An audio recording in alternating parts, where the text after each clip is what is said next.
tanpa bermaksud personal branding ya, jadi mohon maaf.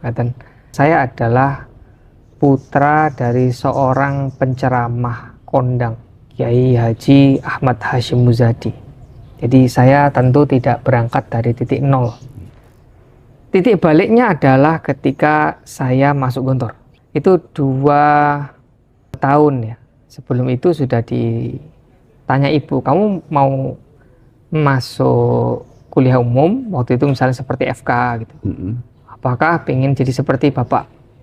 Saya bilang, saya pengen seperti apa? Ya sudah, bismillah untuk bikin pesantren mahasiswa, tapi yang belum pernah belajar agama Islam. Ya udah punya ilmu ya tinggal dilaksanakan. Tapi yang nggak punya ilmu bagaimana? Dia akan menjadi pejabat, dia akan menjadi decision maker, dia akan menjadi bapak. Nah ini nggak pegangan agama, pegangan siapa? Pesan apa sebelum wafat? Waktu itu saya bilang, Pak, kita kan nggak hidup selamanya.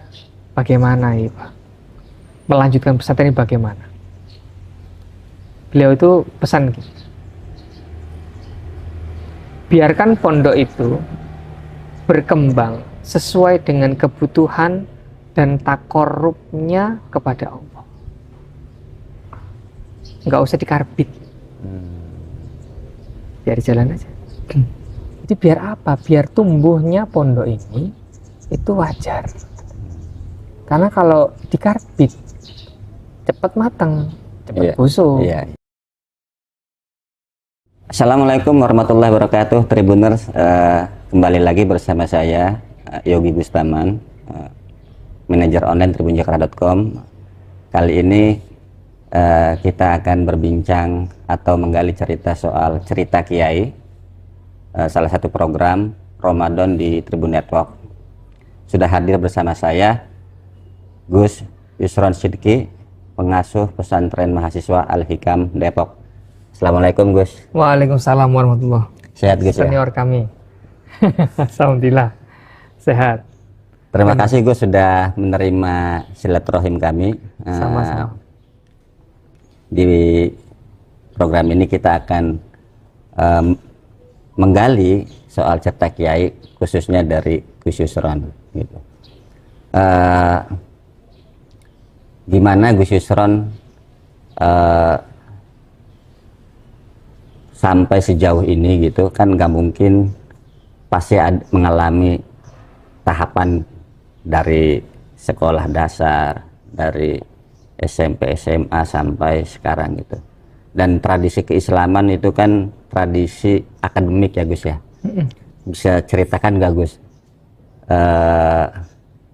dinamika Gus Yusron waktu menimba ilmu, bahkan ada ceritanya ketika Gus Yusron pernah di Suriah waktu itu di tengah-tengah konflik gitu. Dan di penjara. Oh ya? Oh iya. Itu gimana Gus ceritanya Gus? Bismillahirrahmanirrahim. Terima kasih atas kedatangan tim dari Tribun ya. Ini kebetulan jenengan adalah senior kami ya. Sebenarnya tidak setiap sosok pasti punya cerita. Iya. Dan cerita itu pasti berbeda-beda, maka akan menjadi sosok yang berbeda pula. Tanpa bermaksud personal branding ya, jadi mohon maaf. Dulu ketika saya masih kecil, saya adalah putra dari seorang penceramah kondang, Kiai Haji Ahmad Hashim Muzadi.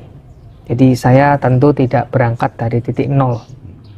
Berbeda dengan ayah saya yang memang bukan anaknya Kiai, maka saya memiliki kisah yang berbeda dari ayah saya.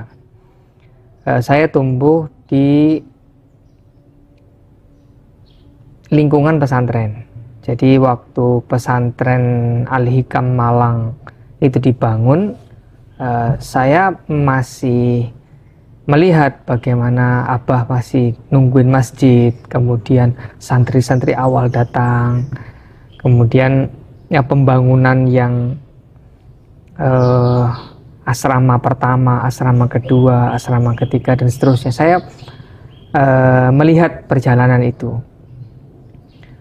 Tentu berbeda dengan saya yang masuknya atau mulainya tidak dari awal, tapi ya dari sudah sangat dekat dengan dunia pesantren.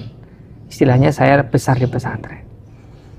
Ketika saya besar di pesantren, ternyata pendidikan sekolah yang saya geluti sangat mempengaruhi pribadi.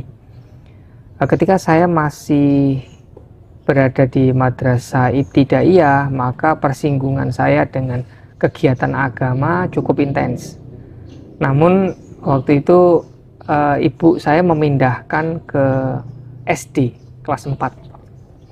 Alasannya sederhana, karena Yusron tidak pernah belajar kok ranking 1. Nah, ternyata ketika digeser ke SD, saya langsung ranking 14. Nah, kata ibu saya, berarti bukan kamu yang pinter, gitu. Berarti lingkungannya yang kurang kompetitif. Ya, kira-kira bahasanya gitu. Oke, kamu sekarang waktu belajar lagi. Tapi perjalanan ini membuat intensitas kita terhadap agama, mau tidak mau, disadari atau tidak, pasti menurun. Nah, ketika intensitasnya turun, maka walaupun saya anaknya kiai, walaupun saya itu tinggal di pesantren, tapi kadang ya agama itu ya benar-benar seperti, yang penting saya Islam, yang penting saya sholat, titik gitu. Tapi apakah agama ini layak diperjuangkan? Apa yang harus diperjuangkan dari agama ini? Apa yang harus menjadi pegangan hidup? Itu tidak saya dapatkan. Karena ayah sibuk, santri sibuk, ya saya sibuk dengan dunia akademik saya sendiri. Nah, titik baliknya adalah ketika saya masuk Gontor.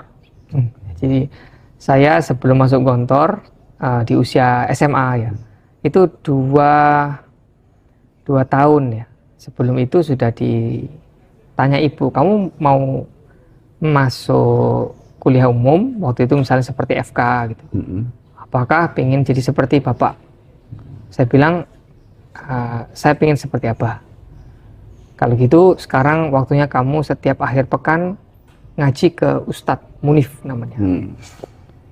Baik, saya ngaji dengan kakak saya berangkat.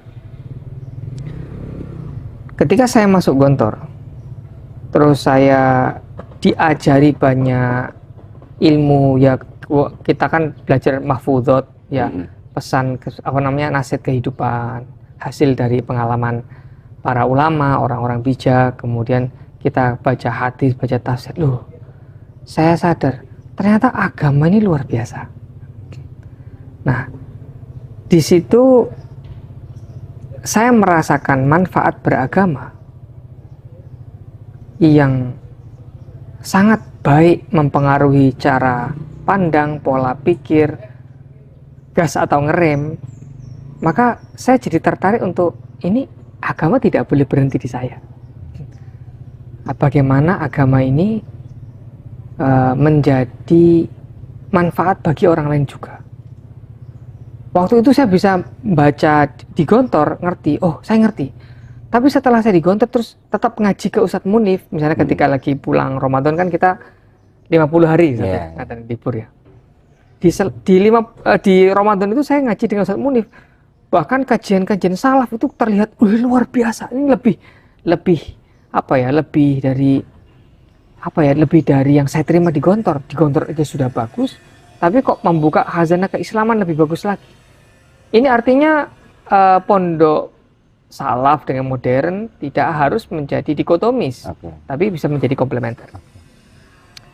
Nah, kemudian saya lulus dari Gontor, saya berangkat ke Suriah.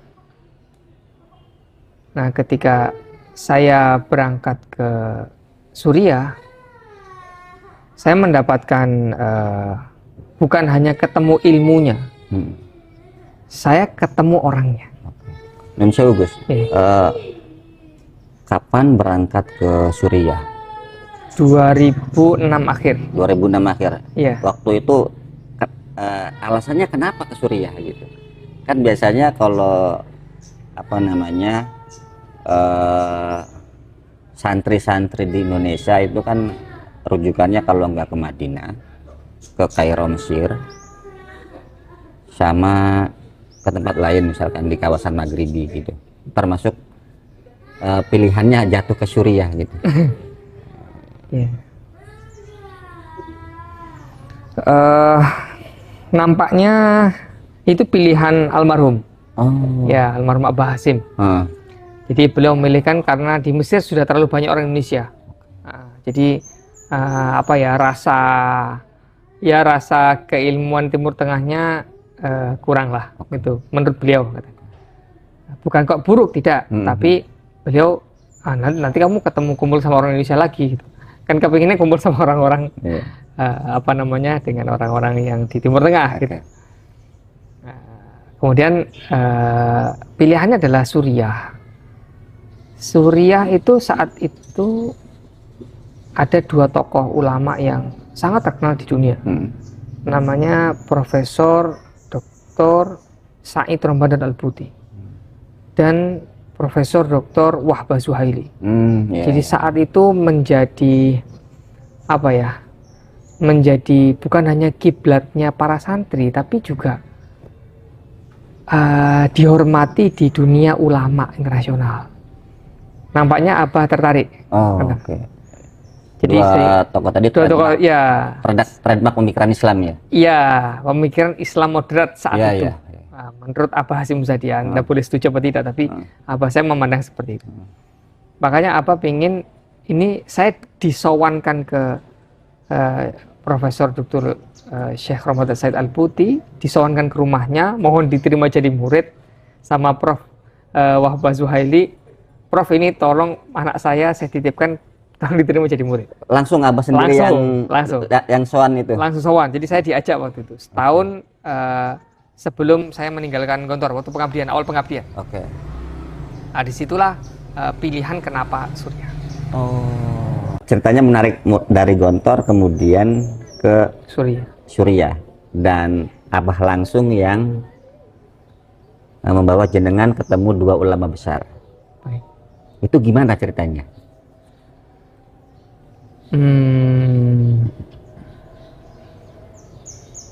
Jadi judulnya itu survei kampus. Jadi Abah itu ngajak saya itu waktu itu dengan beberapa tokoh ya, seperti Kiai Idris Marzuki, kemudian Kiai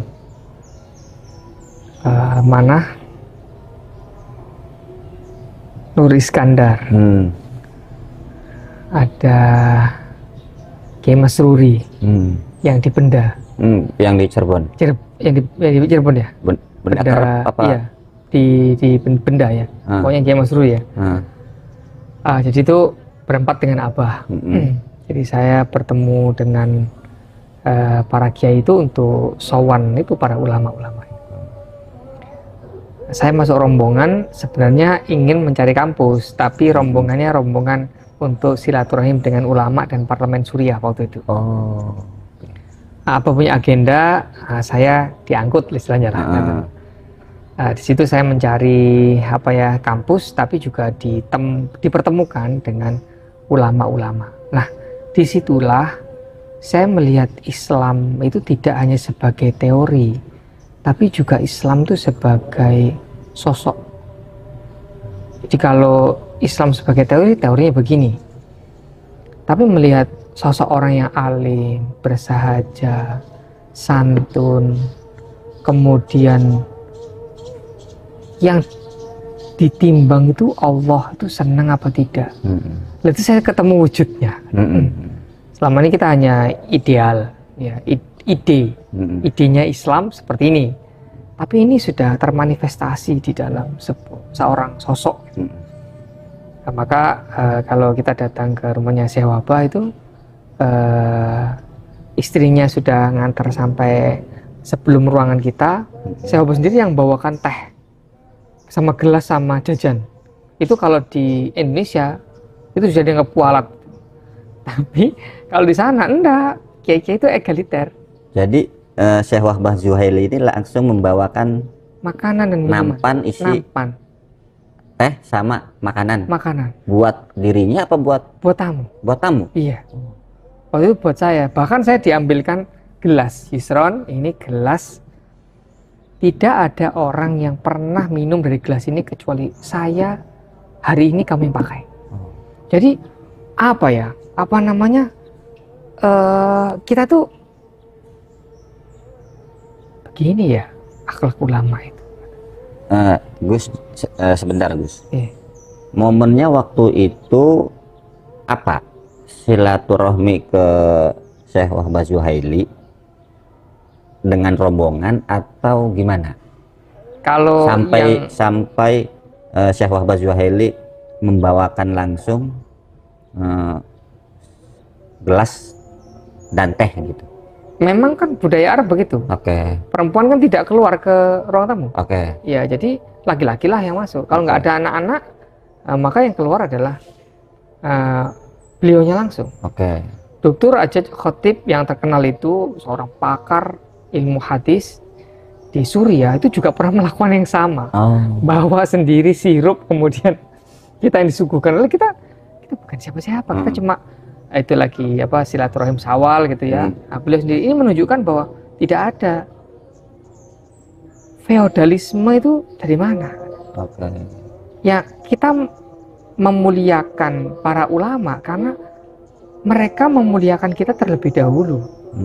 Setidaknya tidak memuliakan kita dengan makanan, mereka memuliakan kami dengan ilmu. Karena harta seiring waktu bisa habis, tapi ilmu akan kita bawa kemana-mana.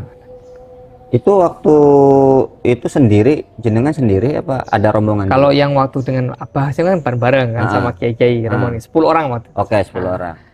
Sehingga kami dijamu ya.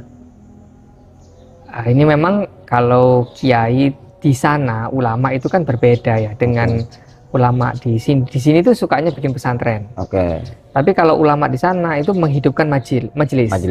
Sehingga kalau di sini makanya kalau para di sini kan orang-orang tokoh dari keturunan-keturunan Yaman ya, biasa disebut dengan habaib ya.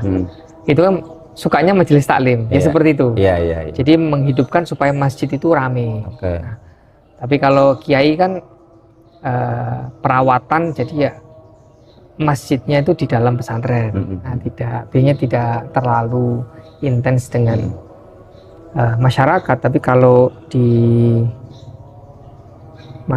Suriah itu gayanya ya menghidupkan majelis taklim. Yang indah waktu hidup di sana adalah kita memang tetap kuliah, tapi kita punya pendamping ilmu di majelis-majelis di masjid. Jadi misalnya saya kawin belajar ilmu nahwu, ingin belajar ilmu akidah, kitab apa begitu ya, itu bisa dicek. Kitab ini di masjid ini, wah ini jadwalnya nggak cocok. Kita bisa cek di masjid lain sebelah sana itu ada kitab ini, tapi harian kita bisa. Itu seperti kota santri. Jadi tidak seperti kuliah yang kalau sudah lewat ya udah gitu ya. Jadi Suriah itu seperti kota santri, sehingga kita yang tentukan materinya, kita tentukan kapan yang belajarnya, di masjid siapa, syekhnya siapa, kita bisa atur. Ini nggak ada nih, nggak ketemu jadwalnya, kita bisa pindah. Tradisi majelis di Suriah itu apakah bisa dijumpai di semua masjid yang ada di Suriah? Hampir semua masjid. Jadi setiap masjid itu ada pengampunya ya, ada mentornya gitu. Ada mentornya. Jadi inilah bagusnya, sisi positifnya adalah masjidnya ramai dengan para santri-santri, apalagi dari Asia Tenggara. Wow, itu banyak sekali. Malaysia, Indonesia, gitu ya, kemudian Singapura. Tadi kan Abah sendiri yang bawa Gus Yusron ketemu Syekh Buti sama Syekh Wahbah Zuhaili ya. Kemudian kuliah juga. Kalau majelis lebih banyak di mana Gus? Dan kuliah kemana gitu? Kalau kuliah saya kan lulusnya di Abu Nur Kuftaro. Kemudian kalau di majelisnya saya lebih ke Syekh Ramadan Al-Buti, lebih ke sana. lebih ke sana itu lebih intens. lebih intens, apa ininya yang melatar belakangi atau yang mendorong ke sana gitu? Ya, Seram Ada Hotel Putih cerita itu kan, menarik seperti apa, Gus? dia kan orang sastra. Seram Hotel Iya. Putih itu, walaupun dia bukan lahir dari Arab, tapi dia diakui secara kebahasaan Arabnya. Maka storytellingnya yang indah. Jadi kami diberikan statement, pemantik, kemudian kita pertanyakan, kita lakukan apersepsi. Setelah itu beliau ngajak kita jalan-jalan ke pemikiran untuk menjawab itu. Jadi kita tidak didogma, tapi kita diajak untuk berpikir lebih kritis dengan gaya yang indah. Nah, itu yang bikin kita betah. Gitu. Jadi tidak materi ini, tetapi diajak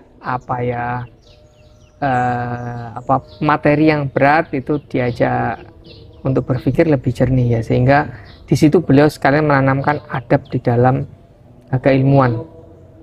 Seperti beliau itu marah kalau menyebutkan nama orang yang tidak setuju dengan dirinya di hadapannya. Oh. Jadi beliau itu bilang, kalau Anda ingin menanyakan pemikirannya sebut, jangan sebut namanya. Itu kamu ngadu domba saya dengan dia. Itu dimarahi di depan umum. Dan marah besar itu. Marah besar gitu. Kamu kalau pengen nanya, tanya aja pemikirannya, tapi jangan sebut namanya di sini. Mengadu domba ulama itu hal yang buruk. Itu setiap kali pertemuan dalam majelis bisa berapa orang, Gus, dengan Syekh Ramadan? Tergantung ya, ada majelis yang memang bisa sampai 1000 ada. Tapi kalau majelis-majelis yang khusus, misalnya di hari Jumat di masjid ayahnya, ya mungkin ya sekitar 50 sampai 100. 100 orang Oh, aja. 100 orang. Tergantung Yang khusus majelisnya. ya? Tergantung majelisnya. Nah, jenengan lebih intensnya di yang khususnya Syekh apa Al-Budi. yang umumnya itu? Lebih ke yang umum. Kalau yang umum, yang gede. Nah, karena materinya seneng aja. Seneng aja. Tapi untuk mengikuti majelis di ulama-ulama kayak di Suriah kayak begini, kayak Syekh Buti ini, ada bolong-bolongnya nggak apa-apa? Apa harus kita intens misalkan? Enggak, kan memang tidak ada ikatan. Oh gitu. Enggak ada ikatan. Jadi bukan pengajian umum, tidak pengajian setoran khusus. Enggak. Berikutnya, Gus, selama di Suriah, apa yang paling membekas hidup di sana atau ngaji di sana dan kuliah di sana? Katanya tadi sempat ada cerita Suriah kan waktu itu perang ya. Dan jenengan tadi sempat cerita pernah di penjara. Maksudnya apa itu, Gus?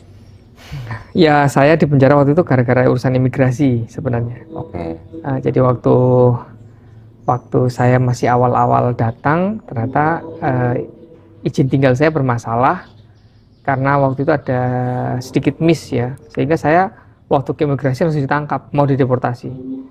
Jadi saya di bawah tanah itu, penjara bawah tanah 1 minggu. Iya, dan akhirnya keluar. Di situ saya punya pengalaman bahwa saya ditanya, kamu ngapain sih belajar ke Syria? Syria orangnya begini kok kamu belajar. Loh, yang Anda lihat itu sipir penjara, bukan ulama yang di atas. Kalau Anda lihat ulama di atas, Anda akan ngerti kenapa saya datang ke sini. Tapi itulah sisi lain dari kehidupan yang intinya bahwa agama ini, ulama itu akan dimusuhi kalau Anda tidak mengenal atau sekedar berasumsi. Nah, jika Anda memang tidak suka dengan orang karena memang sudah meneliti, silahkan. Tapi kalau hanya dengar, hanya katanya, hanya kelihatannya, ya kata patah Arab, an-nasu a'da'u ma jahilu. Jadi kita ini punya kecenderungan memusuhi apa yang tidak kita tahu, termasuk agama. Gue selama seminggu di penjara bawah tanah Suriah, itu penjara punya imigrasi. Iya, bukan kriminal. Oke, itu lokasinya di bandara apa di mana? Enggak, di tengah kota. Di tengah kota. Saya tahu tempatnya. Oh, waktu itu sampai sendiri, jenengan sendiri atau ada juga yang lain? Sendiri. Sendiri. Sendiri. Gimana perlakuan mereka? Selama kita nggak macam-macam, mereka nggak macam-macam. Nah, kan yang menarik tadi ada pertanyaan dari petugas imigrasi, kenapa Anda ke Suriah untuk belajar gitu ya? Untuk Itu dari teman-teman yang di penjara itu. oh ada juga. Ada. Oh, Ada banyak. Saya masih ingat ada 4 bangsal waktu itu. Bangsal. itu warga negara mana aja? Banyak, Afrika ada, kemudian Asia ada. Tapi yang kayak di Eropa kayaknya nggak ada. Nah, mereka ini di penjara karena kasus yang sama juga. Imigrasi. Dan tujuannya ke Suriah ini lebih Ya mungkin ada masalah di izin tinggal atau sudah habis atau apalah, kan kita kalau masuk negara kan harus izin kan. oke. Kalau izinnya habis kan ya harus keluar gitu. Mungkin ada yang bertahan, ada yang bermasalah gitu. Dan muncul pertanyaan itu dari sesama tahanan juga. Tahanan ya. Saya termasuk narapidana berarti di situ. Oh, gitu. Iya. Cuma ya itu pengalaman hidup. Tapi ketika jenengan pernah merasakan konflik ketika Suriah meletus perang itu. Oh, baik. Ketika apa ya? Jadi kita lihat ya, awal kita melihat di berita internasional, Oke. ya katakanlah channel Al Jazeera. Al Jazeera ya. Setiap 5 menit berita tentang demonstrasi di seluruh Arab itu disiarkan terus-menerus. Jadi misalnya Mesir, kemudian Libya, Suriah, Mesir, Libya, Suriah, itu hampir setiap jam. Dan demo itu dikesankan sehingga ini menjadi panik. Nah, padahal saya di situ masih hidup dalam tenang-tenang saja. Kita masih bisa kuliah, kita masih bisa makan. Tapi ternyata efeknya luar biasa. Saya waktu itu belajar bahasa Inggris di British Council. Semua gurunya dipulangkan ke negara masing-masing. Nah, ketika British Council memulangkan, tentu akan ada kepanikan dan itu akan menstimulasi ya, atau memberikan sinyal bahaya bagi para investor. Nah, kalau investor sudah menarik dananya, maka yang terjadi adalah kolaps proyek. Iya kan? Negara menjadi tidak stabil. Kemudian waktu itu ada mulai kesulitan bahan bakar seperti gas. Dan itu terjadi apa ya? Terjadi sebuah saling tuduh. Jadi akhirnya bilang waktu itu yang anti pemerintah bilang ini pasti upaya pemerintah untuk mendiamkan kita. Tapi kata pemerintah enggak, ini ada sabotase. Sudah, kita tidak tahu siapa yang tahu. Jadi orang itu dijebak untuk berpikir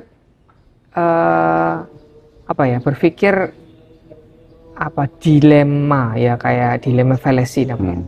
Kalau nggak A, kamu berarti B. Kalau B ya berarti, kalau nggak B berarti A. Ini bukan saya melakukan kok. Berarti ini pemerintah nih, katanya yang anti pemerintah. Kata pemerintah, loh, kami nggak melakukan kok. Ini pasti dari kamu. Lah kita lupa bahwasanya ada banyak orang kedua, ketiga, keempat, dan kelima. Lain, namanya polarisasi. Artinya saya belajar, oh ini caranya untuk membuat melancarkan propaganda, dan caranya seperti ketika masih bisa tidur nyenyak itu di TV internasional itu beritanya seolah-olah ya penggiringan opini bahwa Timur Tengah genting. Saya masih bisa makan enak, masih bisa tidur nyenyak. Kapan suasana makan enak, tidur nyenyak berubah drastis atau berubah 180 derajat? Ketika sudah mulai terjadi konflik. Jadi kita alami ya, waktu itu ketika kami setelah selesai sholat Jumat, itu tiba-tiba ada orang yang nggak dikenal, tiba-tiba takbir, Allahu Akbar, Allahu Akbar. Jadi mereka keluar dari masjid itu mengatakan Allahu Akbar, tapi kerumunannya itu belum tentu kerumunan mereka. Tapi kesannya itu ada demonstrasi lah. Itulah kadang bentrok dengan keamanan. Padahal kami itu hanya kepingin sholat Jumat, nggak kepingin demo, begitu. Dan jadi ada klaim demonstrasi itu juga bisa jadi kerumunan-kerumunan. Nah, karena sudah terjadi bentrok-bentrokan, maka kerumunan ini akan muncul. Di situ saya sadar bahwa kebohongan yang diucapkan terus-menerus, dia akan dianggap benar. Nah, disinilah pentingnya peran ulama saat itu, bahwa ulama, saya masih ingat almarhum Syekh Rajab pulang dari pengajian beliau kan 4.000 ya. Itu kan enak banget untuk dijadikan klaim gitu ya. Yeah. Yang cinta sama saya setelah ini tidak usah kemana-mana, langsung pulang ke rumah, jangan mampir. Karena ini para muridnya patuh itu, dari semuanya langsung sudah tidak ada yang kemana, tidak ada yang mampir, semua langsung pulang ke rumah. Itu untuk meminimalisir tadi itu kerumunan tadi ya. Kerumunan. Okay. Gitu ya.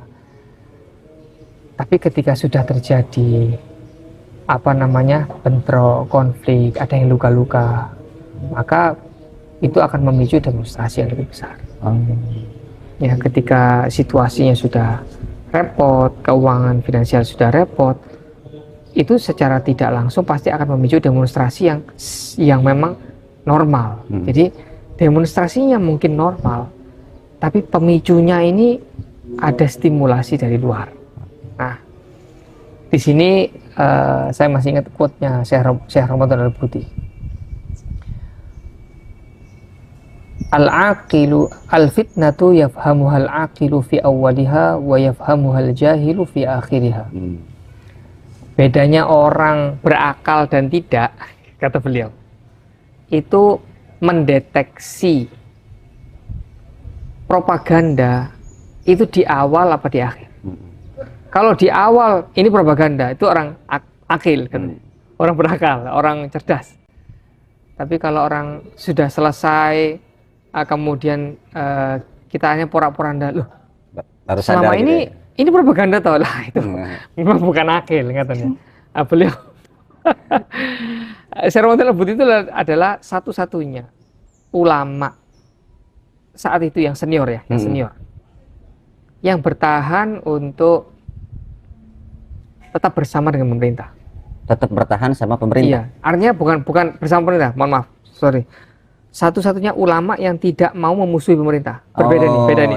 Beda nih. Okay. Jadi bukan bersama pemerintah ya, tapi tidak mau memusuhi pemerintah. Ini berbeda. Nah, beliau taruh standing position, sehingga waktu itu saya bertemu Syekh Abu Zuhaili, Yusron.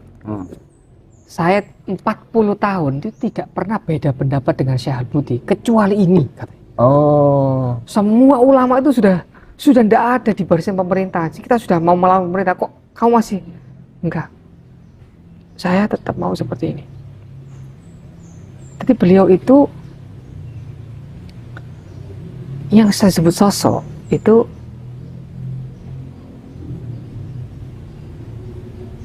waktu awal-awal konflik dan mulai memanas, katanya, tapi jalan masih aman. Beliau muncul di TV, beliau bilang, saya sebutkan ya, ada sebuah hadis dari Nabi SAW tentang fitnah. Jadi beliau menjelaskan, kata Nabi, siapa yang kelak nanti man kharaja ummati ala ummati yadribu barruha fa fajira wa la yatahasha an mu'miniha.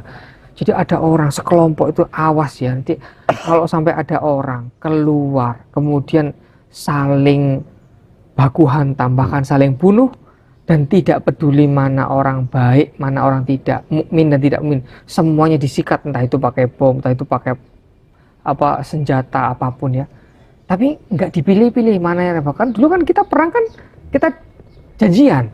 Nah kan janjian di zaman Nabi kan kita ini kubunya Nabi, ini kubunya orang yang mau menyerang Nabi. Jelas gitu. Niatnya sudah jelas, tapi kalau bahkan ketika ada orang mengatakan asyhadu alla ilaha illallah, langsung oh ini berhenti dari perang, nggak boleh bunuh. Jadi ada punya etika. Tapi kalau dalam peperangan modern ini kadang orang tuh lupa kita punya etika dalam berperang. Nah itu katanya Nabi, kalau sudah seperti itu, kamu yadribu barroha wa fajiroha. Orang baik orang buruk kamu sikat, kemudian kamu tidak pilih-pilih mana orang mukmin dan tidak, semuanya kamu habisi, pokoknya dia keluar. Maka kalau mata dia mati, itu mata mitatan jahiliyah, dia matinya jahiliyah. Itu beliau bilang begitu, langsung berpengaruh ya waktu awal-awal itu ya. Di situ saya melihat sosok yang lain, tapi kesaksian dari Habib Ali Jufri tahun 2009, beliau bersaksi ketika kita duduk, saya dengan Syekh Ramadan Al-Buti duduk di hadapan parlemen dan Presiden Bashar Assad, itu Syekh Ramadan Al-Buti itu berkata sangat keras terhadap pemerintah, terhadap presiden, tapi giliran ketemu rakyat tenang. Ini tentu berbeda dengan yang di luar dia demo, ya, ketika ketemu pemerintah ada dealnya, kan berarti ini kan nggak tulus ya. Sehingga ketika Syekh Ramadan Al-Buti menunjukkan hal seperti itu, jadi saya tahu beliau itu nggak nyari apa-apa. Menjadi people hero juga tidak, dituduh penjilat dia, dituduh anjing pemerintah, bukunya dibakar dan sebagainya. Tapi di dalam pemerintah dia dianggap orang ini mendekati oposisi. Nah, beliau cari apa di masyarakat? Kemudian dia dituduh sebagai anjing pemerintah. Tapi di depan pemerintah dia dituduh, dia belum tentu sepakat dengan kita. Dalam wawancara terakhir sebelum beliau wafat, akhirnya kena efek bom bunuh diri waktu itu ya. Tapi beliau kena hentakannya. Oh, kena itunya apa ya? Ledakan, apa namanya, wave-nya, shock wave-nya. Oke. Itu di mana? Di Masjid Iman, Jami Iman namanya. Masjidnya di beliau? Damaskus. Tempatnya beliau ngajar yang saya sering datang sana. Oh, ada pelaku peledakan bunuh diri gitu? Iya, meninggal dia. Nah, kemudian pelakunya. Nah, kemudian sebelum itu beliau wawancara. Beliau menjelaskan kenapa saya ini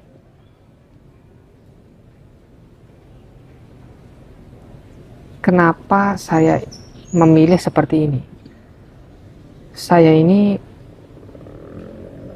tidak ingin dianggap sebagai pahlawan. Jadi ya tidak ingin jadi dianggap pahlawan, enggak. Saya pakai pikiran saja. Di kita ini kan pakai dalil. Kalau nggak ada pakai logika. Kalau nggak ketemu pakai rasa. Nah, beliau bilang saya ini pemerintah ini tak anggap anak saya. Rakyat tak anggap anak saya. Maka ini konflik, masa berdua ini konflik, kemudian saya beri senjata untuk saling tikam. Kan nggak mungkin. Maka saya ingin mencobalah bagaimana caranya, bisa nggak ini diakurkan. Jadi ketika semua itu sudah ribut gitu ya, saya itu membuka pandangan, coba kalau tidak ada tentara yang kamu benci, kamu apa bisa tidur malam dengan nyenyak? Mereka itu mungkin kamu tidak suka, tapi mereka tetap harus diakui memiliki kontribusi terhadap negara. Ayolah, kita bareng-bareng. Ini yang saya sebut dengan sosok yang disebut dengan kunu ma'as shodiqin. Allah itu pesannya nanti kamu bareng orang-orang yang tulus ya. Nah, saya sebut ini sebuah ketulusan karena tidak di depan pemerintah dia juga nggak punya nama, di depan rakyat juga tidak punya nama, dia cuma nyari Allah saja. Ini loh maksud saya sosok yang saya temukan itu.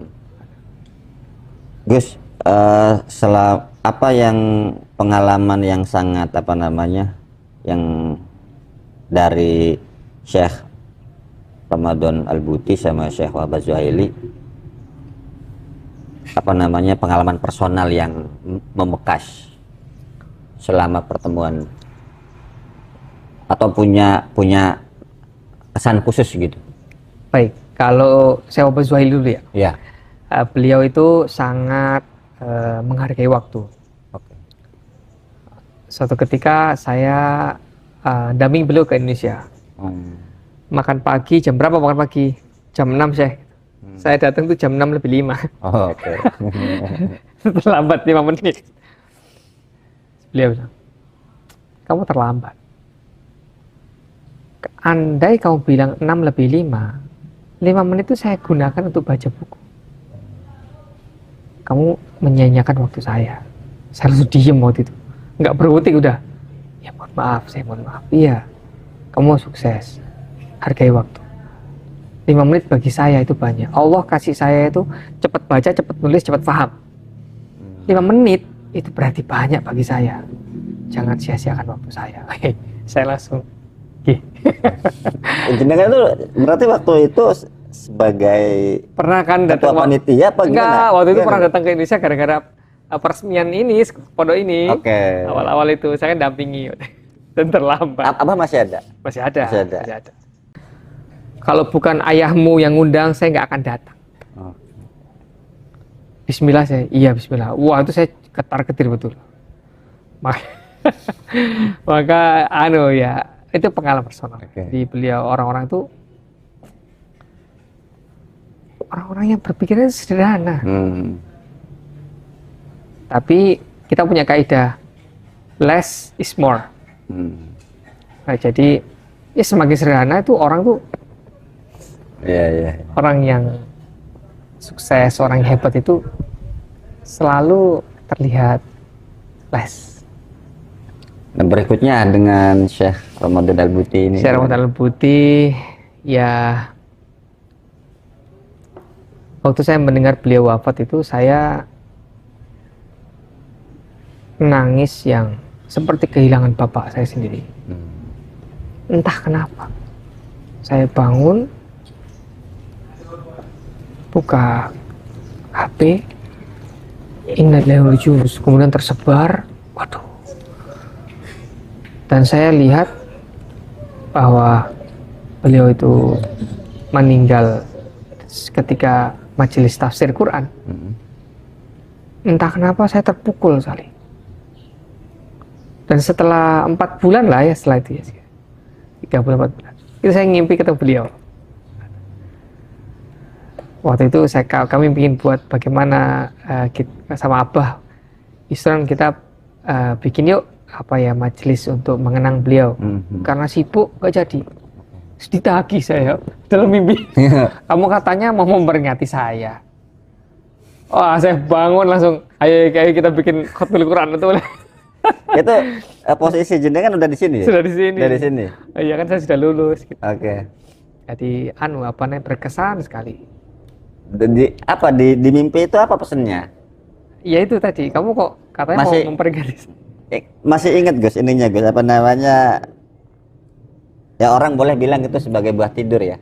Iya. Mimpi itu ya. Oh, saya ingat betul redaksinya, saya ingat. Redaksinya apa ya? Iya tadi tuh kamu almarhum. Katanya mau memperingati saya. Artinya kan mau menyebutkan ulama Suriah itu punya kebiasaan.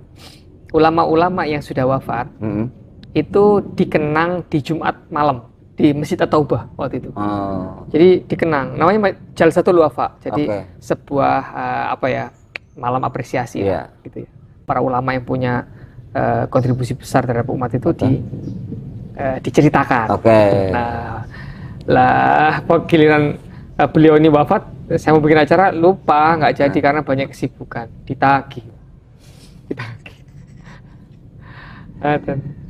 Cuma Anda boleh percaya atau tidak? Setelah mimpi itu, buku-buku beliau yang saya tidak paham, saya jadi paham. Oh ya? Saya awalnya baca itu nggak paham. Beliau mungkin bahasa ngomongnya enak, tapi bahasa tulisannya akademik sekali. Beda dengan pengajaran sama. Beda. Ininya. Itu buku beliau itu susah untuk dibaca. Giliran saya baca setelah mimpi itu, kok saya paham ya? Ya itu saya bilang begini. Keberkahan ilmu. Jadi jangan berhenti belajar walaupun toh Anda tidak paham. Karena hanya Allah yang punya hak untuk menjadikan ilmu itu bermanfaat untuk kamu kapan.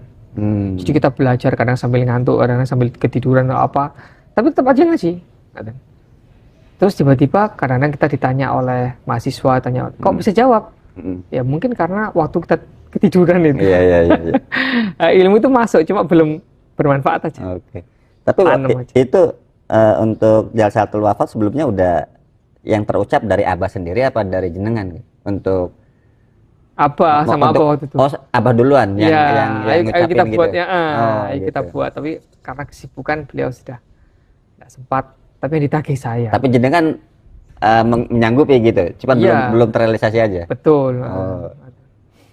Yang menyanggupi duluan itu malah FPI, Oh. Habib Rizik waktu itu. Heeh. Beliau bikin majelis, saya datang lah. Heeh. Kemudian kata Habib Rizik, ini muridnya nih, kata nih.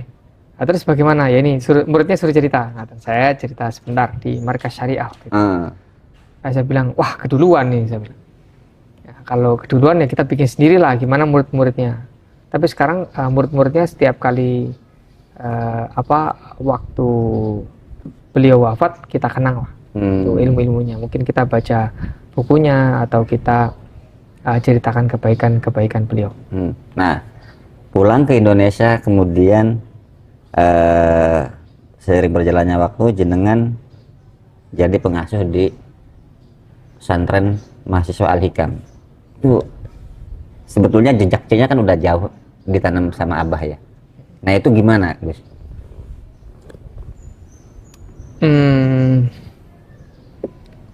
Jadi untuk kegiatan yang ada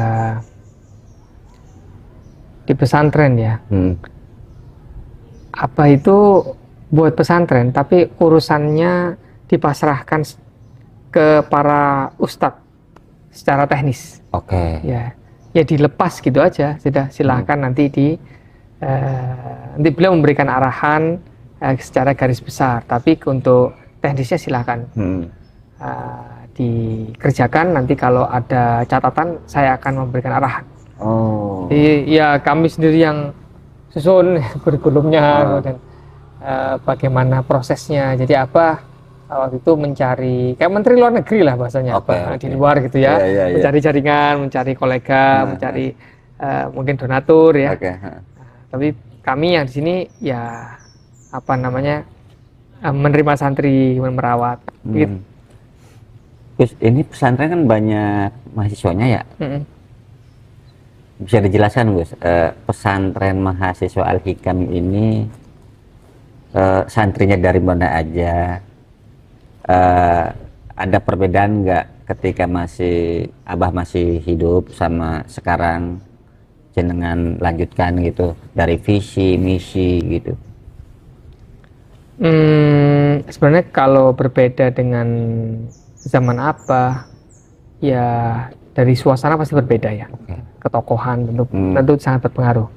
Kan tadi saya bilang bahwa agama ini umpama bisa turun Quran doang tanpa nabi misalnya.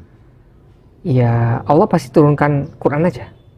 Tapi kan diturunkan lewat nabi. Berarti kan ada sosok yang merepresentasikan Islam.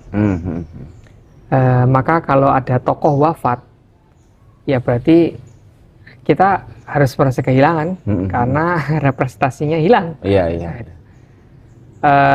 Hanya yang saya tidak berhenti pada wafatnya Abah. Waktu Abah wafat, kami langsung berpikir bagaimana pondok ini tidak boleh mati. Karena Abah dulu bilang tidak boleh pondok ini seumur pendirinya. Jadi setelah Abah wafat, daripada kita larut dalam kesedihan, kita langsung ambil estafet. Ya, jadi tidak kemudian ya tentu kita bersedih ya. Tapi untuk menguatkan saya itu menguatkan diri. Abah ini rasanya lagi berangkat aja ngaji kemana tapi belum pulang. Itu saya bangun dalam diri saya sehingga saya tidak larut dalam kesedihan. Ini gimana nih? Yuk kita lakukan sebagaimana dulu Abah meninggalkan kita waktu ngaji, waktu keluar kota, keluar negeri. Seperti itu. Nah, kemudian kita tetap kelola pondok ini sebagaimana dulu kita kelola. Kita harus berjuang sebagaimana dulu kita berjuang. Nah, kita coba belajar ikhlas sebagaimana dulu kita juga belajar ikhlas. Ya, anggapannya seperti apa? Sedang keluar kota aja. Nah, sejak awal memang namanya pesantren mahasiswa Al-Hikam gitu. Iya, sejak awal memang pesantren mahasiswa. Apa yang ingin Gus, filosofi pendidikan yang dibangun atau goalnya atau apanya gitu? Sesuai istikharah dari Kiai Anwar di Murulawang, Abah Hasyim Muzadi membuat pesantren mahasiswa. Oke. Mahasiswa ini adalah masa krusial, orang-orang nyebutnya masa life quarter crisis. Oke. Ya 18 sampai sekitar 22 ya. Masa-masa namanya dewasa muda. Nah, dibilang dewasa belum, remaja udah lewat. Iya. Nah, dia kadang-kadang mengalami krisis identitas di situ. Oke. Nah, ini siapa yang megang? Nanti kita didik baik dari sampai SMA, pas krisis nanti kemudian dilepas ikut orang lain, nggak sholat, ya nggak mau puasa. Bagaimana? Akhirnya ya sudah, Bismillah untuk bikin pesantren mahasiswa, tapi yang belum pernah belajar agama Islam. Waktu itu Abah tidak menerima mahasiswa dari UIN. UIN Ciputat. UIN Malang. Oh, UIN Malang. Ya, itu namanya kan YIN. Iya. Nggak diterima. Yang Brawijaya, IKIP yang itu. umum ya? Umum. Ya udah punya ilmu ya tinggal dilaksanakan. Tapi yang nggak punya ilmu bagaimana? Dia akan menjadi pejabat, dia akan menjadi decision maker, dia akan menjadi bapak. Nah ini nggak pegangan agama, pegangan siapa? Artinya mahasiswa yang diterima itu yang sama sekali nggak pernah mondok gitu. Kan ada juga yang umum sebelumnya, tapi sebelumnya pernah mondok gitu. Yang diterima yang nggak pernah mondok sama sekali. Nggak pernah mondok. Oh. Karena kan pesan dari Nabi, fal yuballigh minkum syahidal ghaibah. Fal yuballigh minkum syahidul ghaibah. Jadi yang hadir tolong sampaikan yang nggak hadir. Maksudnya yang dengar sampaikan kepada yang nggak dengar. Loh kalau mereka sudah di YIN, nah terus nggak mondok ya nggak apa-apa, kan mereka sudah dengar. Iya. Lah kalau sudah dengar nggak dilakukan, lah kan tanggung jawab sendiri. Iya. Tapi kalau orang nggak pernah dengar terus keliru, ya kan memang nggak ada yang menyampaikan. Oke. Nah, jadi memang segmentasinya itu. Jadi tidak harus dibandingkan dengan pondok yang lain. Pondok ini lebih bagus nggak? Karena kita punya segmentasi berbeda. Itu yang awal pertimbangan yang untuk Al-Hikam di Malang ya, Gus. Kemudian ke yang di Depok ini beda. Apa ininya? Apa namanya? Kalau di Depok sini awalnya saja memang ada pesantren mahasiswa seperti itu. Oke. Tapi Abah memulai pondok ini dari Hufadzul Quran. Abah itu seneng sama Hafizul Quran. Oke. Tapi kalau ini beliau bilang di Timur Tengah itu ulama ya hafid ya ulama. Oke. Tapi kalau yang di Indonesia ini waktu itu aku bilang jarang yang bisa seperti itu. Kebanyakan kalau ulama nggak hafid. Tapi kalau hafid nggak jadi ulama. Mungkin dipertimbangkan sama Abah. Lebih enak mana? Menghafidkan ulama atau mengulamakan para hufad? Kayaknya enak yang kedua. Karena hufatnya masih muda gitu ya. Nah, kemudian ini diulamakan. Maka di sini dikumpulkan waktu itu 40 santri yang sudah selesai menghafal Al-Quran, terus dididik, nanti tahun kelimanya dikirim ke pelosok, magang lah di bawah kiai gitu istilahnya, magang istilahnya. Khidmah, mengabdi di pelosok, di Aceh, di Medan, di mana itu di Konawe, Merauke, Meranti, jadi pokoknya yang di pojok-pojok. Itu yang menentukan dari pondok? Dari pondok. Berarti mahasiswa di sini nyantri sekaligus kuliah juga apa gimana? Ya, yang sekolah tingginya. Sekolah tingginya? Kuliatul Quran namanya. Oke. Tapi kalau yang pesantren mahasiswa sama, Naui, daripada ngekos, tinggal di sini. Mahasiswa UI banyak juga di sini? Ada. Ada. Jadi di sini tuh nyantri sama kuliah gitu? Sampai kuliah. Itu beda kurikulumnya? Beda. Kan mereka kan kuliahnya di luar, nyantrinya di dalam. Tapi harus asrama di sini? Harus asrama di sini. Berapa ini Gus? Di bawah 100 kayaknya. 80-an. Mahasiswa-mahasiswi itu? Iya, mahasiswa-mahasiswi. Di bawah 100? Di bawah 100. Tapi kalau yang hafidho itu totalnya 160-an. Oh, yang sekolah tinggi ilmu Kuliatul Quran. Kuliatul Qurannya itu khusus ya? Iya. Tapi kan itu bukan hal yang wah gitu. Tadi memang tadi ya tentang sosok kiai, bahwa kiai itu macam-macam. Ada kiai ulama, memang orang alim saja, senang ngajar. ada kiai pesantren seneng ngerawat santri. Kalau seneng ilmu tapi nggak seneng atau nggak seneng ngerawat santri, nggak cocok lah. Jadi ulama aja, ngajar aja, ngajar di pesantren, di masjid silakan. Karena ngerawat orang nanti dikira membebani, kan nggak enak. Tapi kalau jadi kiai pesantren, ya enggak apa. Nanti kiai yang alim-alim disuruh ngajar ke pesantren, nah kan gitu. Dia seneng ngerawat orang. Jadi kalau yang tadi itu ulama itu dokter, kalau yang kiai pesantren itu seperti perawat. Kalau nggak mau minum obat, ya dirayu lah gimana biar mau sholat, biar mau ngaji gitu, kata. Tapi kalau ulama, dokter ya mau ngaji ya terserah kamu, nggak ngaji ya itu urusan Anda, kan gitu kan. Ada juga namanya kiai organisasi. Jadi kiai organisasi itu ya senangnya ikut organisasi ini, tapi dia basisnya santri, basisnya keislaman. Gitu. Dan yang perlu digarisbawahi adalah belum tentu ulama yang alim ini cocok untuk mengelola pesantren. Lah yang mengelola pesantren belum tentu cocok untuk di organisasi, menjadi kiai organisasi. Lah kiai organisasi juga belum tentu mengerti bagaimana menjadi kiai ulama yang yang harus ya enggak, hak batil tidak ada kompromi. Nah, itu kita memiliki segmen dan cara pendekatan yang berbeda, tapi sebenarnya kita ini harusnya secara idealnya itu memegang nilai yang sama. Nah, ngomongin soal organisasi, Gus, Abah itu kan pernah ketua umum PBNU dan karir organisasinya kan panjang ya. Jenengan apa mau mengikuti jejaknya Abah atau menjadi kiai yang ngerawat santri?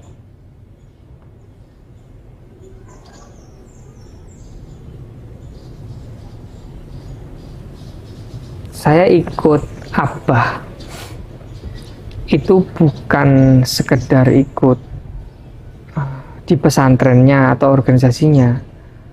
Sebelum Abah itu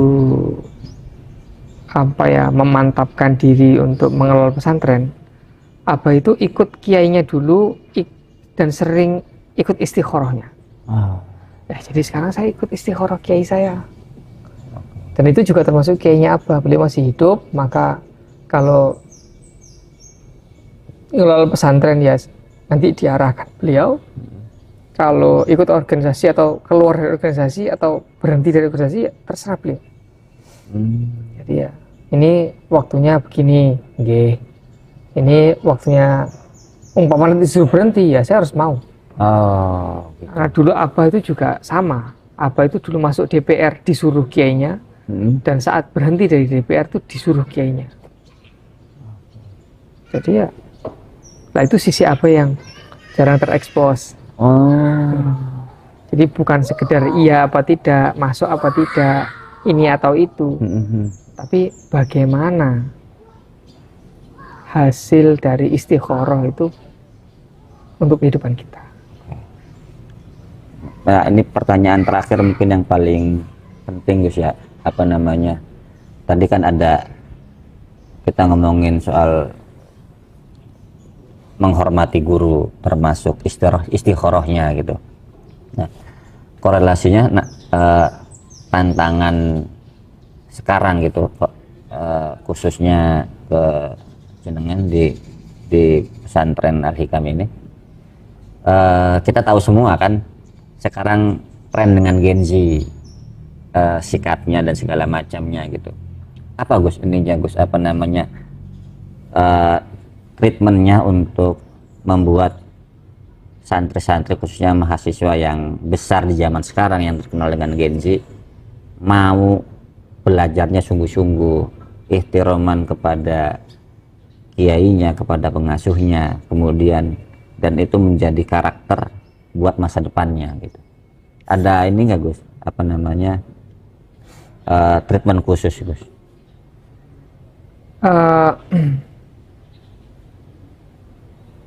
Abah itu selalu mengulang-ulang karir berbasis amal. Karir berbasis amal. Karir berbasis amal. Artinya jangan mengandalkan karisma. Jangan mengandalkan nama besar. Jangan mengandalkan kejayaan masa lalu. Tetapi beramallah, berkontribusi. Kalau kita sudah berkontribusi, maka kita akan mendapatkan trust. Baik itu dari generasi apa saja. Mau dia generasi milenial, mau dia generasi Gen Z, generasi Alpha. Mereka akan melihat itu. Allah selalu bilang, wa qul i'malu fasayarallahu amalakum wa rasuluhu wal mu'minun. Sering sekali beliau itu. Udah amal aja dulu, nanti dilihat Allah, dilihat Rasul, lama dilihat orang beriman. Terus, ya berarti nanti ada trust. Ya. Nah, sehingga pesantren jangan mengandalkan kejayaan masa lalu seperti saya, Abah Hasyim Muzadi dulu ya. Kemudian saya mengandalkan karisma beliau. Abah Hasyim Muzadi dulu itu dipatuhi. Masa kamu nggak patuh sama saya? Itu mengandalkan karisma. Tak terwariskan karisma. Gak bisa ditiru juga. Tapi kalau amal, itu kan bisa ditiru. Oh, ini dulu bapak begini, saya ikut yang memungkinkan. Tapi saya juga mikir-mikir Pak Ustadz, ngatain nih. Kadang-kadang Gus sama nggak bikin statement apa? Ya kan dulu Abah kalau ada apa-apa itu bikin statement. Abah waktu itu usianya 74 tahun bikin statement. Saya yang masih 40 ini mau bikin statement, terus pengen dampaknya seperti apa yang sudah 74. Itu namanya pahlawan kesiangan, ngatain. Jadi ya kita sambil dipikir lah gitu maksudnya Ustaz ya. Ya, jangan kemudian naif banget lah gitu. Jadi ya kita niru itu apa semampunya. Maka supaya saya itu nggak patah. Itu saya membandingkan. Maka ibu Abah di usia saya sedang ngapain? Oh, sedang ngaji sama kiai, kemudian ikut arahan kiai. Siap, saya tiru itu deh. Ya, masa apa 70-an terus jadi one team press terus saya bergaya one team press juga bukan, kiai juga bukan. Ini anak ini salah makan obat kayaknya. Akhirnya kan apa istilah Jawanya itu melete. Melete itu apa ya, songong gitu. Nggak usah. Jadi saya tutup ya ini ya. Pesan apa sebelum wafat? Waktu itu saya bilang, Pak, kita kan gak hidup selamanya. Bagaimana ya Pak? Melanjutkan pesantren ini bagaimana? Beliau itu pesan gitu. Biarkan pondok itu berkembang sesuai dengan kebutuhan dan takorubnya kepada Allah. Nggak usah dikarbit. Biar jalan aja. Imam Zarkashi dulu marketingnya nggak jor-joran kan, nggak ada kan, ya udah dirawat para santri, diatur para ustadz, sudah. Marketing ini, marketing itu enggak kan. Jadi biar apa? Biar tumbuhnya pondok ini itu wajar. Karena kalau dikarbit cepat matang, cepat busuk, ya kan kata. Tapi kalau tumbuhnya itu wajar normal, pas waktunya belum matang ya nggak usah dipaksa. Karena mungkin kita dibutuhkan di fase yang tepat, nggak usah dikarbit. Jadi pesannya apa? Pengelolaan pesantren, ya, merangkul Gen Z, itu memang syaratnya dua. Kita harus memperhatikan sesuai kebutuhan. Pesantren harus bisa memetakan kebutuhan. Jangan maunya seperti ini. Strategi yang masa lalu belum tentu cocok dengan strategi masa depan. Orang sepak bola aja strateginya berubah, formasinya. Masa kita pakai formasi kuno aja, 4-4-2, ya kalah. Karena tantangan dinamis, Dunia juga sama. Masa kita pakai gaya lama terus kan? Tidak bisa. Maka sesuai kebutuhan, artinya pesantren harus bisa memetakan kebutuhan. Sehingga ada ada pesantren disebut dengan modern. Itu kata-kata modern harus diuji setiap masa. Apa tolak ukur modern? Kalau modern di tahun 90-an itu modern, apakah di tahun 2000 modern? Kita tidak bisa berhenti dengan kata-kata modern. Tapi kita harus mengerti apa kebutuhan saat itu sehingga muncullah kata modern. Apa bilang? Kenapa pondok pesantren Gontor itu dibilang modern? Karena saat itu belum ada pesantren yang menggunakan pendekatan 4 mazhab, Gontor sudah. Ya. Itulah modernnya. Kenapa? Karena waktu itu ada kebutuhan. Orang terjebak di dalam fanatisme mazhab, kemudian berbeda mazhab, akhirnya kayak seperti beda agama. Maka perlu ada jembatan. Maka kajian 4 mazhab, lintas mazhab, ini waktu itu menjadi kajian yang modern. Karena menjawab kebutuhan. Sekarang kita tidak bisa berhenti dengan kata-kata hanya karena labelnya modern, terus kita betulan gitu modern, tidak bisa. Pesantren Al-Hikam, pesantren manapun, harus memperjuangkan kebutuhan umat, bukan maunya kiai, tidak boleh. Maunya kiai yang bagus, yang sesuai dengan maunya Allah, silakan. Tetapi kebutuhan yang berkembang harus tetap diperhatikan. Artinya tadi sesuai dengan kebutuhannya, petakan. Pondok harus bisa memetakan, kiai harus bisa memetakan kebutuhan umat. Baru nanti menyusun renstra. Nah, begitu. Gitu. Nanti kalau saat ini kita mendukung, ini adalah gerakan Puritan, gitu ya. Orang pesantren kalau tidak mau berkembang, mengerti kebutuhan umat, terus dia hanya melestarikan tradisi, dia akan menjadi kaum Puritan itu sendiri. Yang dia benci selama ini, dia serang itu, dia jadi Puritan. Kenapa? Nggak mau tajdid, tidak mau menggunakan pendekatan baru, metode baru. Maka kebaruan tidak selalu ancaman. Kadang kebaruan itu adalah potensi kita untuk menjawab tantangan yang baru.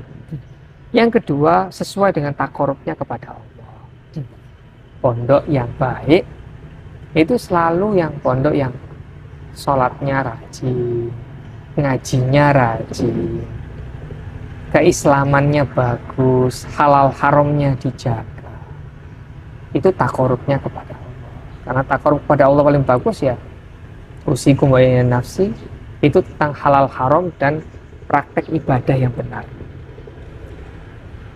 Itu dua hal itu yang dipesankan oleh almarhum Abah Hasyim Muzadi. Ya, Ustaz doakan mudah-mudahan pesantren ini bisa menjaga tetap memprioritaskan kebutuhan, karena kami nggak selamanya. Yang akan melanjutkan estafet agama adalah para santri. Kita titipkan mereka, tapi ya kita harus rawat dulu kebutuhannya.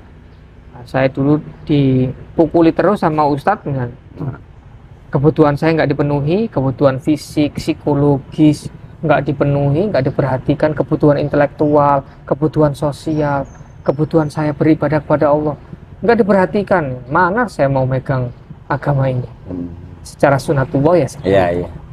Kalau Allah mau caranya lain langsung dijadikan waliullah ya ada juga, tapi kan ini jalur langit gitu, jalur langit. Kemudian mohon doakan pesantren itu tetap bisa bertakarub kepada Allah, karena kita ini bukan siapa-siapa. Hidayah itu bukan di tangan ustadz, bukan di pesantren, bukan di tangan guru, bukan kok orang belajar langsung mendapatkan ilmu terus mendapat hidayah. Enggak. Hidayah itu mutlak punya Allah. Ya ibadi, katanya Allah disebut si kullukum dolun, semua dari kalian itu sesat, illa man hadaituhu, kecuali yang saya kasih hidayah. Walaupun kau belajar, walaupun ada di pesantren, walaupun apa, nggak minta sama Allah, ya nyasar. Bukan ukuran, pesantren bukan ukuran. Fastahduni, katanya Allah, minta hidayah ya sama saya, ahdikum, pasti saya kasih. Jangan minta hidayah pada buku, jangan minta hidayah pada guru. Wong guru juga butuh hidayah. Maka sama-sama kita ini petakan kebutuhan, mengerti bahwasanya kita ini hambanya Allah yang bukan siapa-siapa. Mungkin itu pesannya apa sih? Terima kasih Gus. Sama-sama. Yusron. Demikian Tribuners, bincang kita dengan dalam program Cerita Kiai dengan Gus Yusron, pengasuh pesantren mahasiswa Al-Hikam Depok. Sampai ketemu di lain kesempatan. Bila taufiq wal hidayah. Wassalamualaikum warahmatullahi wabarakatuh. Waalaikumsalam warahmatullahi wabarakatuh. Download Tribun X sekarang. Menghadirkan lokal menjadi Indonesia. Selain kita menunggu buka puasa buat diri sendiri ya kita bisa ngasih makan dulu nih kebo-kebo bule di sini. Jadi asik kan, kita nggak gabut gitu loh buat nungguin dan juga cuma tadi takjil. Gimana Dek, seneng nggak di sini? Seneng nggak ngasih makan kebab? Senang. Oh ini biar naik tuh ternyata ditarik-tarik gini ya? Oh, wih, naik wih. Awas, jatuh. Ya, jatuh. Makasih ya, Dek.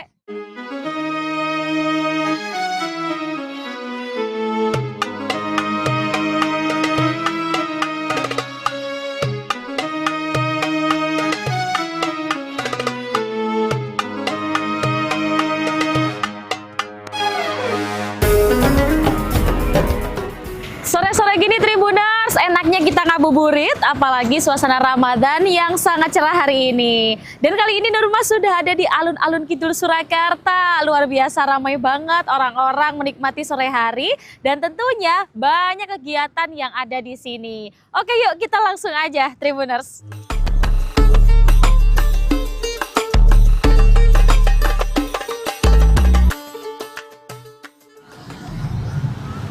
Salah satu yang ikonik di alun-alun Kidul Surakarta ini ada kandang kerbau bule. Nah, ini katanya khas di sini Tribuners dan kita bisa loh buat ngasih makan mereka.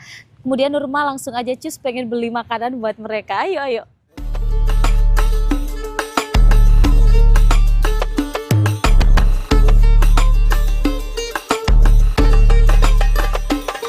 Ini sih Pak mau beli makanan kebunnya. Satunya 3.000. 3.000, oke.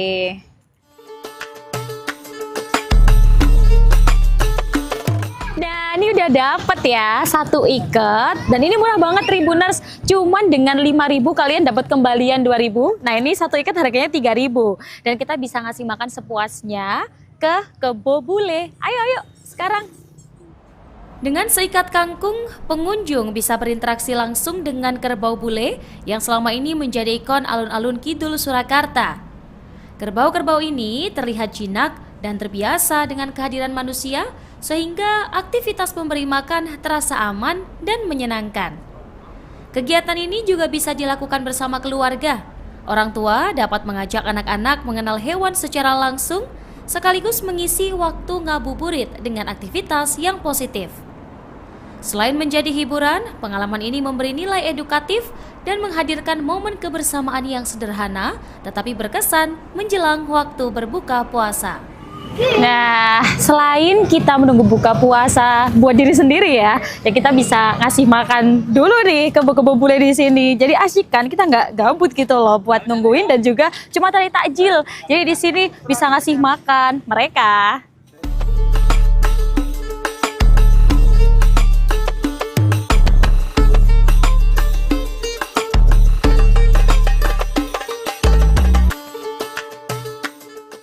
Halo Mbak. Namanya siapa? Saya Ica. Mbak Ica. Mbak Ica sama siapa nih kesini? Ini sama keponakan. Sama keponakan. Ada senang-senang sama keponakan ya? Iya. Kesini sering emang setiap sore gitu ya? Beberapa kali sih. Beberapa Tapi kali. emang seringnya sore. Seringnya sore karena asik juga ya. Iya, sambil nyore. Sambil nyore, sambil nyari jajan. Udah berapa lama dari sini nih ngasih makan kebo bule? Mungkin 15 atau 10 menit yang 10 lalu menit ya. yang lalu. Langsung Oke. ngasih makan kerbau. Oke. Gimana Dek, seneng nggak di sini? Seneng nggak ngasih makan kerbau? Senang. Kalau di Alkit ini suasananya emang gimana sih rasanya Mbak Ica? Suasananya tuh kalau ini lagi mendung ya. Iya. Seru aja gitu karena sambil nyore sama keponakan banyak orang jualan. Terus Iya. biasanya di sini juga banyak main layangan, dia juga seneng. Oh, jadi Selain- nggak cuman ini ya, bisa main layangan juga. Benar. Oke, yaudah deh, semoga selamat melanjutkan juga kegiatannya kalau mau lihat layangan dan jajan juga. Terima kasih Mbak Ica. Sama-sama. Dadah Adik. Dadah kakak. Dadah. Dadah. Di sisi lain lapangan, puluhan layang-layang tampak menghiasi langit. Anak-anak hingga orang dewasa memanfaatkan angin sore untuk menerbangkan layangan. Permainan tradisional ini masih menjadi pilihan warga untuk menghabiskan waktu menjelang maghrib. Selain kita tadi udah ngasih makan kerbau, jadi di sini juga kita bisa main layang-layang Tribuners. Nah, kita bisa lihat ya di belakang aku udah banyak banget dari kecil, kemudian muda, bahkan sampai orang dewasa tuh ada di sini. Mungkin kita bisa coba ya kali main layangan sambil nostalgia masa kecil. Jadi ayo kita main layangan yuk.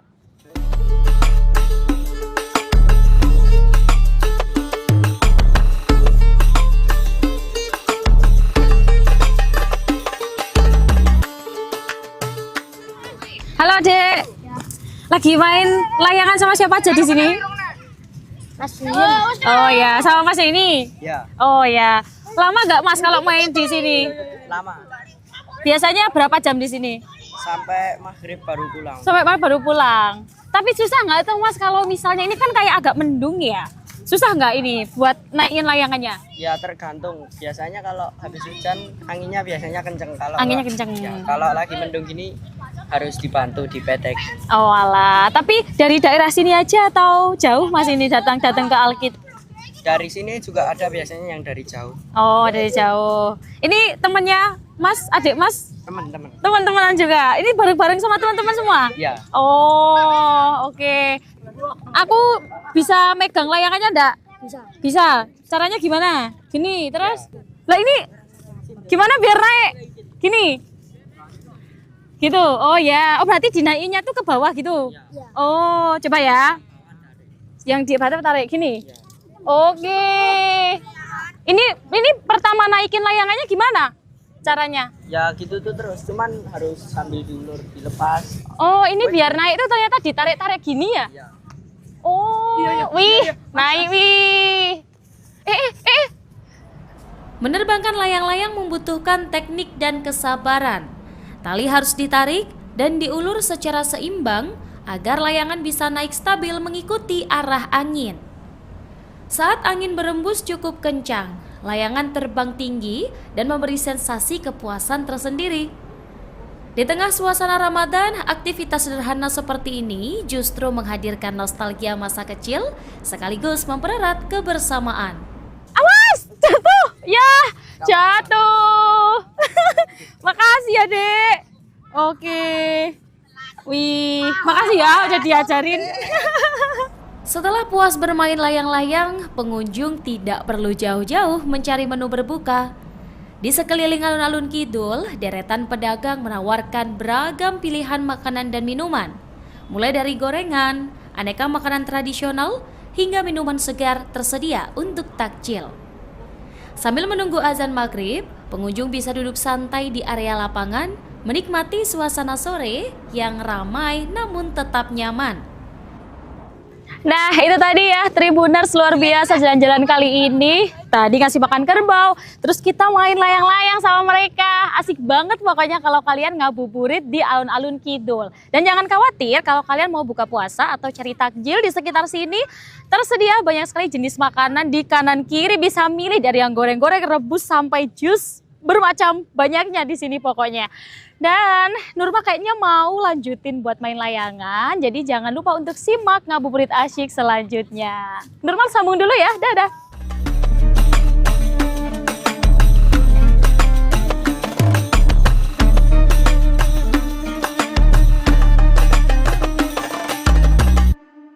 Download Tribun X sekarang, menghadirkan lokal menjadi Indonesia.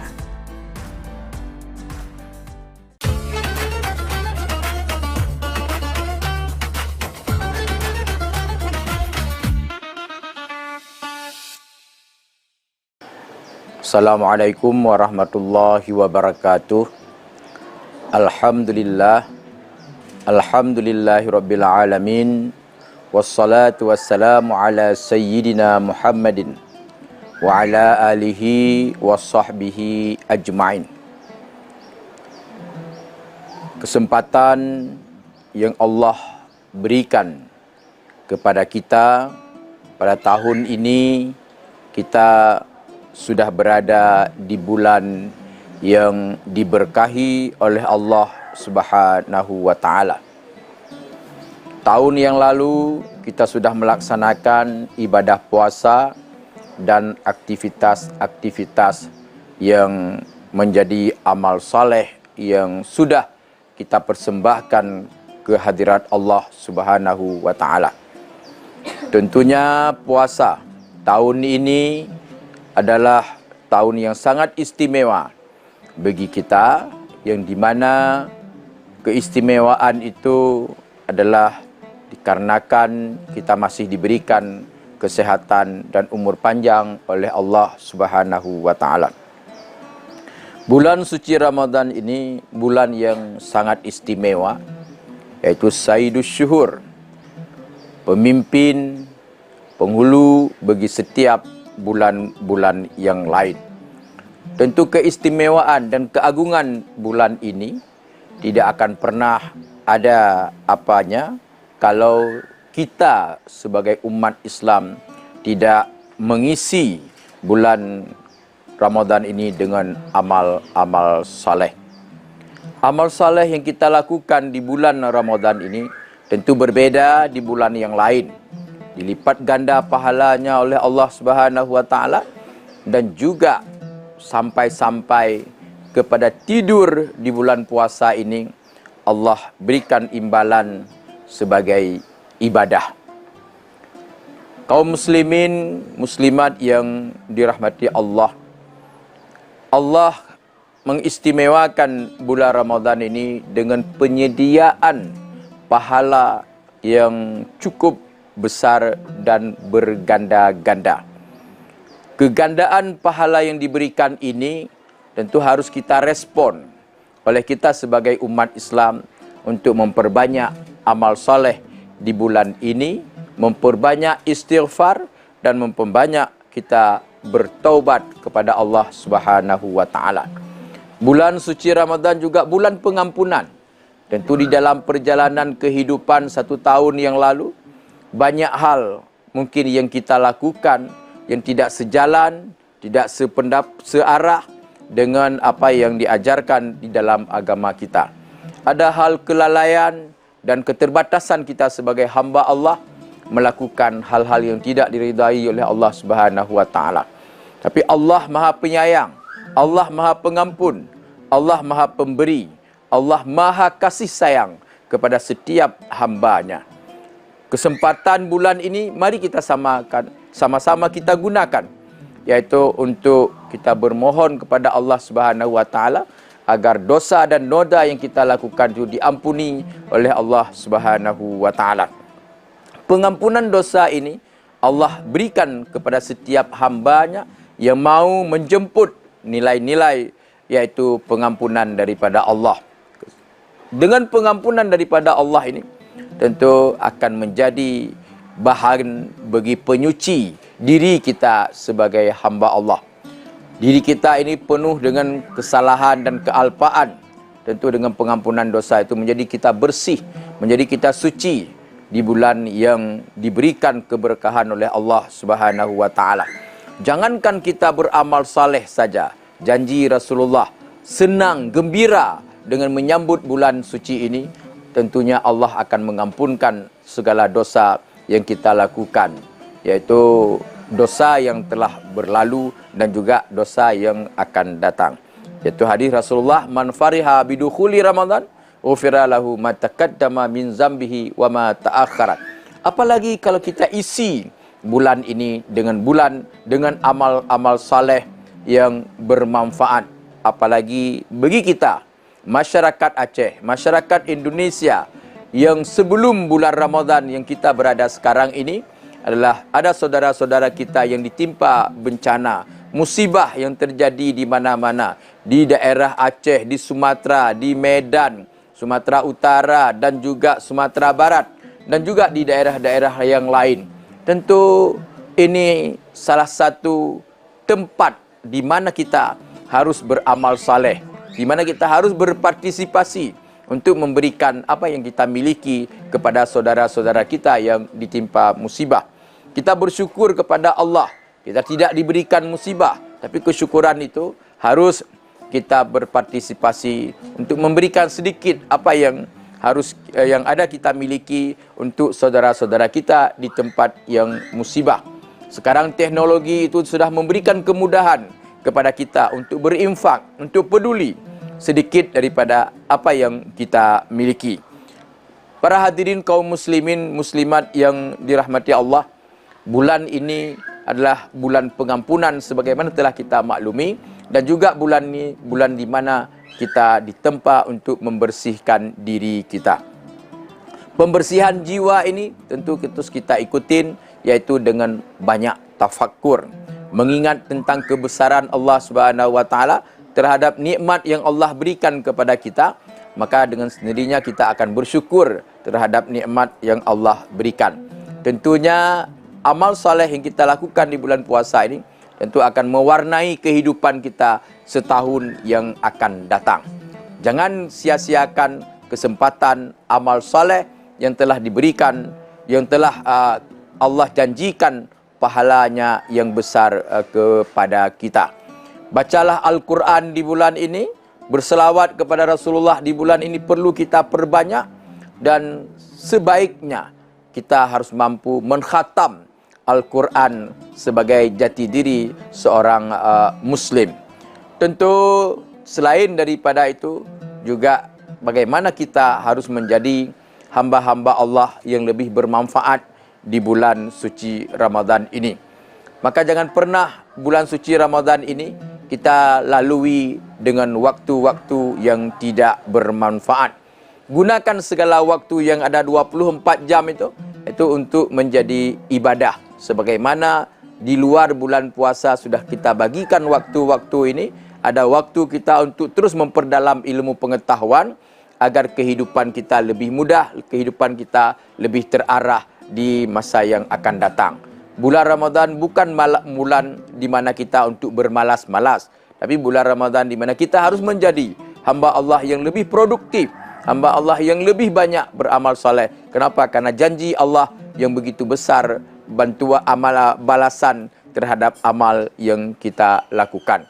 Jadi jangan alasan bahawa bulan Ramadan ini tempat di mana kita beristirahat, ke tempat kita untuk berleha-leha, jangan. Tapi gunakan seluruh harimu dan seluruh waktumu untuk hal-hal yang bermanfaat. Keberadaan kita di dunia ini adalah harus menjadi hamba Allah yang lebih bermanfaat. Karena itu Rasulullah mengatakan khairun nas man anfa'u linnas. Sebaik-baik manusia adalah manusia yang lebih bermanfaat bagi manusia yang lain. Jadilah kita semua yang berada di dalam bulan suci Ramadan ini untuk menjadi hamba-hamba Allah yang lebih bermanfaat kepada makhluk Allah yang lainnya. Afwan minkum wallahul muwafiq ila aqwamit thariq. Assalamualaikum warahmatullahi wabarakatuh. Download Allahumma innaka afuwun karim tuhibbul afwa fa'fu anna ya karim. Amin. Allahumma innaka afuwun karim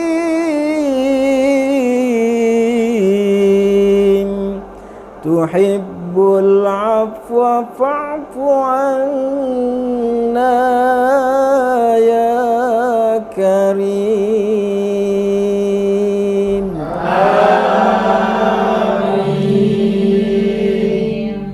Nashhadu an la ilaha illallah wa nastaghfirullah nas'aluka ridhaka wal jannah wa na'udzubika min sakhatika wan nar.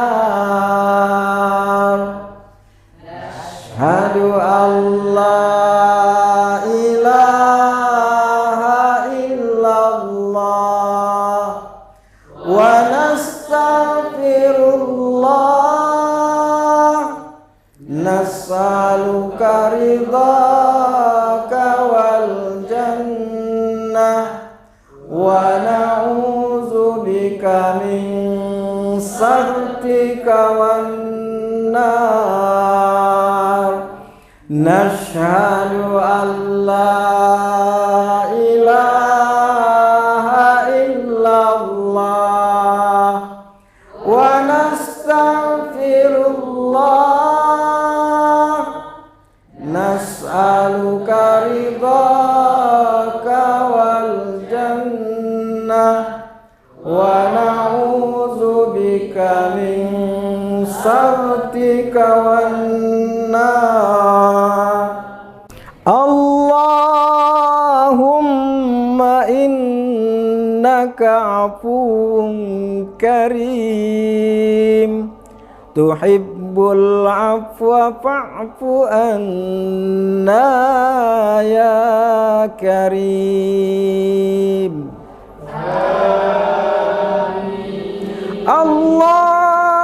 Allahumma innaka afuwun karim tuhibbul afwa fa'fu anna ya karim.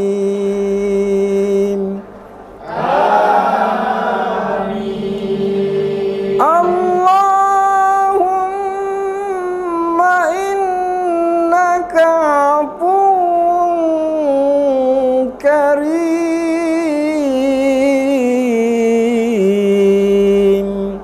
tuhibbul afwa fa'fu anna ya karim.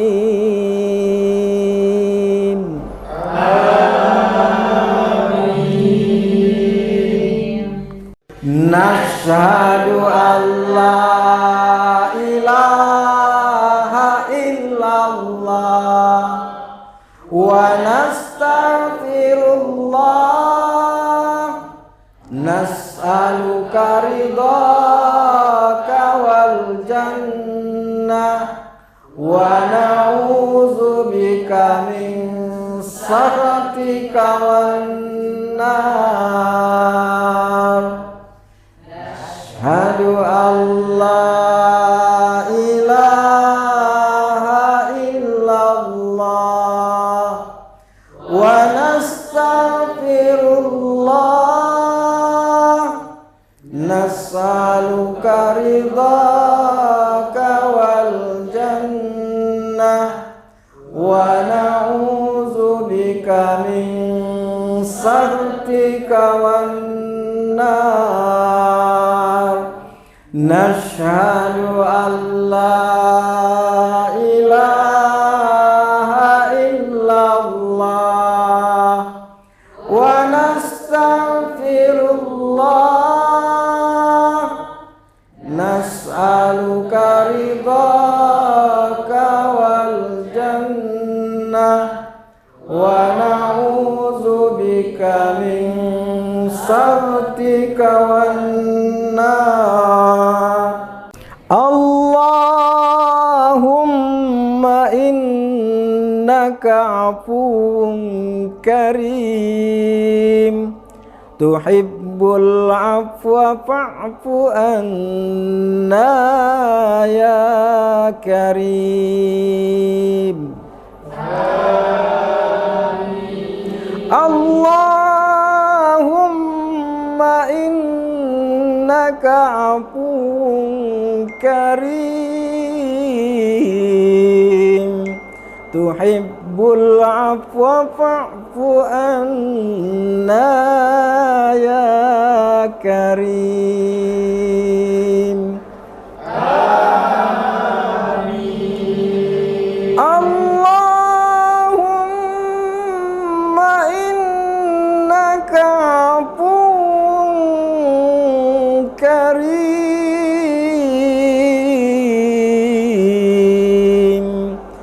tuhibbul afwa fa'fu anna ya karim.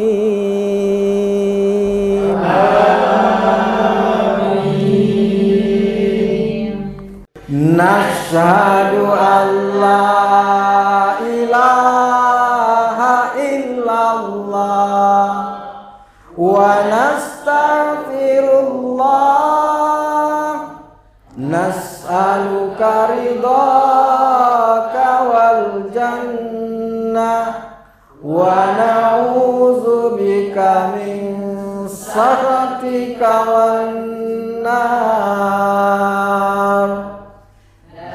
Asyhadu an la ilaha illallah wa nastaghfirullah, nas'aluka ridhaka wal jannah wa na'udzubika min sakhatika wan nar.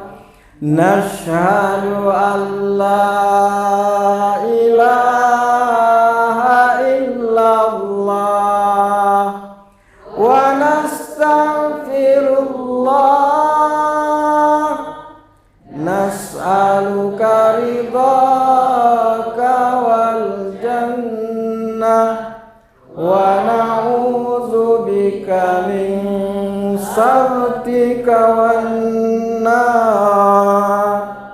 Allahumma innaka afuwun karim, tuhibbul afwa fa'fu anna ya karim. Allahumma innaka afuwun karim, tuhibbul afwa fa'fu anna ya karim.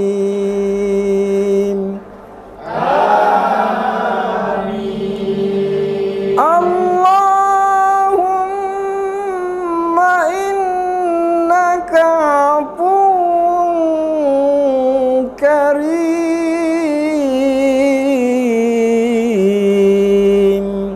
tuhibbul afwa fa'fu anna ya karim.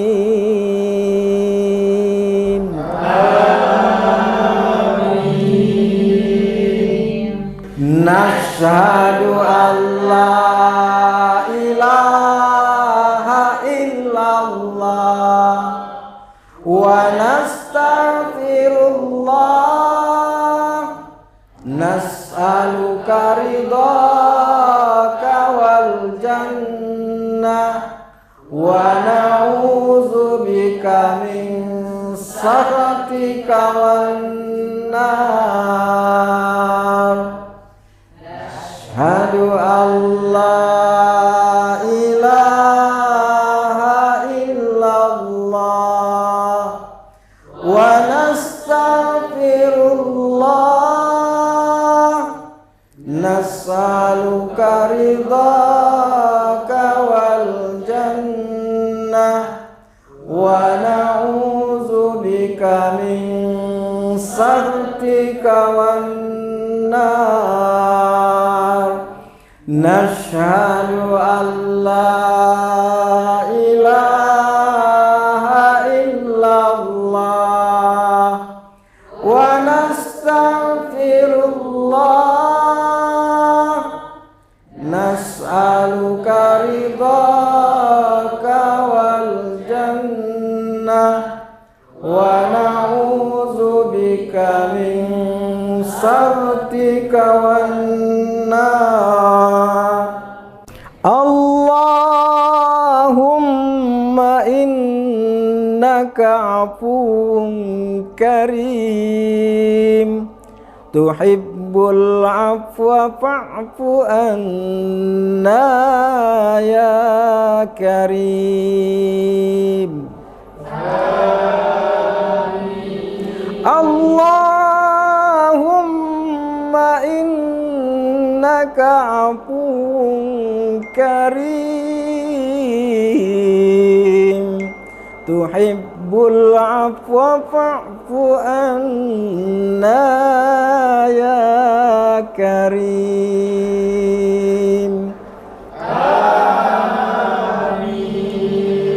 Allahumma innaka afuwun karim,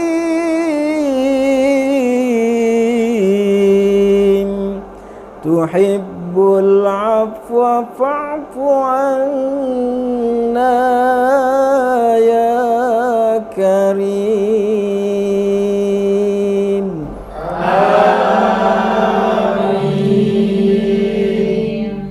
Nashhadu an la ilaha illallah wa nastaghfirullah, nas'aluka ridhaka wal jannah wa na'udzubika min sakhatika wan nar. Asyhadu an la ilaha illallah wa nastaghfirullah, nas'aluka ridhaka wal jannah wa na'udzubika min sakhatika wan nar. Nashhadu an la ilaha illallah wa nastaghfirullah, nas'aluka ridhaka wal jannah wa na'udzubika min sakhatika wan nar. Allahumma innaka afuwun karim, tuhibbul afwa fa'fu anna ya karim.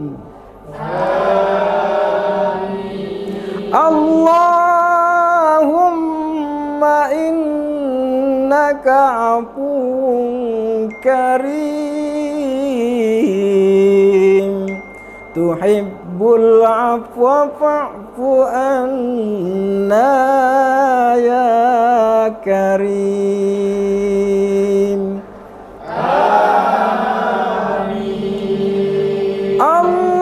Allahumma innaka afuwun karim,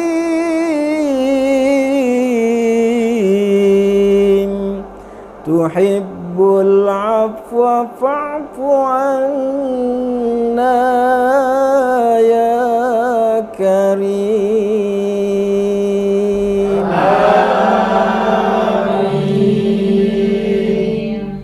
Nashhadu an la ilaha illallah wa nastaghfirullah, nas'aluka ridhaka wal jannah wa na'udzubika min sakhatika wan nar. Asyhadu an la ilaha illallah wa nastaghfirullah, nas'aluka ridhaka wal jannah wa na'udzubika min سخطك والنار نشهد أن لا إله إلا الله ونستغفر الله نسألك رضاك والجنة ونعوذ بك من سخطك والنار اللهم إنك عفو كريم تحب العفو فاعف عنا يا كريم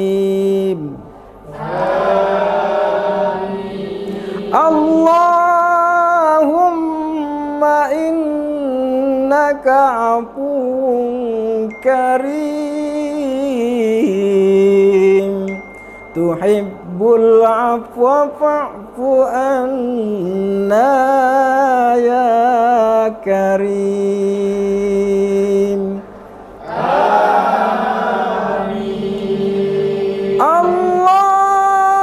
اللهم إنك عفو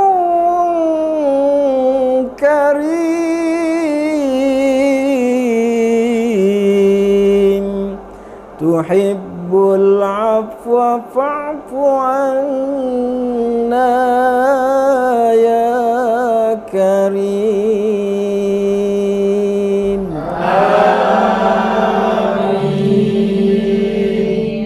نشهد أن لا إله إلا الله ونستغفر الله نسألك رضاك والجنة ونعوذ بك من سخطك والنار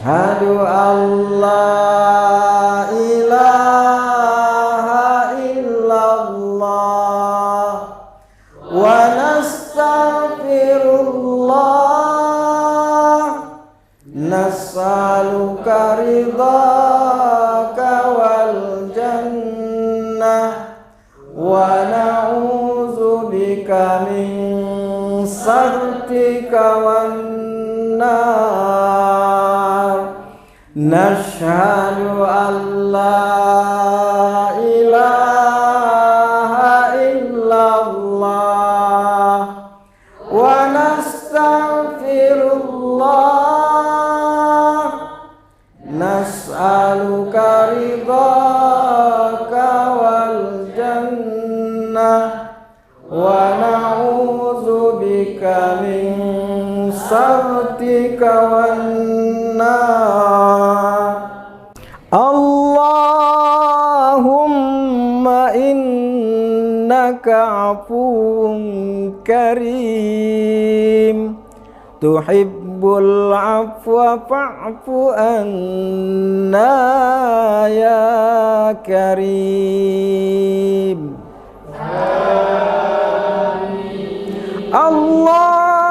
اللهم إنك عفو كريم تحب العفو فاعف عنا يا كريم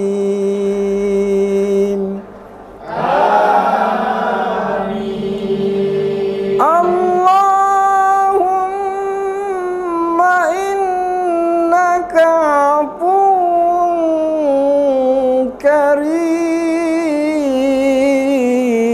كريم تحب العفو فاعف عنا يا كريم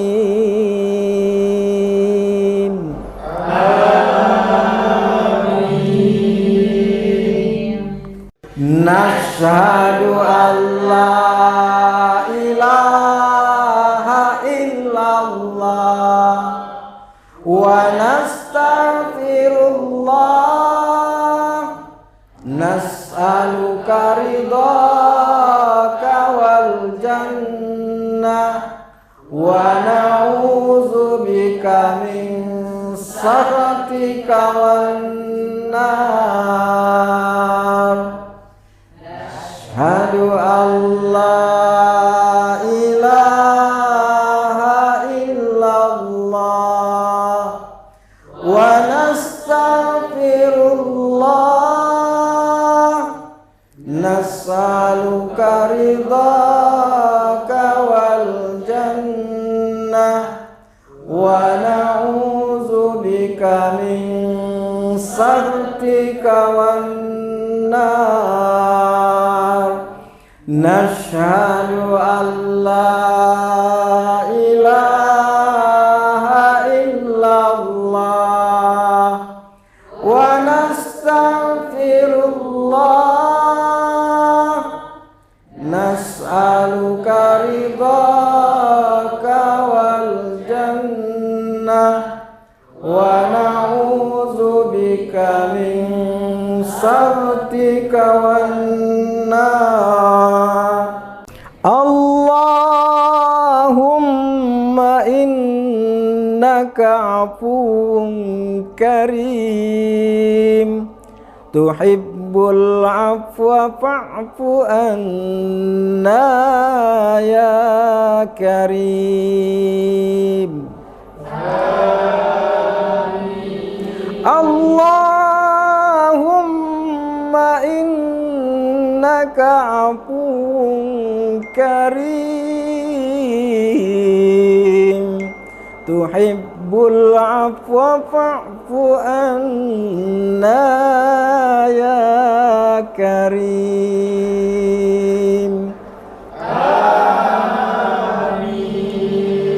Allahumma innaka afuwun karim,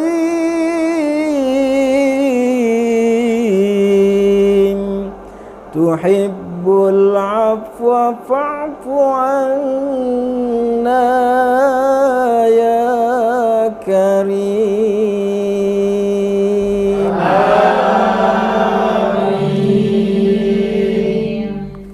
Nashhadu an la ilaha illallah wa nastaghfirullah, nas'aluka ridhaka wal jannah wa na'udzubika min sakhatika wan nar. Asyhadu an la ilaha illallah wa nastaghfirullah, nas'aluka ridhaka wal jannah wa na'udzubika min sakhatika wan nar. Nashhadu an la ilaha illallah wa nastaghfirullah, nas'aluka ridhaka wal jannah wa na'udzubika min sakhatika wan nar. Allahumma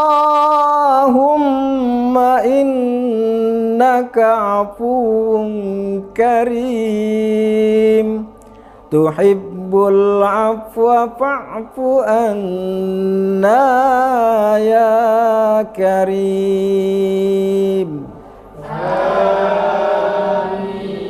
Allahumma innaka afuwun karim, tuhibbul afwa fa'fu anna ya karim.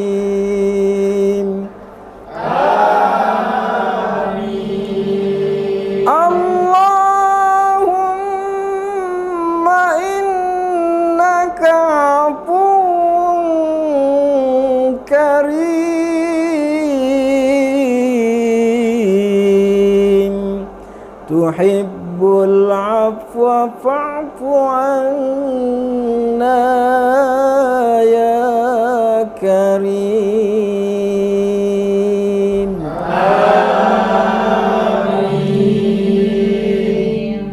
Nashhadu an la ilaha illallah wa nastaghfirullah, nas'aluka ridhaka wal jannah wa na'udzubika min sakhatika wan nar. Asyhadu an la ilaha illallah wa nastaghfirullah, nas'aluka ridhaka wal jannah wa na'udzubika min sakhatika wan nar.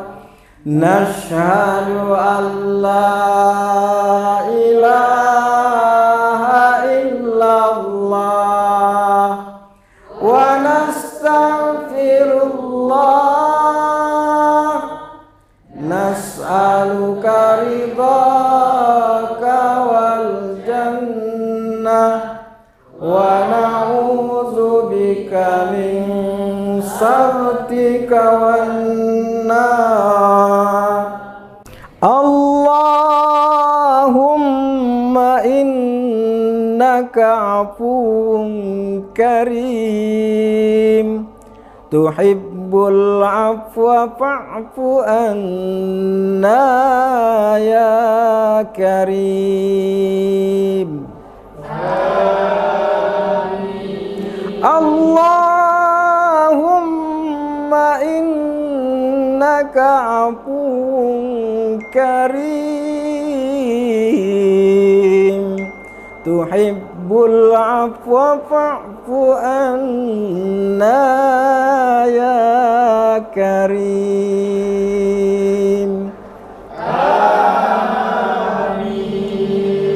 Allahumma innaka afuwun karim,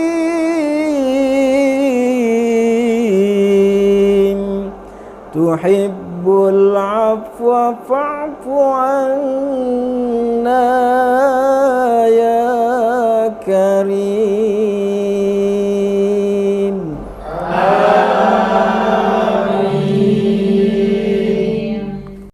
Nashhadu an la ilaha illallah wa nastaghfirullah, nas'aluka ridhaka wal jannah wa na'udzubika min sakhatika wan nar. Asyhadu an la ilaha illallah wa nastaghfirullah, nas'aluka ridhaka wal jannah wa na'udzubika min sakhatika wan nar. Nashhadu an la ilaha illallah wa nastaghfirullah, nas'aluka ridhaka wal jannah wa na'udzubika min sakhatika wan nar. Allahumma innaka afuwun karim, tuhibbul tuhibbul afwa fa'fu anna ya karim.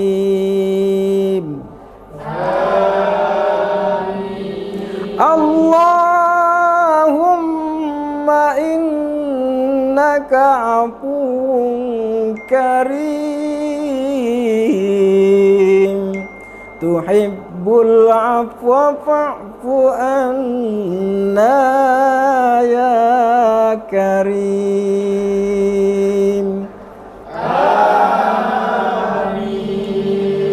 Allahumma innaka afuwun karim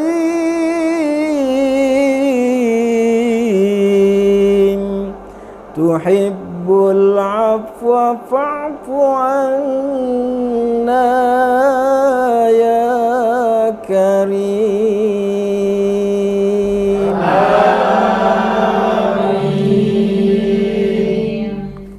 Nashhadu an la ilaha illallah wa nastaghfirullah nas'aluka ridhaka wal jannah wa na'udzubika min sakhatika wan nar. Allahumma laka sumna wa ala rizqika aftarna zahabat dam'u wa batallatil uruq wa thabatal ajru insyaallah.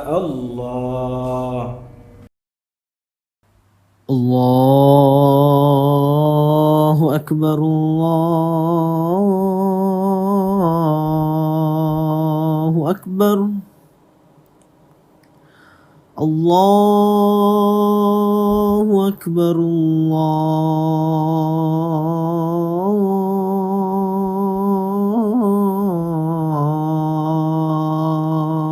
Allahu akbar. Ashhadu an la ilaha illallah.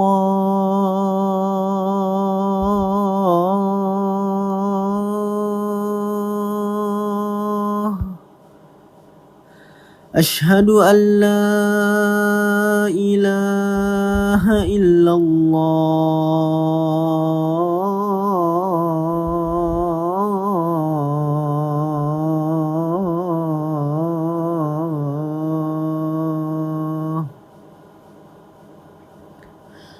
Ashhadu anna Muhammadar Rasulullah.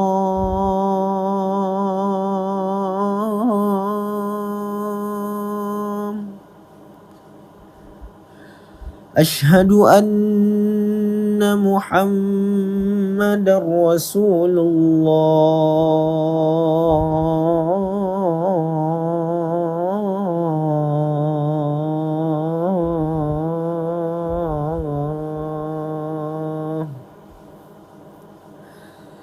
Hayya 'alas salah.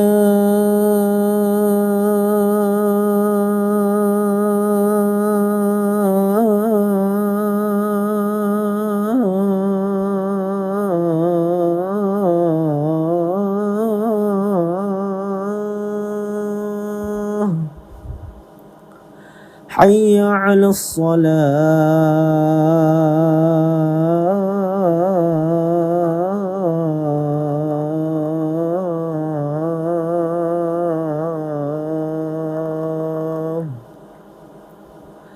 Hayya 'alal falah.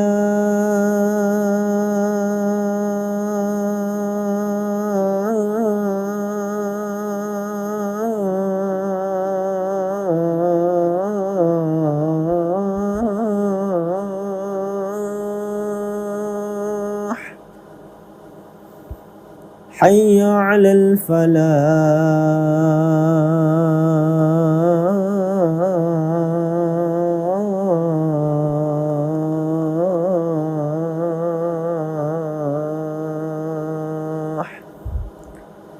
Allahu akbar, Allahu akbar, لا إله إلا الله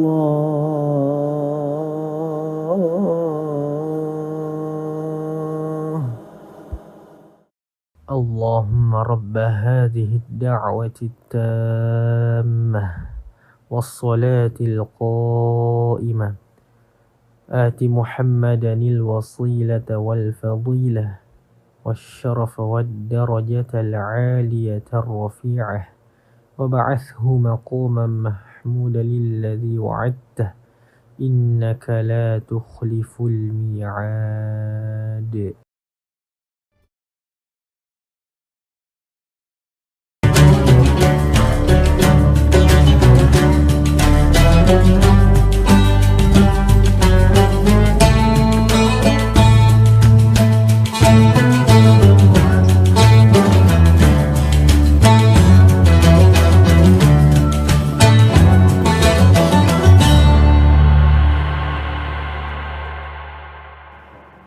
Assalamualaikum warahmatullahi wabarakatuh Tribuners, bagaimana kabar Anda pada hari ini? Senang sekali tentunya saya Ilu Devisania dapat kembali menyapa Tribuners kali ini dalam program Syiar Ramadan yang setiap harinya selama bulan suci Ramadan hadir untuk menemani seluruh Tribuners menantikan waktu berbuka puasa dengan informasi menarik yang juga dapat memperkokoh iman kita bersama.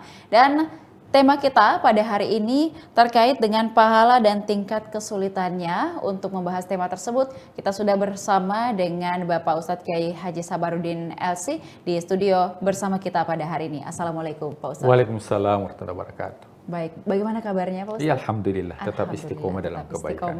Dalam kebaikan dan juga dalam melaksanakan ibadah di bulan suci Ramadan. Nah, Pak Ustadz, ini tema kita hari ini adalah pahala dan tingkat kesulitannya. Apakah memang betul sejalan ketika kita melaksanakan suatu ibadah dengan tingkat kesulitan yang lebih tinggi ataupun lebih sulit daripada hal lainnya, itu pahalanya juga akan lebih besar atau seperti apa? Silakan. Bismillahirrahmanirrahim. Hamdan wa syukranillah, salatan wa salaman ala rasulillah. Saya mengutip sebuah ayat dalam Al-Quran. Falaqtahamal aqabah. Kebaikan itu, surga itu mendaki lagi menanjak. Ketika kita melakukan perjalanan, yang mana perjalanan ini mendaki lagi menanjak, maka pasti susah. Ya, inilah dalam konsep agama sesuai dengan konsep realita yang ada di sekitar kita. Kita kenal dalam dunia bisnis istilah investasi. Ya, investasi ini tidak terlepas dari tiga hal. Yang pertama yang disebut dengan kapital, itu modal. Seorang yang ingin berinvestasi mesti memiliki modal. Yang kedua ada disebut dengan risk atau resiko. Ya, pasti setiap investasi pasti akan ada risikonya, pasti akan ada pasang surutnya. Kemudian yang ketiga ada disebut dengan return atau disebut dengan keuntungan, laba. Nah, dalam dunia bisnis kita lihat bahwa ya semakin kita mengharapkan laba atau keuntungan yang besar, biasanya itu didasari dengan modal yang banyak. Akan tetapi itu tidak cukup. Harus juga melihat resiko. Ketika modal yang besar dengan resiko yang besar dan mampu untuk dijalankan, maka biasanya akan mendapatkan keuntungan yang besar. Itu di dunia bisnis. Bagaimana dengan ibadah? Ternyata demikian halnya dengan ibadah. Sebuah ungkapan mengatakan al-ajru ala qadril masyaqqah. Pahala itu tergantung dari sulit atau tidaknya suatu amalan yang dilakukan. Semakin sulit amalan yang dilakukan, terkadang tidak melihat dari segi kuantitas, tapi sulit dilakukan, maka pahalanya jauh lebih besar di sisi Allah Subhanahu wa Ta'ala.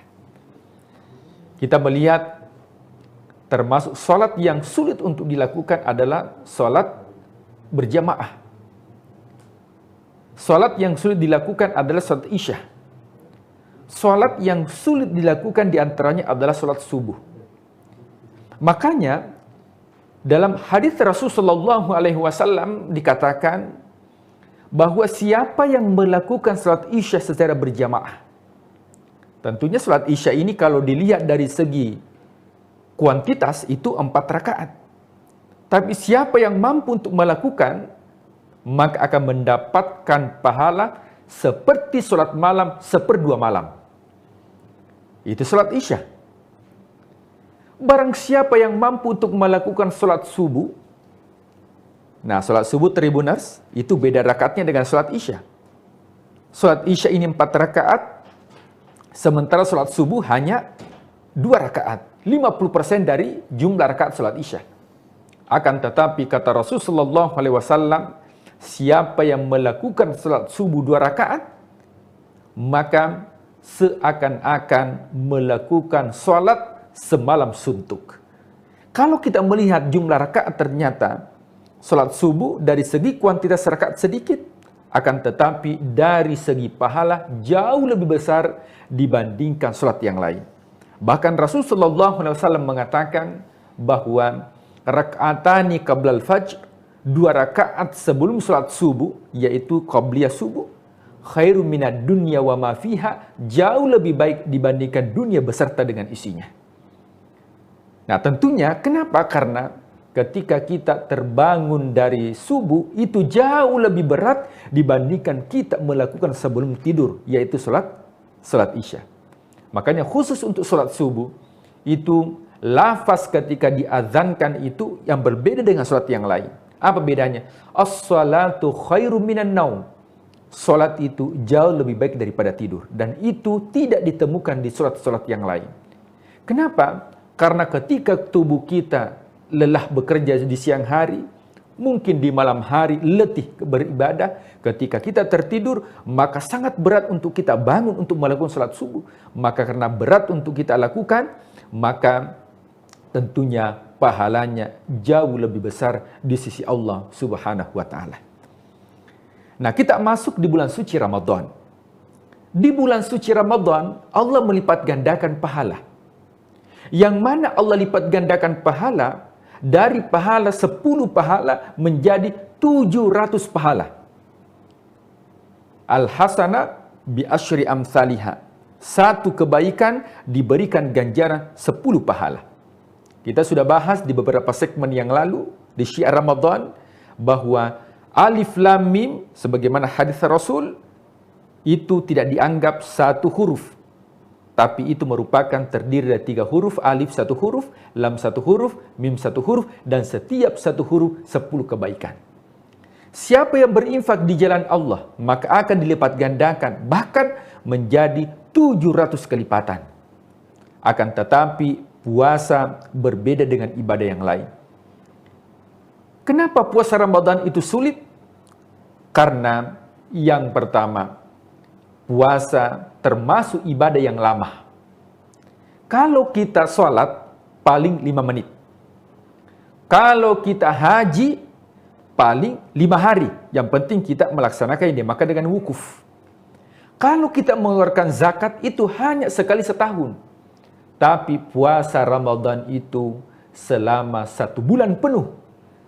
Maka inilah yang membuat ibadah puasa itu tidak mampu untuk dilukiskan pahalanya.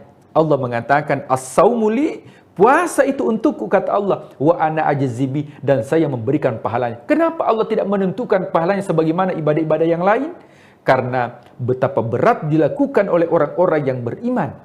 Betapa berat dilakukan oleh umat manusia. Karena beratnya itu, resikonya sangat berat, maka tentunya diberikan return, diberikan ganjaran, diberikan pahala, diberikan laba, diberikan keuntungan yang besar karena kita melakukan dengan susah payah. Hanya orang-orang yang berimanlah yang mampu untuk melakukan dan istiqomah melakukan ibadah puasa. Yang kedua, apa yang membuat ibadah puasa itu susah? Karena ibadah puasa ini adalah, framingnya adalah kita dilarang. Dilarang makan, dilarang minum, jangan makan, jangan minum, jangan berhubungan suami istri. Ada larangan di situ. Sementara ibadah yang lain justru kita disuruh. Lakukan sholat, kerjakan sholat. Tapi di puasa ini justru kita dilarang makan, dilarang minum, dilarang mengumbar aib, dilarang gosip dan sebagainya.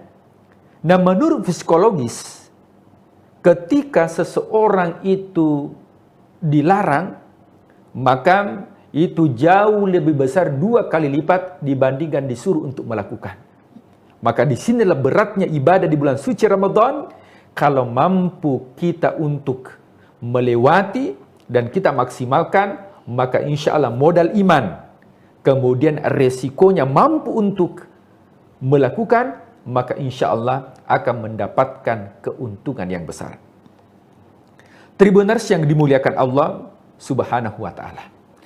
Yang ketiga, apa yang membuat berat amalan atau puasa Ramadan? Coba kita lihat. 10 malam terakhir bulan suci Ramadan, biasanya Tribuners disibukkan dengan apa? Disibukkan dengan mudik. Justru mudik, bahkan diskon. Ya, di tempat-tempat perbelanjaan justru luar biasa di akhir bulan suci Ramadan. Bahkan kita disibukkan dengan mudik. Nah, oleh sebab itu Allah menempatkan Lailatul Qadar itu di 10 malam terakhir bulan suci Ramadan. Kenapa bukan di awal Ramadan? Kenapa bukan di pertengahan Ramadan? Bukankah puncak itu biasanya identik dengan pertengahan? Kenapa di akhir bulan suci Ramadan? Karena terkadang manusia lalai karena sudah memudik, sibuk dengan baju baru, sibuk dengan rumah yang baru, sofa yang baru dan sebagainya. Karena disibukkan seperti ini dengan banyaknya rintangan dan gangguan, maka Allah memberikan pahala yang cukup besar bagi orang-orang yang memanfaatkan 10 malam terakhir bulan suci Ramadan. Dengan pahala seperti apa? 1 malam kita beribadah, maka jauh lebih baik dari ibadah lebih dari 83 tahun. Tribuners yang dimuliakan Allah Subhanahu wa Ta'ala. Sebagai kesimpulan bahwa ya, ketika seseorang ingin berinvestasi, tentunya membutuhkan modal. Modal kita adalah keimanan. Nah, dalam investasi atau bisnis, tentu akan ada risiko. Nah, bahkan mungkin kalau kita lihat, semakin berat tantangan yang dihadapi, pasti juga tiketnya semakin mahal. Ya, mungkin kalau ada pertandingan sepak bola, yang dilawan hanya mungkin antar kecamatan, maka pasti juga penontonnya itu ya paling antar kecamatan. Tapi kalau ada klub bola, kemudian lawannya ini mungkin dari luar negeri, atau klub yang terkenal, maka dipastikan pasti tiketnya mahal. Kenapa? Karena begitulah dalam kehidupan.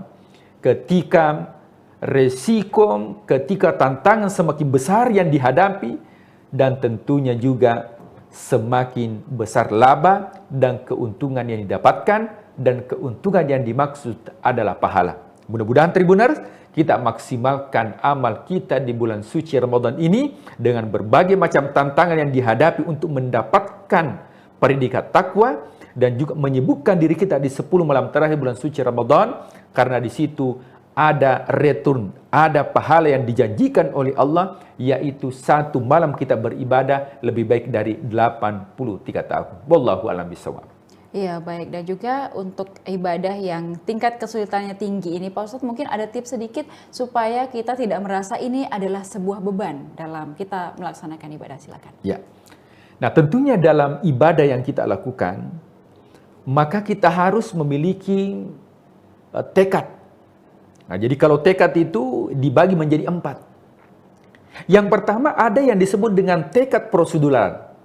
Apa itu tekad prosedural? Adalah, ya karena ini amal ibadah memang sudah rutin kita lakukan. Jadi sudah dianggap biasa. Jadi dilakukan puasa Ramadan karena memang tahun lalu kita sudah berpuasa. Kalau yang seperti ini, maka itu disebut dengan tekad prosedural. Yang kedua, ada yang disebut dengan tekad emosional. Apa itu tekad emosional? Kita melakukan ibadah puasa karena kita malu kalau di tempat kerja kita cuman kita yang tidak berpuasa.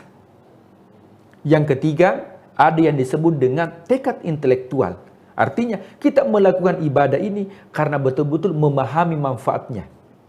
Akan tetapi yang paling terpenting adalah ketika sudah ada tekad spiritual, kita melakukan ibadah ini tujuannya adalah untuk mendapatkan ridha Allah Subhanahu wa Ta'ala. Jadi tipsnya yang pertama adalah bagaimana tekad yang kuat untuk melakukan ibadah. Kemudian perlu diyakini dalam kalbu bahwa setiap ibadah yang kita lakukan, semakin berat ibadah yang kita lakukan, maka jaminannya adalah syurga. Karena dalam Al-Quran dikatakan, falaqad tahamal aqabah, syurga itu mendaki lagi menanjak, semakin susah kita lakukan, maka ganjarannya semakin besar di sisi Allah Subhanahu wa Ta'ala. Makanya ketika ada orang yang berduka, ada orang yang ditinggal, kenapa bersedih? Larut dalam kesedihan, berat untuk menjalani beban hidup. Kenapa berat? Karena jaminannya adalah surga, jaminan kesabaran, diberikan pahala unlimited oleh Allah Subhanahu wa Ta'ala.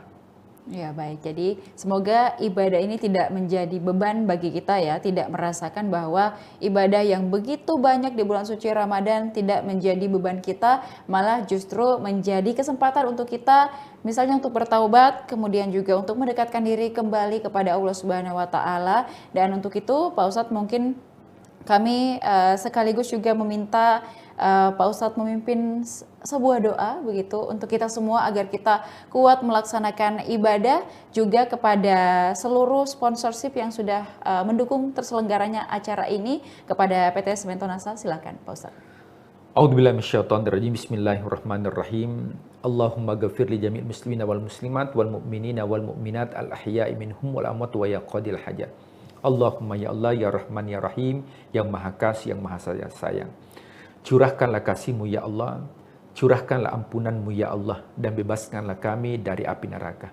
Ya Allah, mudah-mudahan seluruh aktivitas yang kami lakukan ya Allah menjadi amal kebaikan yang Engkau terima di sisi-Mu. Bukakanlah kami pintu ampunan, bukakanlah surga-Mu ya Allah, dan jadikanlah ya Allah Semen Tonasa semakin diberikan kekuatan oleh Allah menjadi semen yang kuat, berkualitas, dan juga terpercaya di kalangan masyarakat. Ya Allah, mudah-mudahan dengan sifat Al-Qawi, Engkau memberikan kekuatan ya Allah, dengan sifat Al-Matin, yang maha kokoh ya Allah, dan berikanlah ya Allah ampunan sehingga kita termasuk orang-orang yang mendapatkan ampunan di bulan suci Ramadan. Amin ya rabbal alamin. Rabbana atina fid dunya hasanah wa fil akhirati hasanah wa qina adzabannar. Wa sallallahu ala Muhammadin walhamdulillahi rabbil alamin. Amin amin ya rabbal alamin. Amin. Baik, terima kasih Pak Ustadz atas doa dan juga harapannya kita bersama.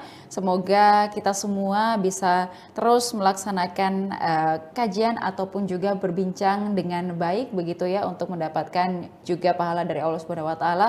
Dan semoga para perusahaan ataupun juga sponsorship yang mendukung terselenggaranya acara ini juga diberlimpahkan keberkahan, karena secara tidak langsung juga mendukung bagaimana kita menyebarkan atau menyebarluaskan kebaikan untuk seluruh Tribuners. Terima kasih Pak Ustadz sudah memberikan sharing-sharingnya pada hari ini, dan juga terima kasih kepada seluruh Tribuners yang sudah menyaksikan program kita selama bulan suci Ramadan kali ini. Jangan lupa juga saksikan beragam program dan berita menarik lainnya, tentunya hanya di kanal YouTube dan Facebook Tribun Timur, mata lokal menjangkau Indonesia. Saya Ilu Devisania beserta seluruh kerabat kerja pamit undur diri. Terima kasih. Wassalamualaikum warahmatullahi wabarakatuh. Waalaikumsalam warahmatullahi wabarakatuh.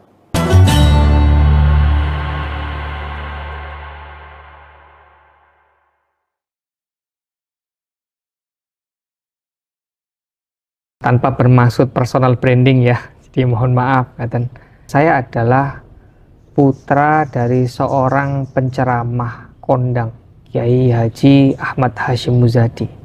Jadi saya tentu tidak berangkat dari titik nol. Titik baliknya adalah ketika saya masuk Gontor.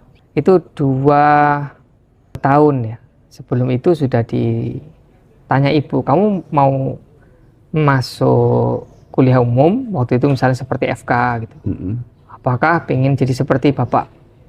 Saya bilang, saya pengen seperti apa?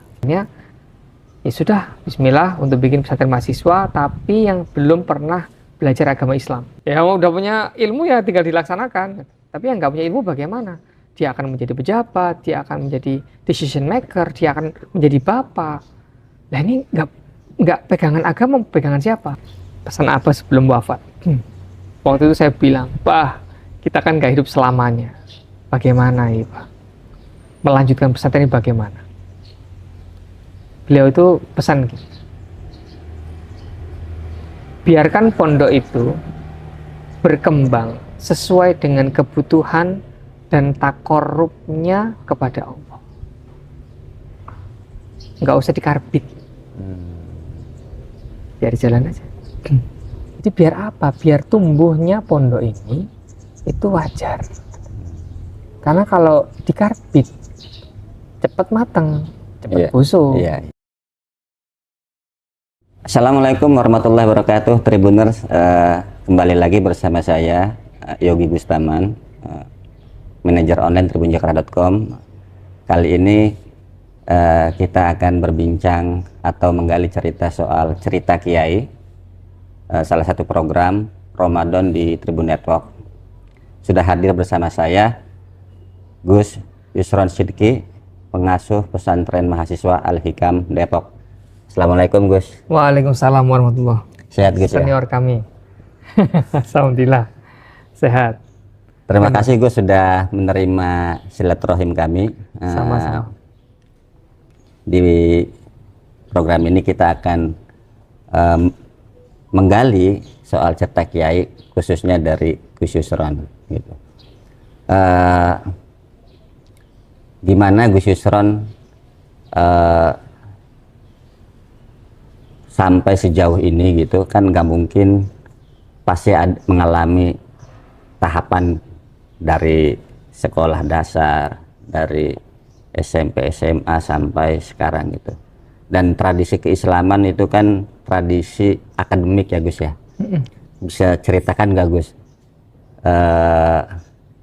dinamika Gus Yusron waktu menimba ilmu, bahkan ada ceritanya ketika Gus Yusron pernah di Suriah waktu itu di tengah-tengah konflik gitu. Dan di penjara. Oh ya? Oh ya. Itu gimana Gus ceritanya Ya. Gus? Bismillahirrahmanirrahim. Terima kasih atas kedatangan tim dari Tribun ya. Ini kebetulan ya dengan adalah senior kami ya. Sebenarnya tidak setiap sosok pasti punya cerita. Iya. Dan cerita itu pasti berbeda-beda, maka akan menjadi sosok yang berbeda pula. Tanpa bermaksud personal branding ya, jadi mohon maaf. Dulu ketika saya masih kecil, saya adalah putra dari seorang penceramah kondang, Kiai Haji Ahmad Hashim Muzadi. Jadi saya tentu tidak berangkat dari titik nol. Berbeda dengan ayah saya yang memang bukan anaknya Kiai, maka saya memiliki kisah yang berbeda dari ayah saya. Saya tumbuh di lingkungan pesantren. Jadi waktu pesantren Al-Hikam Malang itu dibangun, saya masih melihat bagaimana Abah masih nungguin masjid, kemudian santri-santri awal datang, kemudian ya pembangunan yang asrama pertama, asrama kedua, asrama ketiga dan seterusnya. Saya melihat perjalanan itu. Tentu berbeda dengan saya yang masuknya atau mulainya tidak dari awal, tapi ya dari sudah sangat dekat dengan dunia pesantren. Istilahnya saya besar di pesantren. Ketika saya besar di pesantren, ternyata pendidikan sekolah yang saya geluti sangat mempengaruhi pribadi. Ketika saya masih berada di madrasah ibtidaiyah, maka persinggungan saya dengan kegiatan agama cukup intens. Namun waktu itu ibu saya memindahkan ke SD kelas 4. Alasannya sederhana, karena Yusron tidak pernah belajar kok ranking 1. Nah, ternyata ketika digeser ke SD saya langsung ranking 14. Nah, kata ibu saya, berarti bukan kamu yang pinter gitu. Berarti lingkungannya yang kurang kompetitif. Ya, kira-kira bahasanya gitu. Oke, kamu sekarang waktu belajar lagi. Tapi perjalanan ini membuat intensitas kita terhadap agama, mau tidak mau, disadari atau tidak, pasti menurun. Nah, ketika intensitasnya turun, maka walaupun saya anaknya kiai, walaupun saya itu tinggal di pesantren, tapi kadang ya agama itu ya benar-benar seperti yang penting saya Islam, yang penting saya sholat, titik gitu. Tapi apakah agama ini layak diperjuangkan? Apa yang harus diperjuangkan dari agama ini? Apa yang harus menjadi pegangan hidup? Itu tidak saya dapatkan. Karena ayah sibuk, santri sibuk, saya sibuk dengan dunia akademik saya sendiri. Nah, titik baliknya adalah ketika saya masuk Gontor. Jadi saya sebelum masuk Gontor di usia SMA ya, itu dua tahun ya. Sebelum itu sudah ditanya ibu, kamu mau masuk kuliah umum, waktu itu misalnya seperti FK gitu. Apakah pengen jadi seperti bapak? Saya bilang, saya pengen seperti abah. Kalau gitu sekarang waktunya kamu setiap akhir pekan ngaji ke Ustadz Munif namanya. Baik, saya ngaji dengan kakak saya berangkat.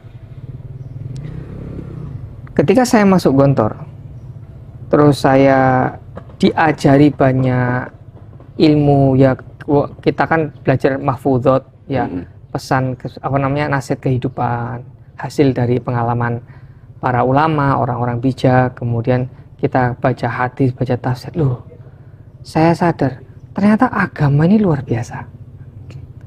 Nah, di situ saya merasakan manfaat beragama yang sangat baik, mempengaruhi cara pandang, pola pikir, gas atau ngerem. Maka saya jadi tertarik untuk ini, agama tidak boleh berhenti di saya. Bagaimana agama ini menjadi manfaat bagi orang lain juga. Waktu itu saya bisa baca di Gontor, ngerti, oh saya ngerti.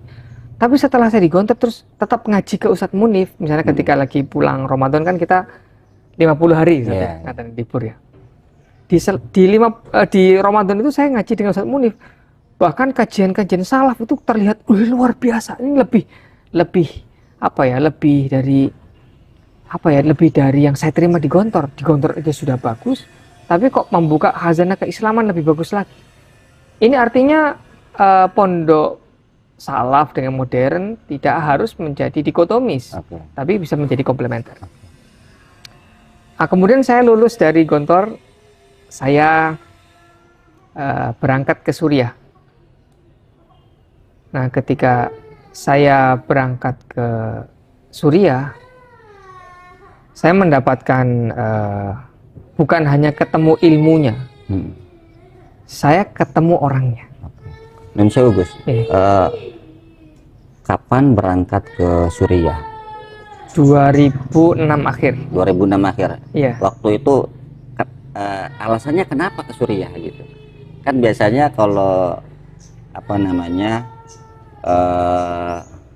santri-santri di Indonesia itu kan rujukannya kalau nggak ke Madinah, ke Kairo Mesir, sama ke tempat lain misalkan di kawasan Maghribi gitu, termasuk pilihannya jatuh ke Suriah gitu.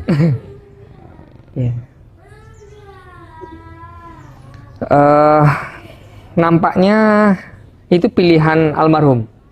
Ya, almarhum Abah Hasim. Jadi beliau memilihkan karena di Mesir sudah terlalu banyak orang Indonesia. Jadi rasa keilmuan Timur Tengahnya kurang lah gitu menurut beliau. Bukan kok buruk, tidak, tapi beliau nanti kamu ketemu kumpul sama orang Indonesia lagi gitu. Kan kepinginnya kumpul sama orang-orang dengan orang-orang yang di Timur Tengah gitu. Kemudian pilihannya adalah Suriah. Suriah itu saat itu ada dua tokoh ulama yang sangat terkenal di dunia. Namanya Profesor Dr. Said Ramadan Al-Buti dan Profesor Dr. Wahbah Zuhaili. Jadi saat itu menjadi menjadi bukan hanya kiblatnya para santri, tapi juga dihormati di dunia ulama internasional. Nampaknya Abah tertarik. Oh, oke. Jadi dua tokoh tadi tokoh ya. Trademark pemikiran Islam ya. Iya, pemikiran Islam moderat saat Iya, itu. iya. Nah, menurut Abah Hasyim Muzadi, Anda boleh setuju atau tidak, tapi Abah saya memandang seperti itu. Makanya Abah pingin ini saya disowankan ke Profesor Dr. Syekh Ramadan Said Al-Puti, disowankan ke rumahnya, mohon diterima jadi murid sama Prof. Wahbah Zuhaili. Prof, ini tolong anak saya titipkan, tolong diterima jadi murid. Langsung Abah sendiri langsung. yang sowan itu? Langsung sowan. Jadi saya diajak waktu itu, setahun sebelum saya meninggalkan Gontor, waktu pengabdian, awal pengabdian. Oke. Nah, disitulah pilihan kenapa Surya. Oh. Ceritanya menarik dari Gontor kemudian ke Surya. Dan Abah langsung yang membawa jenengan ketemu dua ulama besar. Baik. Itu gimana ceritanya?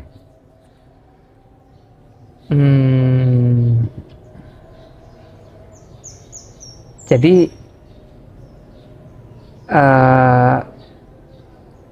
judulnya itu survei kampus. Oke. Jadi Abah itu ngajak saya itu waktu itu dengan beberapa tokoh ya, seperti Kiai Idris Marzuki, kemudian Kiai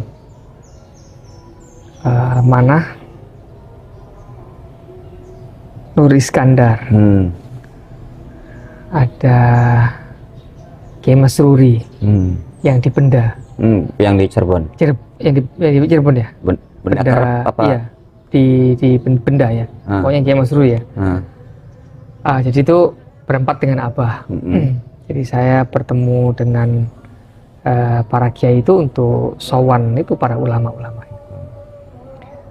Saya masuk rombongan sebenarnya ingin mencari kampus, tapi rombongannya rombongan untuk silaturahim dengan ulama dan parlemen Suriah waktu itu. Apa punya agenda, saya diangkut istilahnya lah. Di situ saya mencari kampus, tapi juga dipertemukan dengan ulama-ulama. Nah, disitulah saya melihat Islam itu tidak hanya sebagai teori, tapi juga Islam itu sebagai sosok. Jadi kalau Islam sebagai teori, teorinya begini.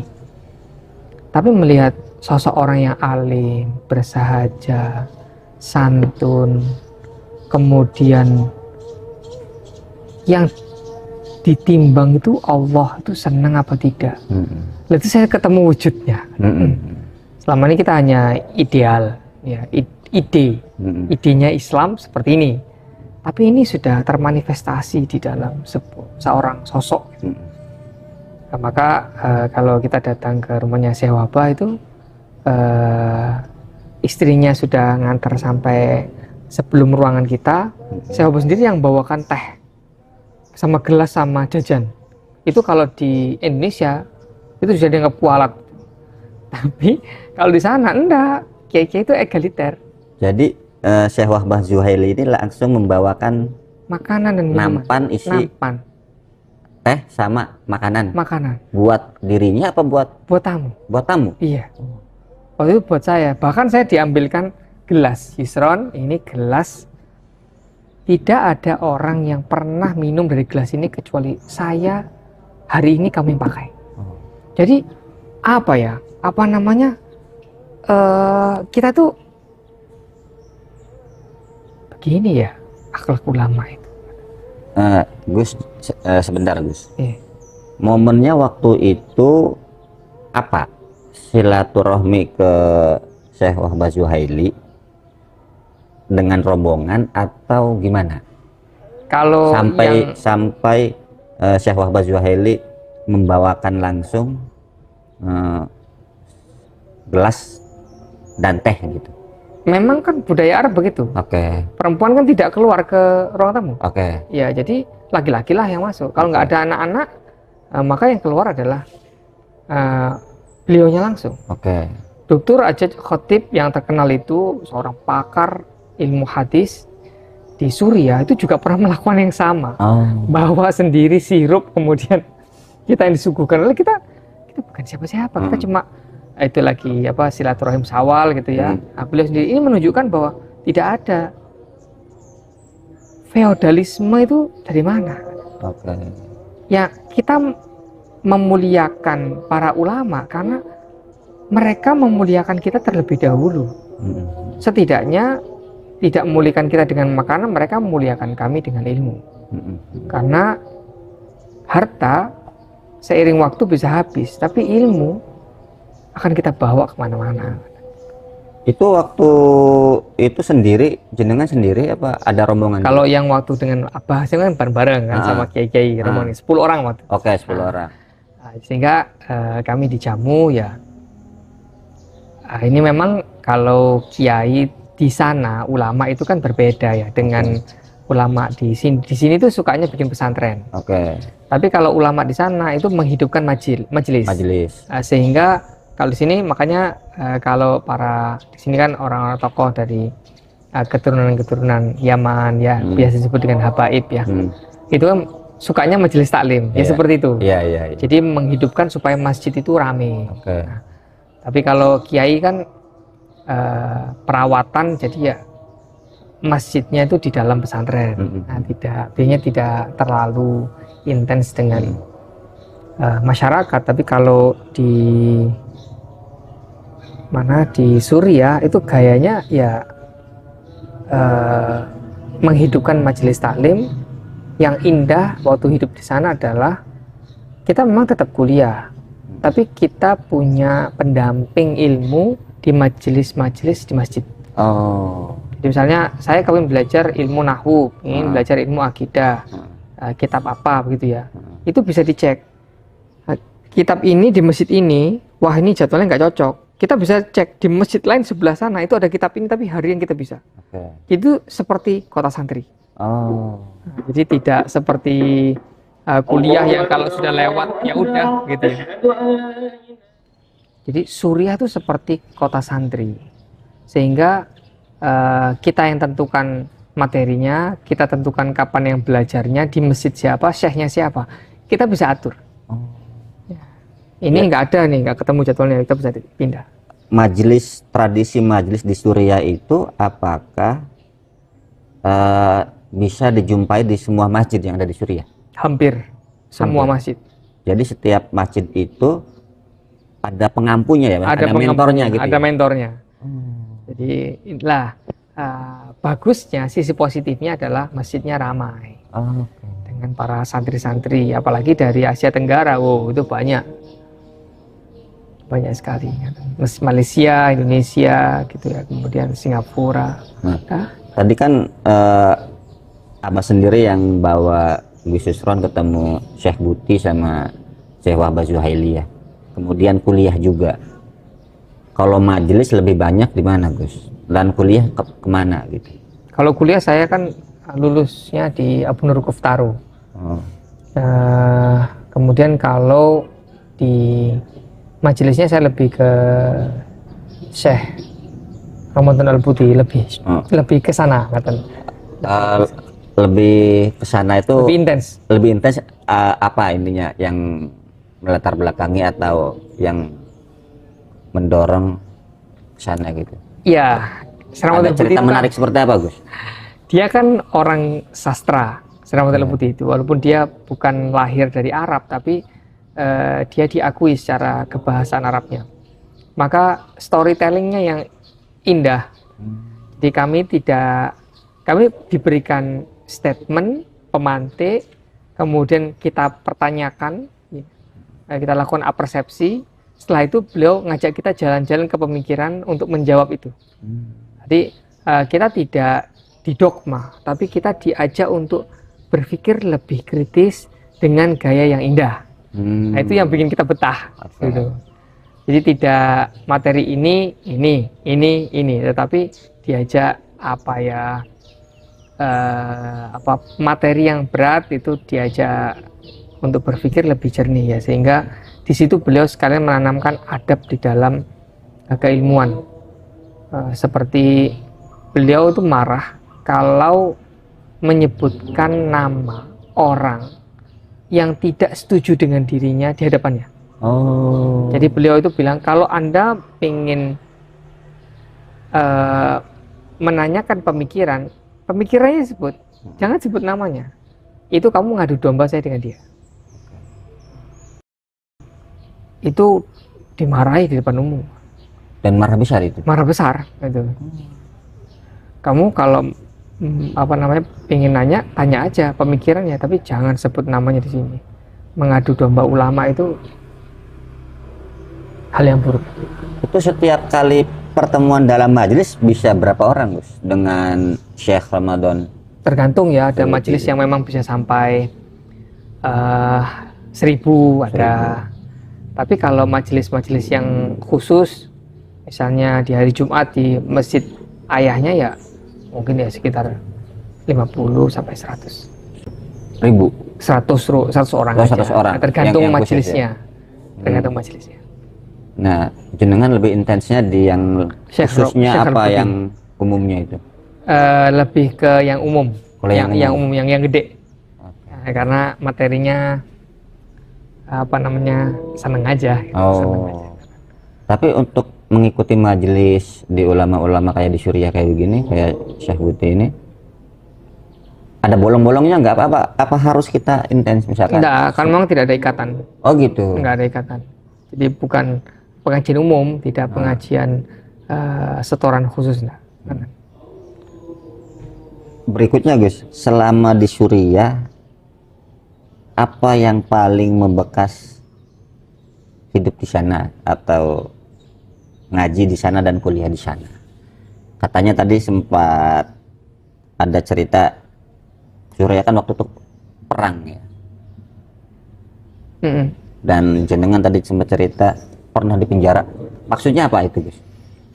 Ya, saya di penjara waktu itu gara-gara urusan imigrasi sebenarnya. Oke. Jadi waktu saya masih awal-awal datang, ternyata izin tinggal saya bermasalah karena waktu itu ada sedikit miss ya, sehingga saya waktu ke imigrasi langsung ditangkap, mau dideportasi. Jadi saya di bawah tanah itu, penjara bawah tanah 1 minggu. Iya, dan akhirnya keluar. Di situ saya punya pengalaman bahwa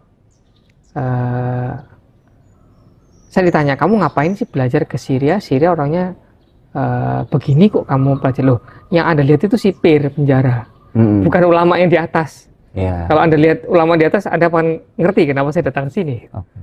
Tapi itulah sisi sisi lain dari kehidupan yang intinya bahwa agama ini, ulama itu akan dimusuhi kalau Anda tidak mengenal atau sekedar berasumsi. Nah, jika Anda memang tidak suka dengan orang karena memang sudah meneliti, silahkan.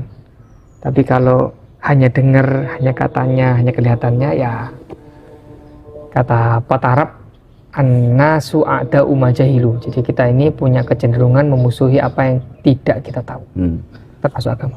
Gue selama seminggu di penjara bawah tanah Suriah, itu penjara punya imigrasi. Iya, kriminal. Oke, itu lokasinya di bandara apa di mana? Enggak, di tengah kota. Di tengah kota. Saya tahu tempatnya.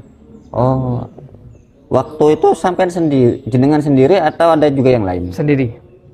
Gimana perlakuan mereka? Selama kita nggak macam-macam, mereka nggak macam-macam. Nah, kan yang menarik tadi ada pertanyaan dari petugas imigrasi, kenapa Anda ke Suriah untuk belajar gitu ya? Untuk itu dari teman-teman yang di penjara itu. Oh, ada juga? Ada. Oh. Ada banyak. Saya masih ingat ada 4 bangsal waktu itu. Bangsal. Itu warga negara mana aja? Banyak, Afrika ada, kemudian Asia ada. Tapi yang kayak di Eropa kayaknya nggak ada. Nah, mereka ini di penjara karena kasus yang sama juga. Imigrasi. Dan tujuannya ke Suriah ini lebih... Ya mungkin ada masalah di izin tinggal, atau sudah habis, atau apalah. Kan kita kalau masuk negara kan harus izin kan. Kalau izinnya habis kan ya harus keluar gitu.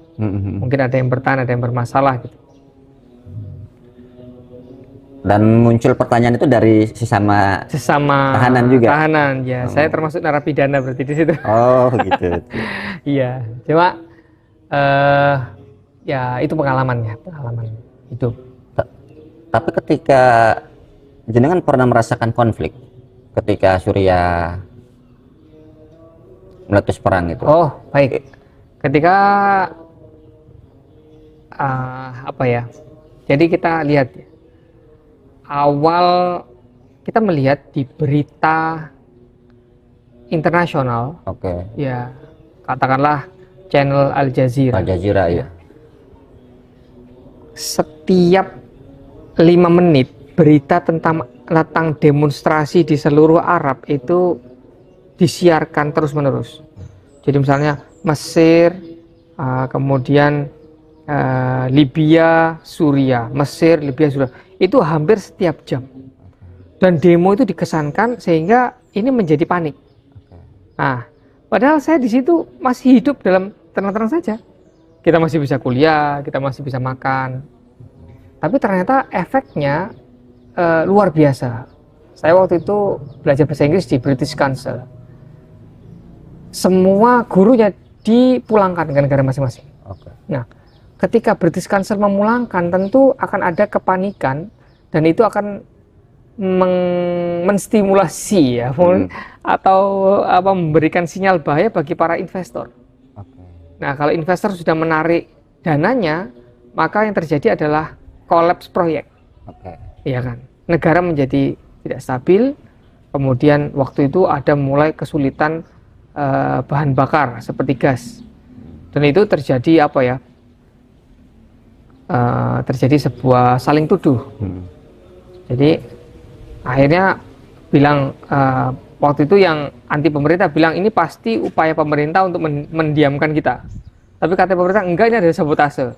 Sudah, kita tidak tahu siapa yang tahu. Jadi orang itu dijebak untuk berpikir berpikir dilema ya, kayak dilema fallacy namanya. Kalau nggak A, kamu berarti B. Kalau B ya kalau nggak B berarti A. Ini bukan saya melakukan kok. Berarti ini pemerintah nih, katanya yang anti pemerintah. Kata pemerintah, loh kami nggak melakukan kok, ini pasti dari kamu. Lah kita lupa bahwasanya ada banyak orang kedua, ketiga, keempat, dan kelima. Namanya polarisasi. Nah, itu saya belajar, oh ini caranya untuk membuat melancarkan propaganda, dan caranya seperti ketika kamu masih bisa tidur nyenyak itu di di TV internasional itu beritanya seolah-olah ya penggiringan opini bahwa Timur Tengah genting, Timur Tengah genting. Saya masih bisa makan enak, masih bisa tidur nyenyak. Kapan suasana makan enak, tidur nyenyak berubah drastis atau berubah 180 derajat? Ketika sudah mulai terjadi konflik. Jadi kita alami ya, waktu itu ketika kami setelah selesai sholat Jumat, itu tiba-tiba ada orang yang nggak dikenal, tiba-tiba takbir, Allahu Akbar, Allahu Akbar. Jadi mereka keluar dari masjid itu meneriakkan Allahu Akbar, Allahu Akbar, tapi kerumunannya itu belum tentu kerumunan mereka. Tapi kesannya itu ada demonstrasi lah. Itulah kadang bentrok dengan keamanan. Padahal kami itu hanya kepingin sholat Jumat, nggak kepingin demo, begitu.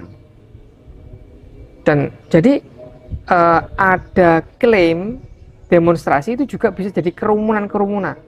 Nah, karena sudah terjadi bentrok-bentrokan, maka kerumunan ini akan muncul. Di situ saya sadar bahwa kebohongan yang diucapkan terus-menerus dia akan dianggap benar.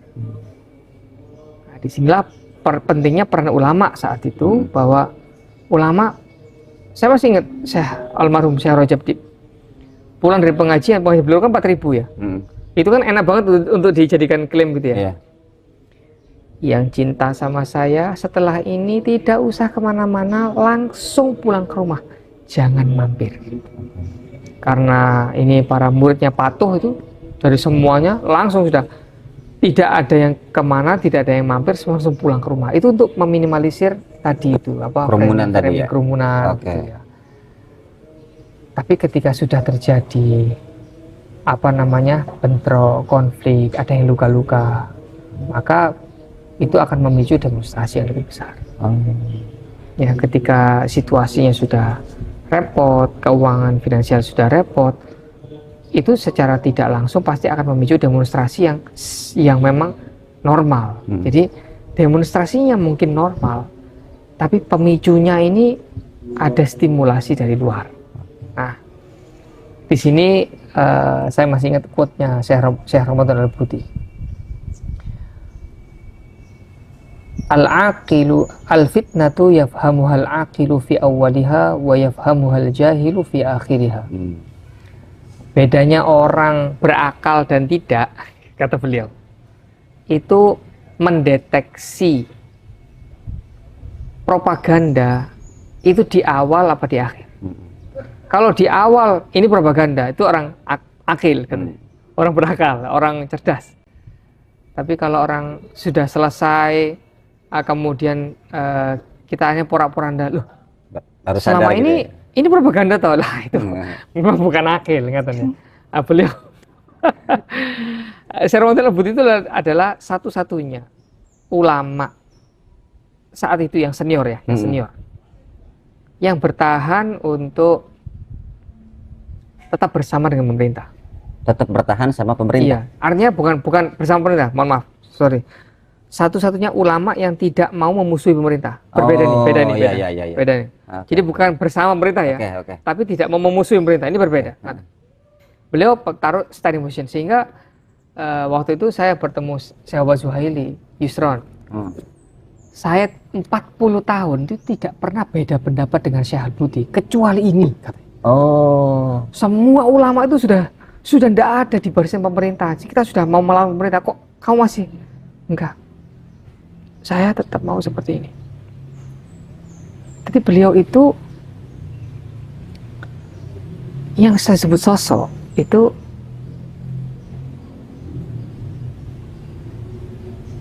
waktu awal-awal konflik dan mulai memanas katanya. Tapi jalan masih aman. Beliau muncul di TV, beliau bilang, saya sebutkan ya, ada sebuah hadis dari Nabi SAW tentang fitnah.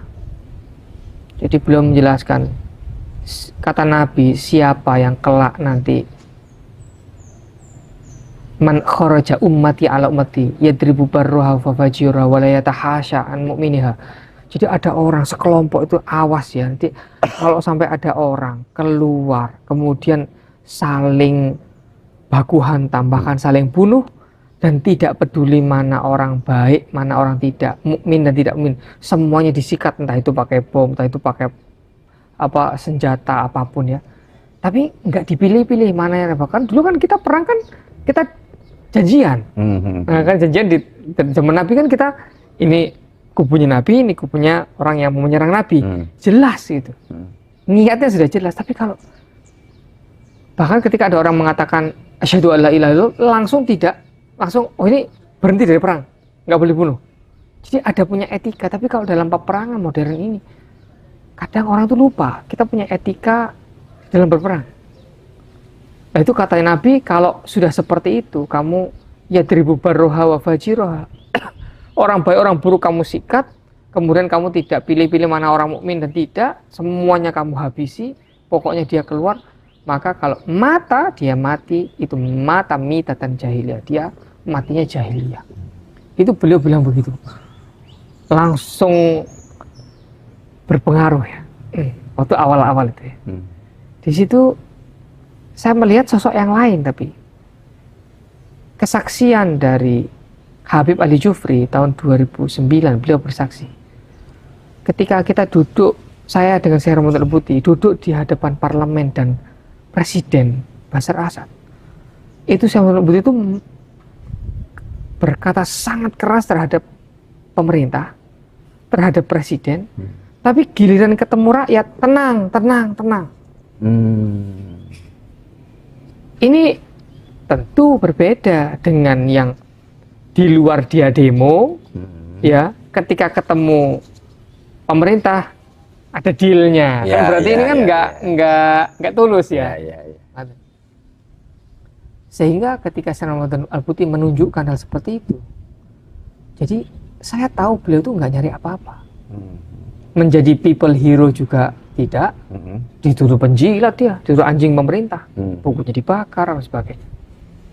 Tapi di dalam pemerintah dia dianggap orang ini mendekati oposisi. Nah, beliau cari apa di masyarakat? Kemudian dia dituduh sebagai anjing pemerintah. Tapi di depan pemerintah dia dituduh dia belum tentu sepakat dengan kita. Dalam wawancara terakhir sebelum beliau wafat, akhirnya kena efek bom bunuh diri waktu itu ya. Tapi beliau kena hentakannya. Oh, kena itunya apa ya? Ledakan apa namanya? Wave-nya, shock wave-nya. Oke. Itu di mana? Di Masjid Iman, Jami Iman namanya. Masjidnya di beliau? Damaskus. Tempatnya beliau ngajar yang saya sering datang sana. Oh, ada pelaku peledakan bunuh diri gitu. Ya, meninggal dia. Nah, kemudian pelakunya. Nah, kemudian sebelum itu beliau wawancara. Beliau menjelaskan kenapa saya ini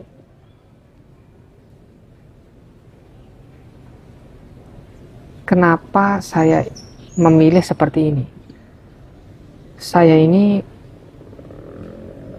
tidak ingin dianggap sebagai pahlawan. Jadi ya tidak ingin jadi dianggap pahlawan, enggak. Saya pakai pikiran saja. Di kita ini kan pakai dalil. Kalau nggak ada pakai logika.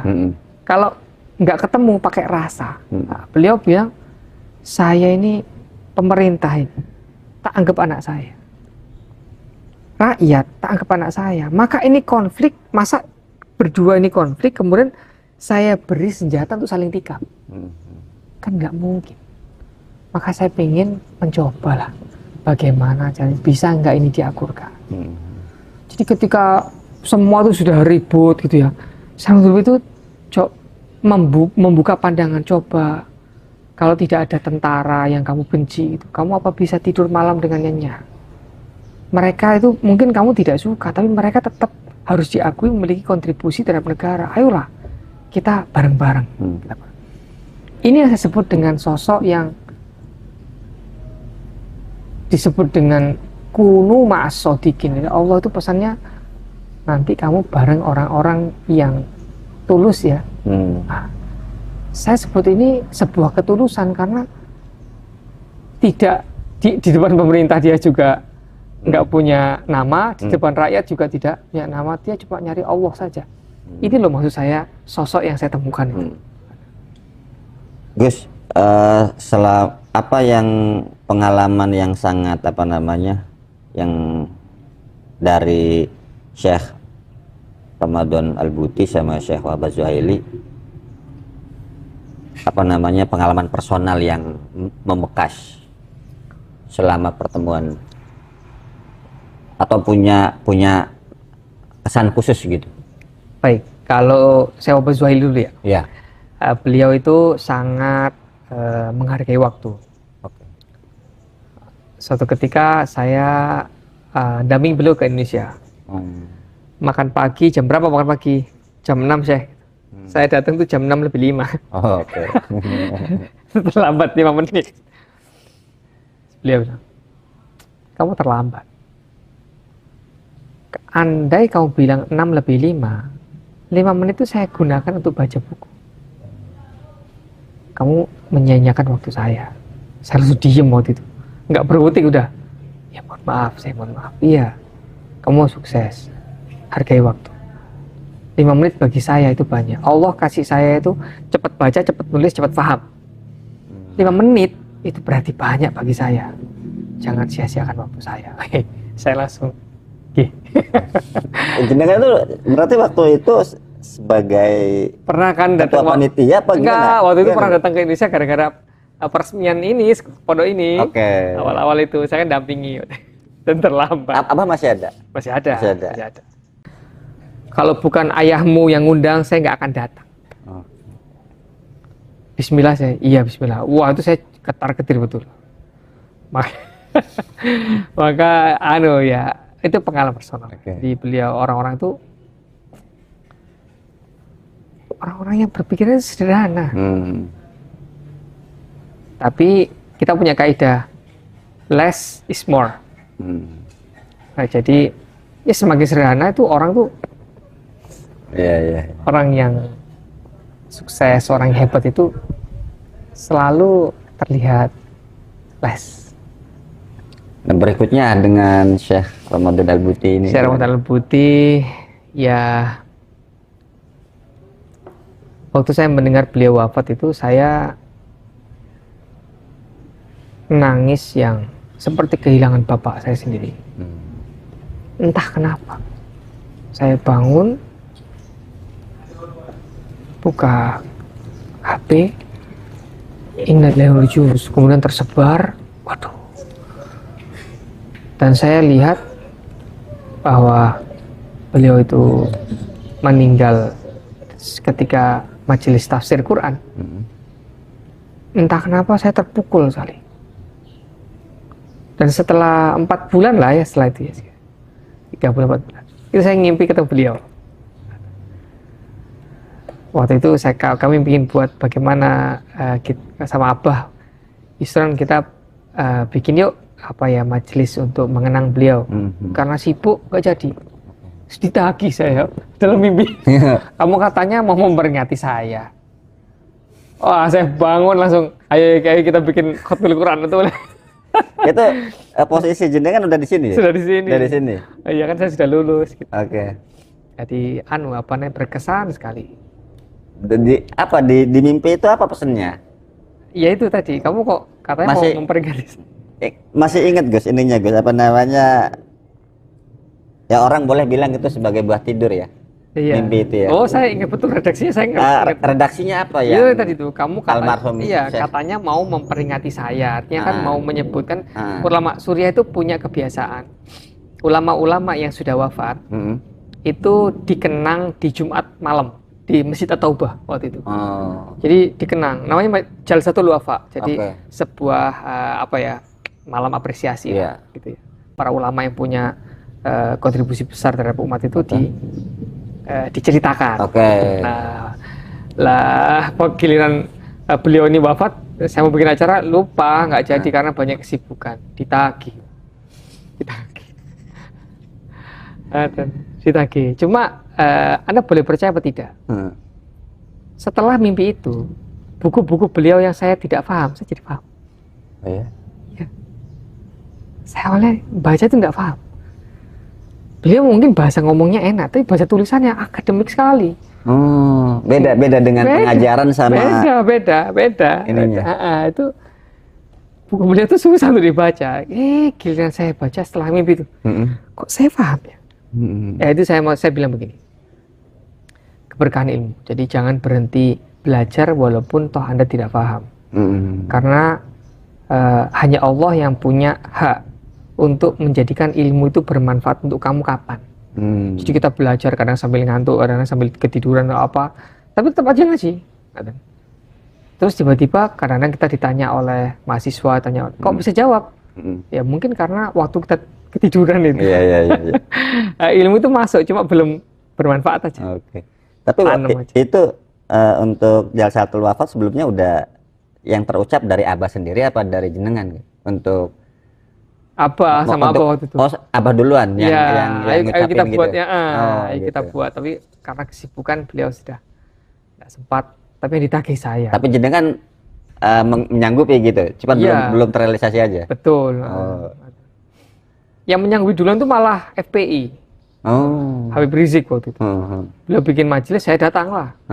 Kemudian kata Habib Rizik, ini muridnya nih, katanya. Terus bagaimana? Ya ini muridnya suruh cerita.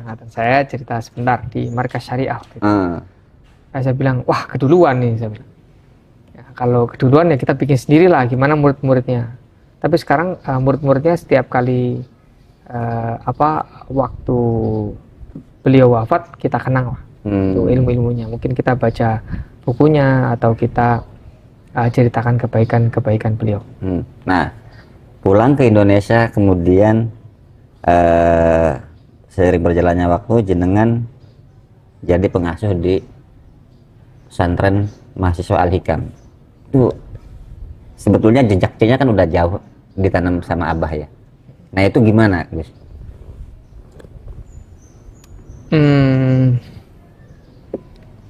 Jadi untuk kegiatan yang ada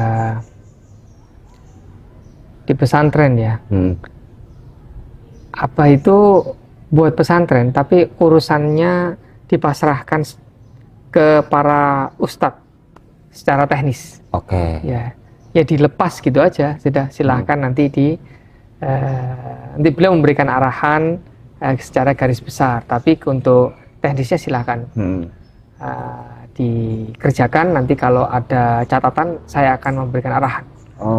Jadi ya kami sendiri yang susun kurikulumnya, kemudian bagaimana prosesnya. Jadi apa waktu itu mencari kayak menteri luar negeri lah bahasanya, di luar gitu ya, mencari jaringan, mencari kolega, mencari mungkin donatur ya.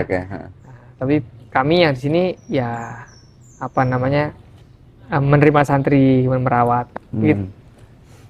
Gus, ini pesantren kan banyak mahasiswanya ya. Bisa dijelaskan Gus, pesantren mahasiswa Al-Hikam ini santrinya dari mana aja? Ada perbedaan nggak ketika Abah masih hidup sama sekarang jenengan lanjutkan gitu, dari visi misi gitu? Sebenarnya kalau berbeda dengan zaman apa, ya dari suasana pasti berbeda ya. Ketokohan tentu sangat berpengaruh. Kan tadi saya bilang bahwa agama ini umpama bisa turun Quran doang tanpa nabi misalnya, ya Allah pasti turunkan Quran aja. Tapi kan diturunkan lewat nabi, berarti kan ada sosok yang merepresentasikan Islam. Maka kalau ada tokoh wafat, ya berarti kita harus merasa kehilangan karena representasinya hilang. Hanya yang saya tidak berhenti pada wafatnya Abah. Waktu Abah wafat, kami langsung berpikir bagaimana pondok ini tidak boleh mati. Karena Abah dulu bilang tidak boleh pondok ini seumur pendirinya. Jadi setelah Abah wafat, daripada kita larut dalam kesedihan, kita langsung ambil estafet. Ya, jadi tidak kemudian ya tentu kita bersedih ya. Tapi untuk menguatkan saya itu menguatkan diri. Abah ini rasanya lagi berangkat aja ngaji kemana tapi belum pulang. Itu saya bangun dalam diri saya sehingga saya tidak larut dalam kesedihan. Ini gimana nih? Yuk kita lakukan sebagaimana dulu Abah meninggalkan kita waktu ngaji, waktu keluar kota, keluar negeri. Seperti itu. Nah, kemudian kita tetap kelola pondok ini sebagaimana dulu kita kelola. Kita harus berjuang sebagaimana dulu kita berjuang. Nah, kita coba belajar ikhlas sebagaimana dulu kita juga belajar ikhlas. Dianggapannya seperti apa? Sedang keluar kota aja. Nah, sejak awal memang namanya pesantren mahasiswa Al-Hikam gitu. Iya, sejak awal memang pesantren mahasiswa. Apa yang ingin Gus, apa namanya, filosofi pendidikan yang dibangun atau goalnya atau apanya? Sesuai istikharah dari Kiai Anwar di Burulawang, Abah Hasyim Muzadi membuat pesantren mahasiswa. Mahasiswa ini adalah masa krusial. Orang-orang nyebutnya masa life quarter crisis. Ya 18 sampai sekitar 22 ya. Masa-masa namanya dewasa muda. Dibilang dewasa belum, remaja udah lewat. Dia kadang-kadang mengalami krisis identitas di situ. Nah, ini siapa yang megang? Nanti kita didik baik dari sampai SMA, pas krisis nanti kemudian dilepas ikut orang lain, nggak sholat, ya nggak mau puasa. Bagaimana? Akhirnya ya sudah, bismillah untuk bikin pesantren mahasiswa, tapi yang belum pernah belajar agama Islam. Waktu itu Abah tidak menerima mahasiswa dari UIN. UIN Ciputat? UIN Malang. UIN Malang. Ya, itu namanya kan YIN. Iya. Nggak diterima. Yang Brawijaya, IKIP itu umum. Ya udah punya ilmu ya tinggal dilaksanakan. Tapi yang nggak punya ilmu bagaimana? Dia akan menjadi pejabat, dia akan menjadi decision maker, dia akan menjadi bapak. Nah ini nggak pegangan agama, pegangan siapa? Artinya mahasiswa yang diterima itu yang sama sekali nggak pernah mondok gitu. Kan ada juga yang umum sebelumnya, tapi sebelumnya pernah mondok gitu. Yang diterima yang nggak pernah mondok sama Iya, sekali. nggak pernah mondok. Karena kan pesan dari Nabi, fal yuballigh minkum syahidal ghaibah. Fal yuballigh minkum syahidul ghaibah. Jadi yang hadir tolong sampaikan yang nggak hadir. Maksudnya yang dengar sampaikan kepada yang nggak dengar. Loh, kalau mereka sudah di IAIN, nah terus nggak mondok ya nggak apa-apa, kan mereka sudah dengar. Iya. Lah kalau sudah dengar nggak dilakukan, lah kan tanggung jawab sendiri. Iya. Tapi kalau orang nggak pernah dengar terus keliru, ya kan memang nggak ada yang menyampaikan. Oke. Nah, jadi memang segmentasinya itu.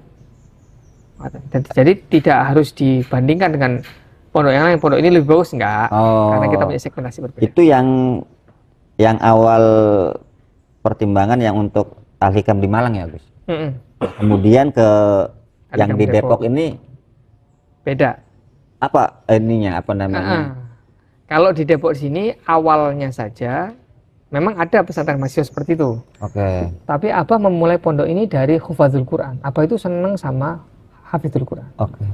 Tapi kalau ini beliau bilang di Timur Tengah itu ulama ya hafid ya ulama. Oke. Tapi kalau yang di Indonesia ini waktu itu Abah bilang jarang yang bisa seperti itu. Kebanyakan kalau ulama nggak hafid. Tapi kalau hafid nggak jadi ulama. Mungkin dipertimbangkan sama Abah. Lebih enak mana? Menghafidkan ulama atau mengulamakan para hufad? Kayaknya enak yang kedua. Karena hufatnya masih muda gitu ya. Nah, kemudian ini diulamakan. Maka di sini dikumpulkan waktu itu 40 santri yang sudah selesai menghafal Al-Quran, terus dididik, nanti tahun kelimanya dikirim ke pelosok, magang lah di bawah kiai gitu istilahnya, magang istilahnya. Khidmah, mengabdi di pelosok, di Aceh, di Medan, di mana itu di Konawe, Merauke, Meranti, jadi pokoknya yang di pojok-pojok. Itu yang menentukan dari pondok. Dari pondok. Berarti mahasiswa di sini nyantri sekaligus kuliah juga apa gimana? Ya, yang sekolah tingginya. Sekolah tingginya. Kuliatul Quran namanya. Tapi kalau yang pesantren mahasiswa sama, Naui, daripada ngekos, tinggal di sini. Mahasiswa UI banyak juga di sini. Ada.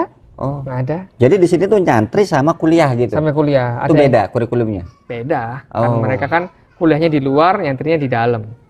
Tapi harus asrama di sini. Harus asrama di sini. Berapa ini, Gus? Di bawah 100 kayaknya. 80-an. Mahasiswa-mahasiswi itu? Iya, mahasiswa-mahasiswi. Di bawah 100? Di bawah 100. Tapi kalau yang hafidoh itu totalnya 160-an. Oh, yang sekolah tinggi ilmu Kuliatul Quran. Kuliatul Qurannya itu khusus ya? Iya. Tapi kan itu bukan hal yang wah gitu. Tadi memang tadi ya tentang sosok kiai. Bahwa kiai itu macam-macam. Ada kiai ulama, memang orang alim saja, senang ngajar. Ada kiai pesantren, senang ngerawat santri. Kalau senang ilmu tapi nggak senang atau nggak senang ngerawat santri, nggak cocok lah. Jadi ulama aja, ngajar aja, ngajar di pesantren, di masjid silakan.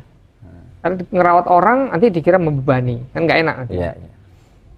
Tapi kalau jadi kiai pesantren, ya enggak apa. Nanti kiai yang alim disuruh ngajar ke pesantren. Nah kan gitu. Dia senang ngerawat orang. Jadi kalau yang tadi itu ulama itu dokter, kalau yang kiai pesantren itu seperti perawat.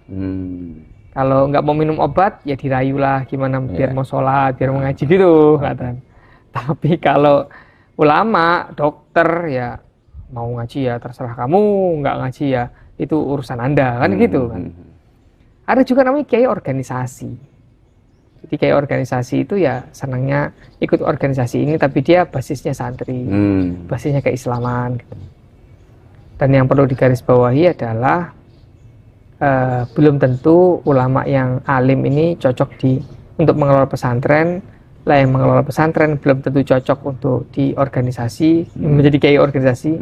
Lah kiai organisasi juga belum tentu mengerti bagaimana menjadi kiai ulama yang yang harus iya enggak hak, batil, tidak ada kompromi. Nah, itu kita memiliki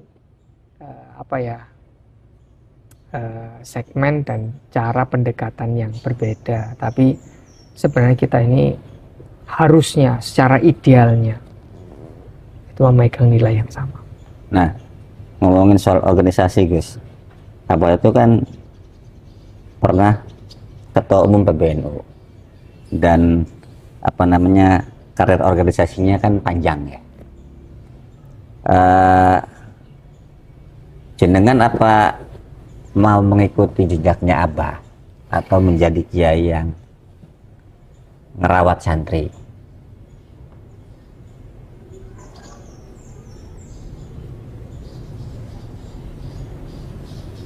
Saya ikut Abah itu bukan sekedar ikut di pesantrennya atau organisasinya. Sebelum Abah itu memantapkan diri untuk mengelola pesantren, Abah itu ikut kiainya dulu dan sering ikut istikharahnya. Jadi sekarang saya ikut istikharah kiai saya. Dan itu juga termasuk kiainya Abah. Beliau masih hidup, maka kalau ngelola pesantren ya nanti diarahkan beliau. Kalau ikut organisasi atau keluar dari organisasi atau berhenti dari organisasi ya terserah beliau. Jadi ya ini waktunya begini, ini waktunya umpama nanti disuruh berhenti ya saya harus mau. Gitu. Karena dulu Abah itu juga sama. Abah itu dulu masuk DPR disuruh kiainya, dan saat berhenti dari DPR itu disuruh kiainya. Jadi ya, lah itu sisi Abah yang jarang terekspos. Jadi bukan sekedar iya apa tidak, masuk apa tidak, ini atau itu, tapi bagaimana hasil dari istikharah itu untuk kehidupan kita. Nah, ini pertanyaan terakhir mungkin yang paling penting, Gus ya. Tadi kan ada kita ngomongin soal menghormati guru, termasuk istikharahnya gitu. Nah, korelasinya tantangan sekarang gitu, khususnya ke jenengan di pesantren Al-Hikam ini, kita tahu semua kan sekarang tren dengan Gen Z, sikapnya dan segala macamnya gitu. Apa Gus ininya Gus, treatmentnya untuk membuat santri-santri khususnya mahasiswa yang besar di zaman sekarang yang terkenal dengan Gen Z mau belajarnya sungguh-sungguh, ihtiraman kepada kiainya, kepada pengasuhnya, kemudian dan itu menjadi karakter buat masa depannya gitu. Ada ini nggak Gus, treatment khusus Gus?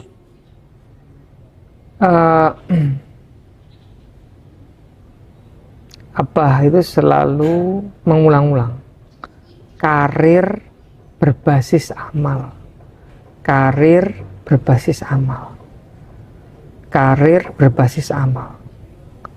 Artinya jangan mengandalkan karisma, jangan mengandalkan nama besar, jangan mengandalkan kejayaan masa lalu, tetapi beramallah, berkontribusi.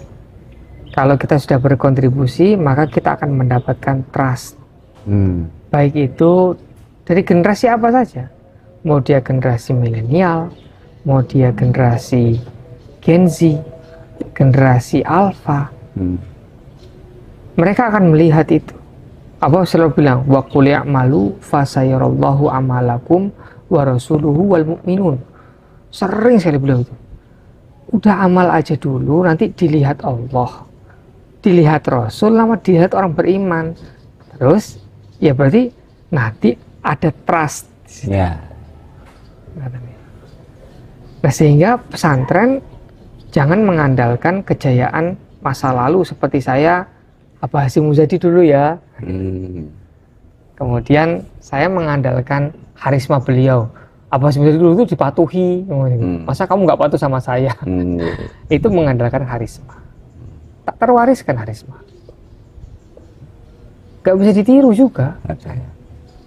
Tapi kalau amal itu kan bisa ditiru. Oh ini dulu bapak begini, saya ikut yang memungkinkan. Tapi saya juga mikir-mikir Pak Ustadz ngatain. Kadang-kadang Gus sama nggak bikin statement apa? Ya kan dulu Abah kalau ada apa-apa itu bikin statement. Abah waktu itu usianya 74 tahun bikin statement. Saya yang masih 40 ini mau bikin statement terus pengen dampaknya seperti Abah yang sudah 74. Itu namanya pahlawan kesiangan ngatain. Jadi ya kita sambil dipikir lah gitu maksudnya Ustaz ya.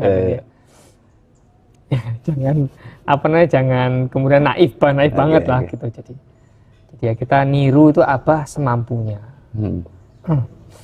Maka supaya saya itu nggak patah. Itu saya membandingkan. Maka ibu-ibu Abah di usia saya sedang ngapain? Oh sedang ngaji sama kiai, kemudian ikut arahan kiai. Siap, saya tiru itu deh. Ya, masa apa 70-an terus jadi one team press terus saya bergaya one team press juga bukan, kiai juga bukan. Ini anak ini salah makan obat kayaknya. Akhirnya kan apa istilah Jawanya itu melete. Melete itu apa ya, songong gitu. Nggak usah. Jadi saya tutup ya ini ya. Pesan apa sebelum wafat? Waktu itu saya bilang, Pak, kita kan gak hidup selamanya. Bagaimana ya Pak? Melanjutkan pesantren ini bagaimana? Beliau itu pesan gitu. Biarkan pondok itu berkembang sesuai dengan kebutuhan dan takorubnya kepada Allah. Nggak usah dikarbit. Biar jalan aja. Kiai Imam Zarkasi dulu marketingnya nggak jor-joran kan, nggak ada kan, ya udah dirawat para santri, diatur para ustadz, sudah. Marketing ini, marketing itu tidak kan. Jadi biar apa? Biar tumbuhnya pondok ini itu wajar. Karena kalau dikarbit cepat matang, cepat busuk, ya kan kata. Tapi kalau tumbuhnya itu wajar normal, pas waktunya belum matang ya nggak usah dipaksa. Karena mungkin kita dibutuhkan di fase yang tepat, nggak usah dikarbit. Jadi pesannya apa? Pengelolaan pesantren, ya, merangkul Gen Z, itu memang syaratnya dua. Kita harus memperhatikan sesuai kebutuhan. Pesantren harus bisa memetakan kebutuhan. Jangan maunya seperti ini. Strategi yang masa lalu belum tentu cocok dengan strategi masa depan. Orang sepak bola aja strateginya berubah, formasinya. Masa kita pakai formasi kuno aja, 4-4-2, ya kalah. Karena tantangan dinamis, dunia juga sama. Masa kita pakai gaya lama terus kan, nggak bisa. Maka sesuai kebutuhan, artinya pesantren harus bisa memetakan kebutuhan. Sehingga ada pesantren disebut dengan modern. Itu kata-kata modern harus diuji setiap masa. Apa tolak ukur modern? Kalau modern di tahun 90-an itu modern, apakah di tahun 2000 modern? Kita tidak bisa berhenti dengan kata-kata modern. Tapi kita harus mengerti apa kebutuhan saat itu sehingga muncullah kata modern. Apa bilang? Kenapa pondok pesantren Gontor itu dibilang modern? Karena saat itu belum ada pesantren yang menggunakan pendekatan 4 mazhab, Gontor sudah. Itulah modernnya. Kenapa? Karena waktu itu ada kebutuhan. Orang terjebak di dalam fanatisme mazhab, kemudian berbeda mazhab, akhirnya kayak seperti beda agama. Maka perlu ada jembatan. Maka kajian 4 mazhab, lintas mazhab, ini waktu itu menjadi kajian yang modern. Karena menjawab kebutuhan. Sekarang kita tidak bisa berhenti dengan kata-kata hanya karena labelnya modern terus kita betulan gitu modern, tidak bisa. Pesantren Al-Hikam, pesantren manapun harus memperjuangkan kebutuhan umat, bukan maunya kiai, tidak boleh. Maunya kiai yang bagus, yang sesuai dengan maunya Allah, silahkan. Tetapi kebutuhan yang berkembang harus tetap diperhatikan. Artinya tadi sesuai dengan kebutuhannya, petakan. Pondok harus bisa memetakan, kiai harus bisa memetakan kebutuhan umat. Baru nanti menyusun renstra. Nah, begitu. Gitu. Nanti kalau saat ini kita mendukung, ini adalah gerakan Puritan, gitu ya. Orang pesantren kalau tidak mau berkembang, mengerti kebutuhan umat, terus dia hanya melestarikan tradisi, dia akan menjadi kaum Puritan itu sendiri. Yang dia benci selama ini, dia serang itu, dia jadi Puritan. Kenapa? Nggak mau tajdid, tidak mau menggunakan pendekatan baru, metode baru. Maka kebaruan tidak selalu ancaman. Kadang kebaruan itu adalah potensi kita untuk menjawab tantangan yang baru. Yang kedua, sesuai dengan takorubnya kepada Allah. Pondok yang baik itu selalu yang pondok yang sholatnya rajin, ngajinya rajin, keislamannya bagus, halal haramnya dijaga. Itu takorubnya kepada Allah. Karena takorub kepada Allah paling bagus ya usikum wa nafsi, itu tentang halal haram dan praktek ibadah yang benar. Itu dua hal itu yang dipesankan oleh almarhum Abah Hasyim Muzadi. Ya, Ustaz doakan mudah-mudahan pesantren ini bisa menjaga, tetap memprioritaskan kebutuhan, karena kami nggak selamanya. Yang akan melanjutkan estafet agama adalah para santri. Kita titipkan mereka, tapi ya kita harus rawat dulu kebutuhan. Saya dulu dipukuli terus sama Ustadz, kebutuhan saya nggak dipenuhi, kebutuhan fisik, psikologis nggak dipenuhi, nggak diperhatikan, kebutuhan intelektual, kebutuhan sosial, kebutuhan saya beribadah kepada Allah nggak diperhatikan. Mana saya mau megang agama ini secara sunatullah ya. Kalau Allah mau caranya lain langsung dijadikan waliullah ya ada juga, tapi kan ini jalur langit gitu. Jalur langit. Kemudian mohon doakan pesantren itu tetap bisa bertakarub kepada Allah, karena kita ini bukan siapa-siapa. Hidayah itu bukan di tangan ustadz, bukan di pesantren, bukan di tangan guru, bukan kok orang belajar langsung mendapatkan ilmu terus mendapatkan hidayah. Enggak. Hidayah itu mutlak punya Allah. Ya ibadi, katanya Allah disebut si kullukum dolun, semua dari kalian itu sesat, illa man hadaituhu, kecuali yang saya kasih hidayah. Walaupun kau belajar, walaupun ada di pesantren, walaupun apa, nggak minta sama Allah, ya nyasar. Bukan ukuran, pesantren bukan ukuran.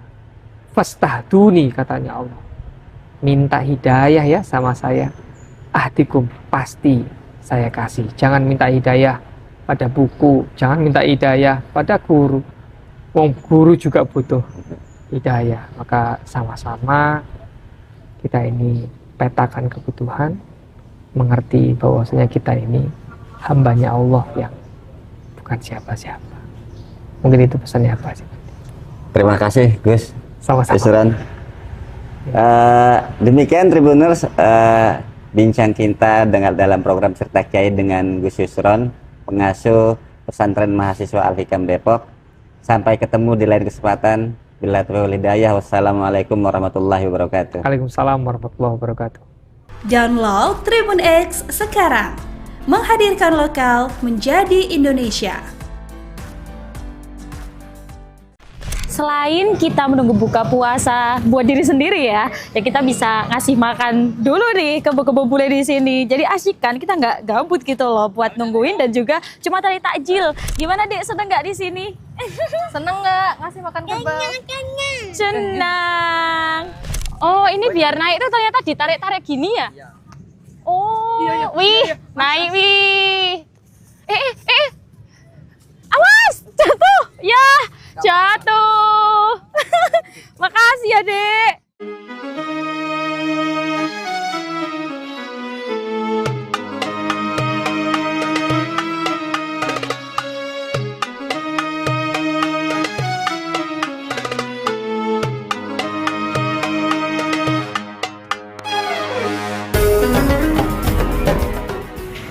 sore gini Tribuners, enaknya kita ngabuburit, apalagi suasana Ramadan yang sangat cerah hari ini. Dan kali ini Nurma sudah ada di alun-alun Kidul Surakarta. Luar biasa ramai banget orang-orang menikmati sore hari dan tentunya banyak kegiatan yang ada di sini. Oke, yuk kita langsung aja Tribuners.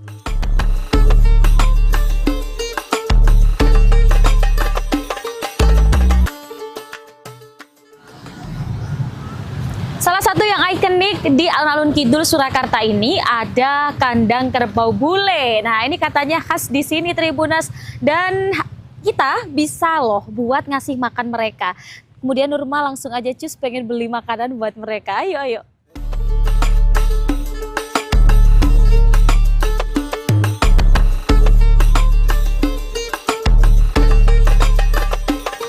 Misi Pak mau beli makanan kebunnya. Satunya 3.000. 3.000, oke.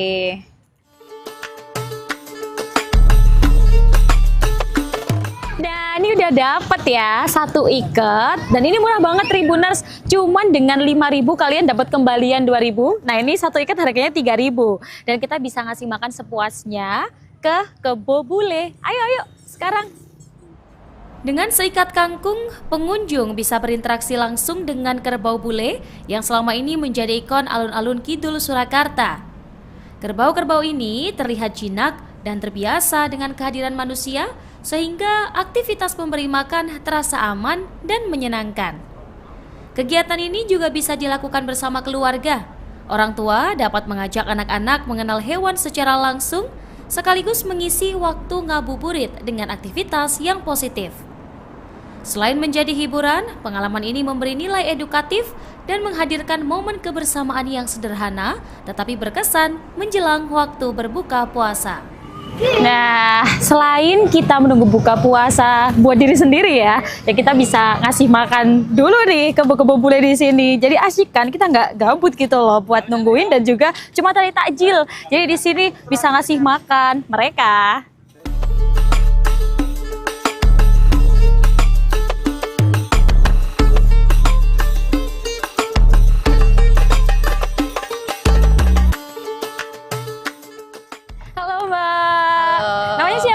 Saya Ica. Mbak Ica. Mbak Ica sama siapa nih ke sini? Ini sama keponakan. Sama keponakan. Ada seneng-seneng sama keponakan ya? Iya. Kesini sering emang setiap sore gitu ya? Beberapa kali sih. Beberapa kali. Tapi emang seringnya sore. Seringnya sore karena asik juga ya. Iya, sambil nyore. Sambil nyore, sambil nyari jajan. Udah berapa lama dari sini ini ngasih makan kebo bule? Mungkin 15 atau 10 menit yang lalu 10 menit yang lalu. Langsung Oke. ngasih makan kerbau. Oke. Gimana Dek, seneng nggak di sini? Seneng nggak ngasih makan kerbau? Senang. Kalau di Alkit ini suasananya emang gimana sih rasanya Mbak Ica? Suasananya tuh kalau ini lagi mendung ya. Iya. Seru aja gitu karena sambil nyore sama keponakan, banyak orang jualan. Iya. Terus biasanya di sini juga banyak main layangan, dia juga seneng. Oh, jadi nggak cuman ini ya, bisa main layangan juga. Benar. Oke, yaudah deh, semoga selamat melanjutkan juga kegiatannya kalau mau lihat layangan dan jajan juga. Terima kasih Mbak Ica. Sama-sama. Dadah Adek. Dadah kakak. Dadah. Dadah. Di sisi lain lapangan, puluhan layang-layang tampak menghiasi langit. Anak-anak hingga orang dewasa memanfaatkan angin sore untuk menerbangkan layangan. Permainan tradisional ini masih menjadi pilihan warga untuk menghabiskan waktu menjelang maghrib. Selain kita tadi udah ngasih makan kerbau, jadi di sini juga kita bisa main layang-layang Tribuners. Nah, kita bisa lihat ya di belakang aku udah banyak banget dari kecil, kemudian muda, bahkan sampai orang dewasa tuh ada di sini. Mungkin kita bisa coba ya kali main layangan sambil nostalgia masa kecil. Jadi ayo kita main layangan yuk.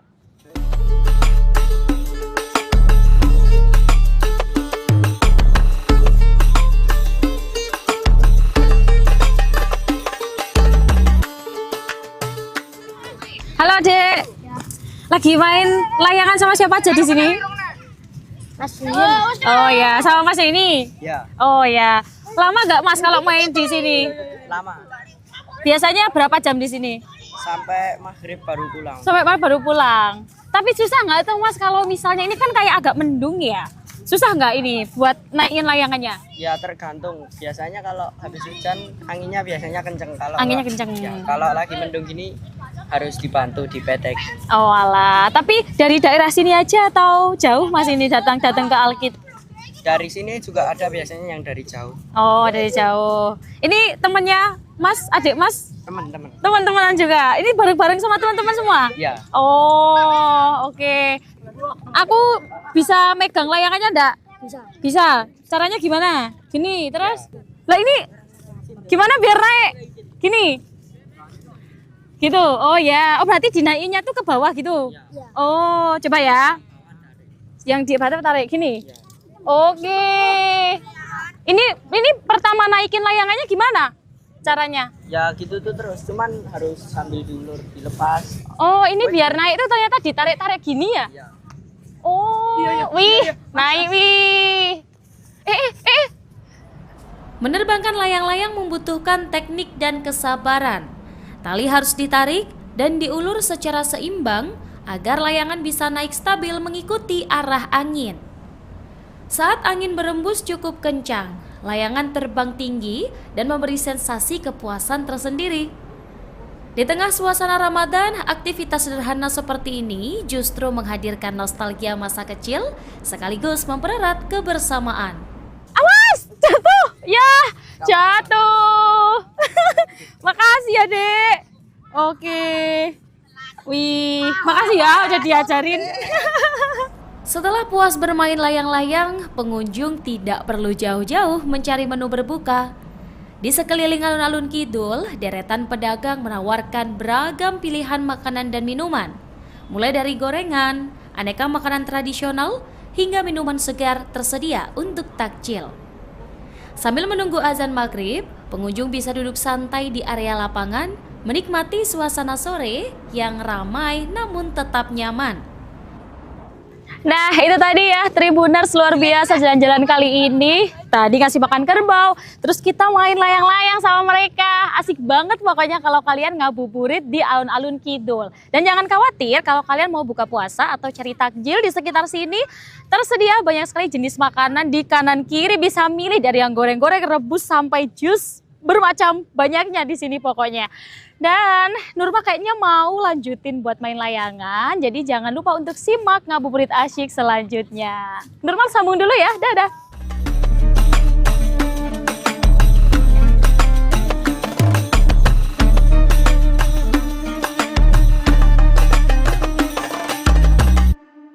Download Tribun X sekarang, menghadirkan lokal menjadi Indonesia.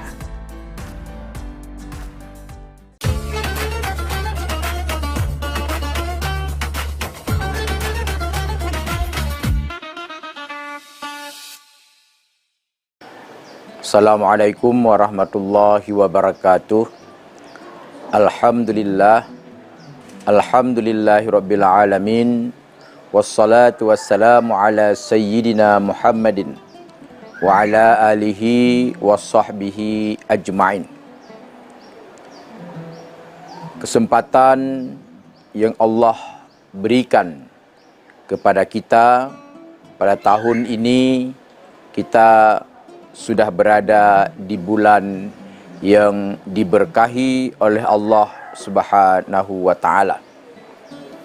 Tahun yang lalu kita sudah melaksanakan ibadah puasa dan aktivitas-aktivitas yang menjadi amal saleh yang sudah kita persembahkan ke hadirat Allah Subhanahu wa taala.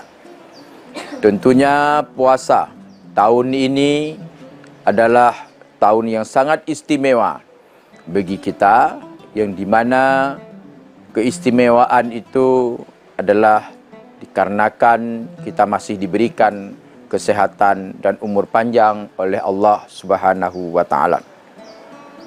Bulan suci Ramadan ini bulan yang sangat istimewa, yaitu Sayyidus Syuhur, pemimpin, penghulu bagi setiap bulan-bulan yang lain. Tentu keistimewaan dan keagungan bulan ini tidak akan pernah ada apanya kalau kita sebagai umat Islam tidak mengisi bulan Ramadan ini dengan amal-amal saleh. Amal saleh yang kita lakukan di bulan Ramadan ini tentu berbeda di bulan yang lain.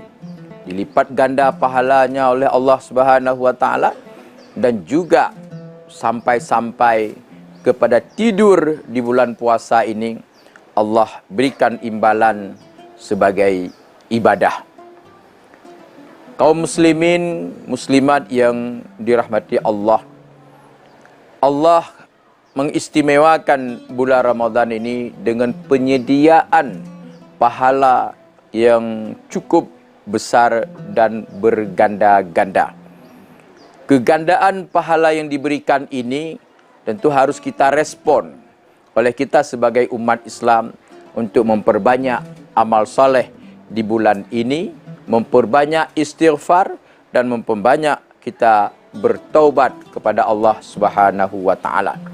Bulan suci Ramadan juga bulan pengampunan.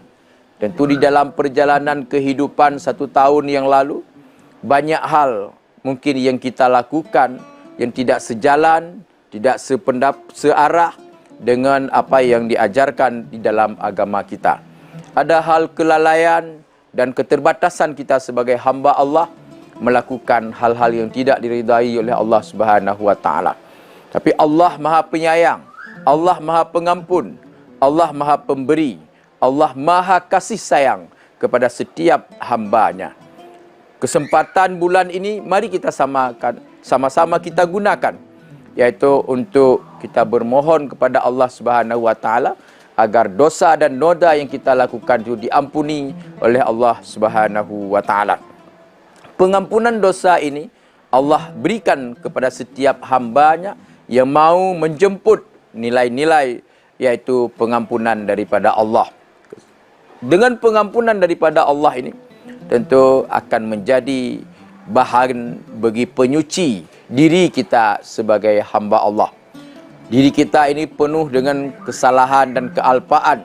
Tentu dengan pengampunan dosa itu menjadi kita bersih, menjadi kita suci di bulan yang diberikan keberkahan oleh Allah Subhanahu wa taala.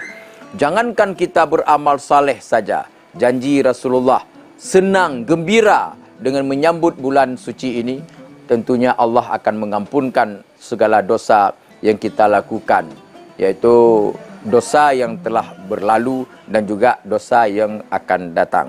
Yaitu hadis Rasulullah, man fariha bidukhuli Ramadan ghufira lahu ma taqaddama min zambihi wa ma ta'akhkhara. Apalagi kalau kita isi bulan ini dengan amal-amal saleh yang bermanfaat.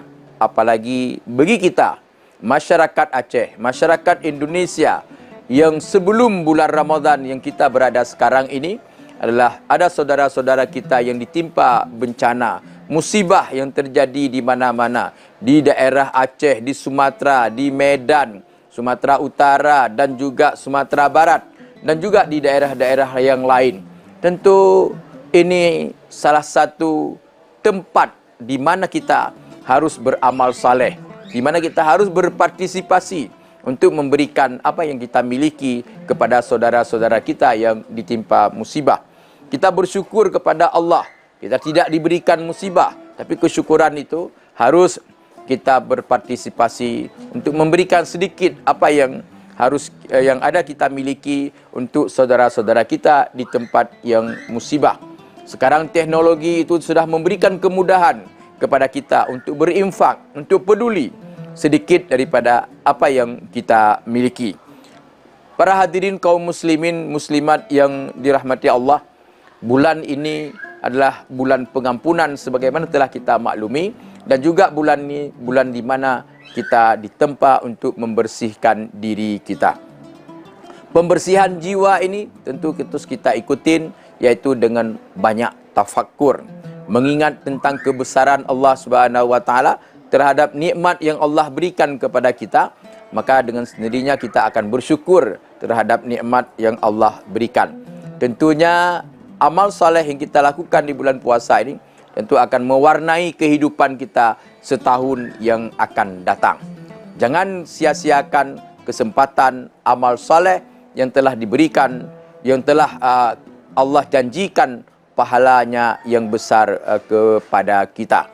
Bacalah Al-Quran di bulan ini, berselawat kepada Rasulullah di bulan ini perlu kita perbanyak, dan sebaiknya kita harus mampu menkhatam Al-Quran sebagai jati diri seorang Muslim.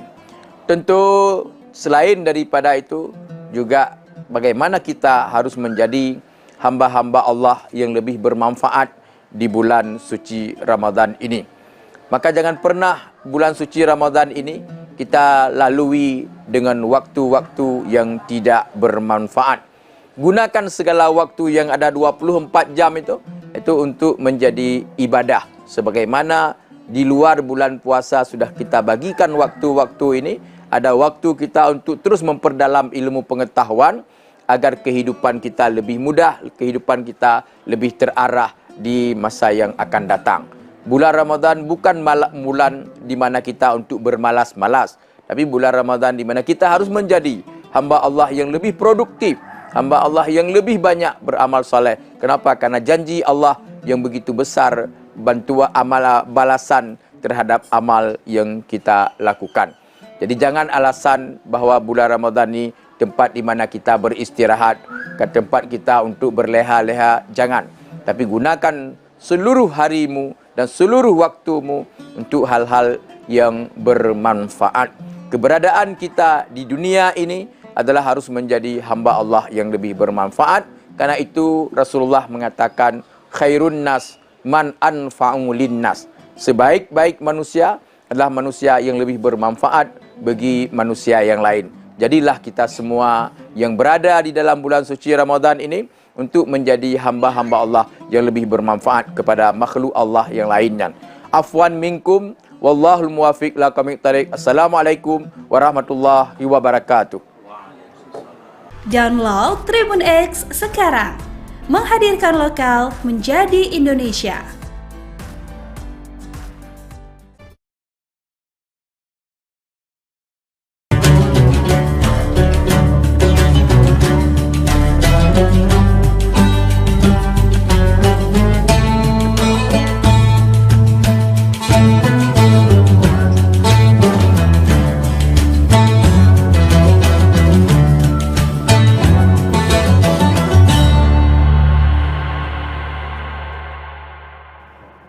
Assalamualaikum warahmatullahi wabarakatuh Tribuners, bagaimana kabar Anda pada hari ini? Senang sekali tentunya saya Ilu Devisania dapat kembali menyapa Tribuners kali ini dalam program Syiar Ramadan yang setiap harinya selama bulan suci Ramadan hadir untuk menemani seluruh Tribuners menantikan waktu berbuka puasa dengan informasi menarik yang juga dapat memperkokoh iman kita bersama. Dan tema kita pada hari ini terkait dengan pahala dan tingkat kesulitannya. Untuk membahas tema tersebut, kita sudah bersama dengan Bapak Ustadz Kiai Haji Sabarudin LC di studio bersama kita pada hari ini. Assalamualaikum Pak Ustadz. Waalaikumsalam warahmatullahi wabarakatuh. Baik, bagaimana kabarnya Pak Ustadz? Ya, Alhamdulillah, tetap istiqomah dalam kebaikan. Istiqomah dalam kebaikan dan juga dalam melaksanakan ibadah di bulan suci Ramadan. Nah, Pak Ustadz, ini tema kita hari ini adalah pahala dan tingkat kesulitannya.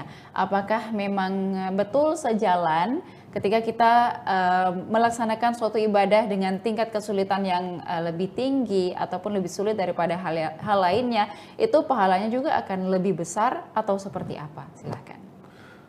Bismillahirrahmanirrahim. Hamdan wa syukranillah, salatan wa salaman ala rasulillah. Saya mengutip sebuah ayat dalam Al-Quran. Falaqtahamal aqabah. Kebaikan itu, syurga itu mendaki lagi menanjak.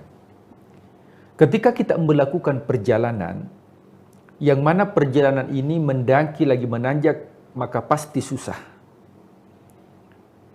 Ya, inilah dalam konsep agama sesuai dengan konsep realita yang ada di sekitar kita. Kita kenal dalam dunia bisnis istilah investasi. Ya, investasi ini tidak terlepas dari tiga hal. Yang pertama yang disebut dengan kapital, itu modal. Seorang yang berinvestasi mesti memiliki modal. Yang kedua ada disebut dengan risk atau resiko. Ya, pasti setiap investasi pasti akan ada risikonya, pasti akan ada pasang surutnya. Kemudian yang ketiga ada disebut dengan return atau disebut dengan keuntungan, laba. Nah, dalam dunia bisnis kita lihat bahwa ya semakin kita mengharapkan laba atau keuntungan yang besar, biasanya itu didasari dengan modal yang banyak. Akan tetapi itu tidak cukup. Harus juga melihat resiko. Ketika modal yang besar dengan resiko yang besar dan mampu untuk dijalankan, maka biasanya akan mendapatkan keuntungan yang besar. Itu di dunia bisnis. Bagaimana dengan ibadah? Ternyata demikian hanya dengan ibadah. Sebuah ungkapan mengatakan al-ajru ala qadril masyaqqah. Pahala itu tergantung dari sulit atau tidaknya suatu amalan yang dilakukan. Semakin sulit amalan yang dilakukan, terkadang tidak melihat dari segi kuantitas, tapi sulit dilakukan, maka pahalanya jauh lebih besar di sisi Allah Subhanahu wa Ta'ala. Kita melihat termasuk sholat yang sulit untuk dilakukan adalah sholat berjamaah. Sholat yang sulit dilakukan adalah sholat isya. Sholat yang sulit dilakukan diantaranya adalah sholat subuh. Makanya dalam hadis Rasulullah SAW dikatakan bahwa siapa yang melakukan sholat isya secara berjamaah, tentunya sholat isya ini kalau dilihat dari segi kuantitas itu 4 rakaat. Tapi siapa yang mampu untuk melakukan, maka akan mendapatkan pahala seperti sholat malam 1/2 malam. Itu sholat isya. Barang siapa yang mampu untuk melakukan sholat subuh, nah sholat subuh Tribuners, itu beda rakaatnya dengan sholat isya. Sholat isya ini 4 rakaat, sementara sholat subuh hanya 2 rakaat. 50% dari jumlah rakaat sholat isya. Akan tetapi kata Rasulullah SAW, siapa yang melakukan sholat subuh 2 rakaat, maka seakan-akan melakukan sholat semalam suntuk. Kalau kita melihat jumlah rakaat, ternyata sholat subuh dari segi kuantitas rakaat sedikit, akan tetapi dari segi pahala jauh lebih besar dibandingkan sholat yang lain. Bahkan Rasulullah SAW mengatakan bahwa raka'atani qablal fajr, 2 rakaat sebelum sholat subuh, yaitu qabliyah subuh, khairu minad dunya wa ma fiha, jauh lebih baik dibandingkan dunia beserta dengan isinya. Nah tentunya kenapa? Karena ketika kita terbangun dari subuh itu jauh lebih berat dibandingkan kita melakukan sebelum tidur, yaitu sholat isya. Makanya khusus untuk sholat subuh itu lafaz ketika diazankan itu yang berbeda dengan sholat yang lain. Apa bedanya? As-salatu khairu minan naum. Sholat itu jauh lebih baik daripada tidur. Dan itu tidak ditemukan di sholat-sholat yang lain. Kenapa? Karena ketika tubuh kita lelah bekerja di siang hari, mungkin di malam hari letih beribadah, ketika kita tertidur, maka sangat berat untuk kita bangun untuk melakukan sholat subuh. Maka karena berat untuk kita lakukan, maka tentunya pahalanya jauh lebih besar di sisi Allah Subhanahu wa Ta'ala. Nah, kita masuk di bulan suci Ramadan. Di bulan suci Ramadan, Allah melipat gandakan pahala. Yang mana Allah lipat gandakan pahala, dari pahala 10 pahala menjadi 700 pahala. Al-hasana bi asyri amsalihha.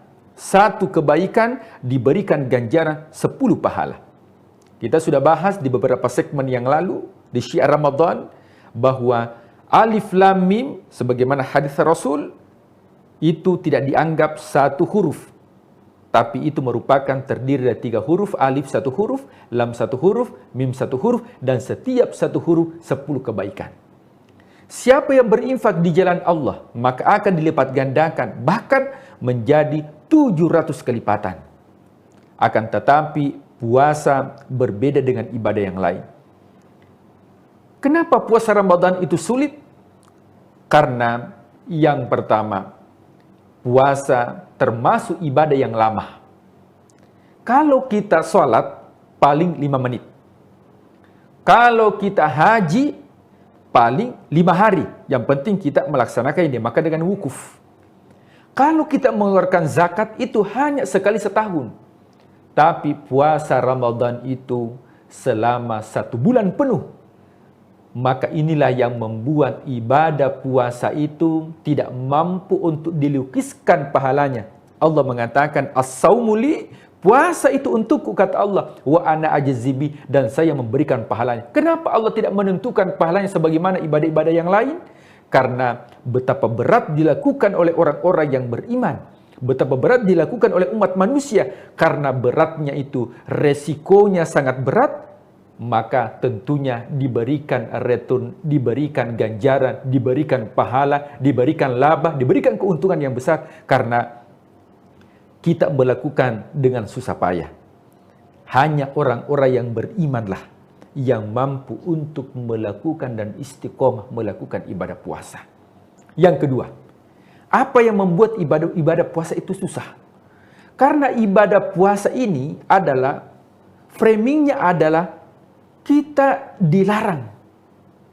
Dilarang makan, dilarang minum, jangan makan, jangan minum, jangan berhubungan suami istri. Ada larangan di situ. Sementara ibadah yang lain justru kita disuruh lakukan sholat, kerjakan sholat. Tapi di puasa ini justru kita dilarang. Dilarang makan, dilarang minum, dilarang mengumbar aib, dilarang gosip dan sebagainya. Nah, menurut psikologis, ketika seseorang itu dilarang, maka itu jauh lebih besar 2 kali lipat dibandingkan disuruh untuk melakukan. Maka disinilah beratnya ibadah di bulan suci Ramadan. Kalau mampu kita untuk melewati dan kita maksimalkan, maka insya Allah modal iman, kemudian resikonya mampu untuk melakukan, maka insya Allah akan mendapatkan keuntungan yang besar. Tribuners yang dimuliakan Allah Subhanahu wa Ta'ala. Yang ketiga, apa yang membuat berat amalan atau puasa Ramadan? Coba kita lihat. 10 malam terakhir bulan suci Ramadan, biasanya Tribuners disibukkan dengan apa? Disibukkan dengan mudik. Justru mudik, bahkan diskon. Ya, di tempat-tempat perbelanjaan justru luar biasa di akhir bulan suci Ramadan. Bahkan kita disibukkan dengan mudik.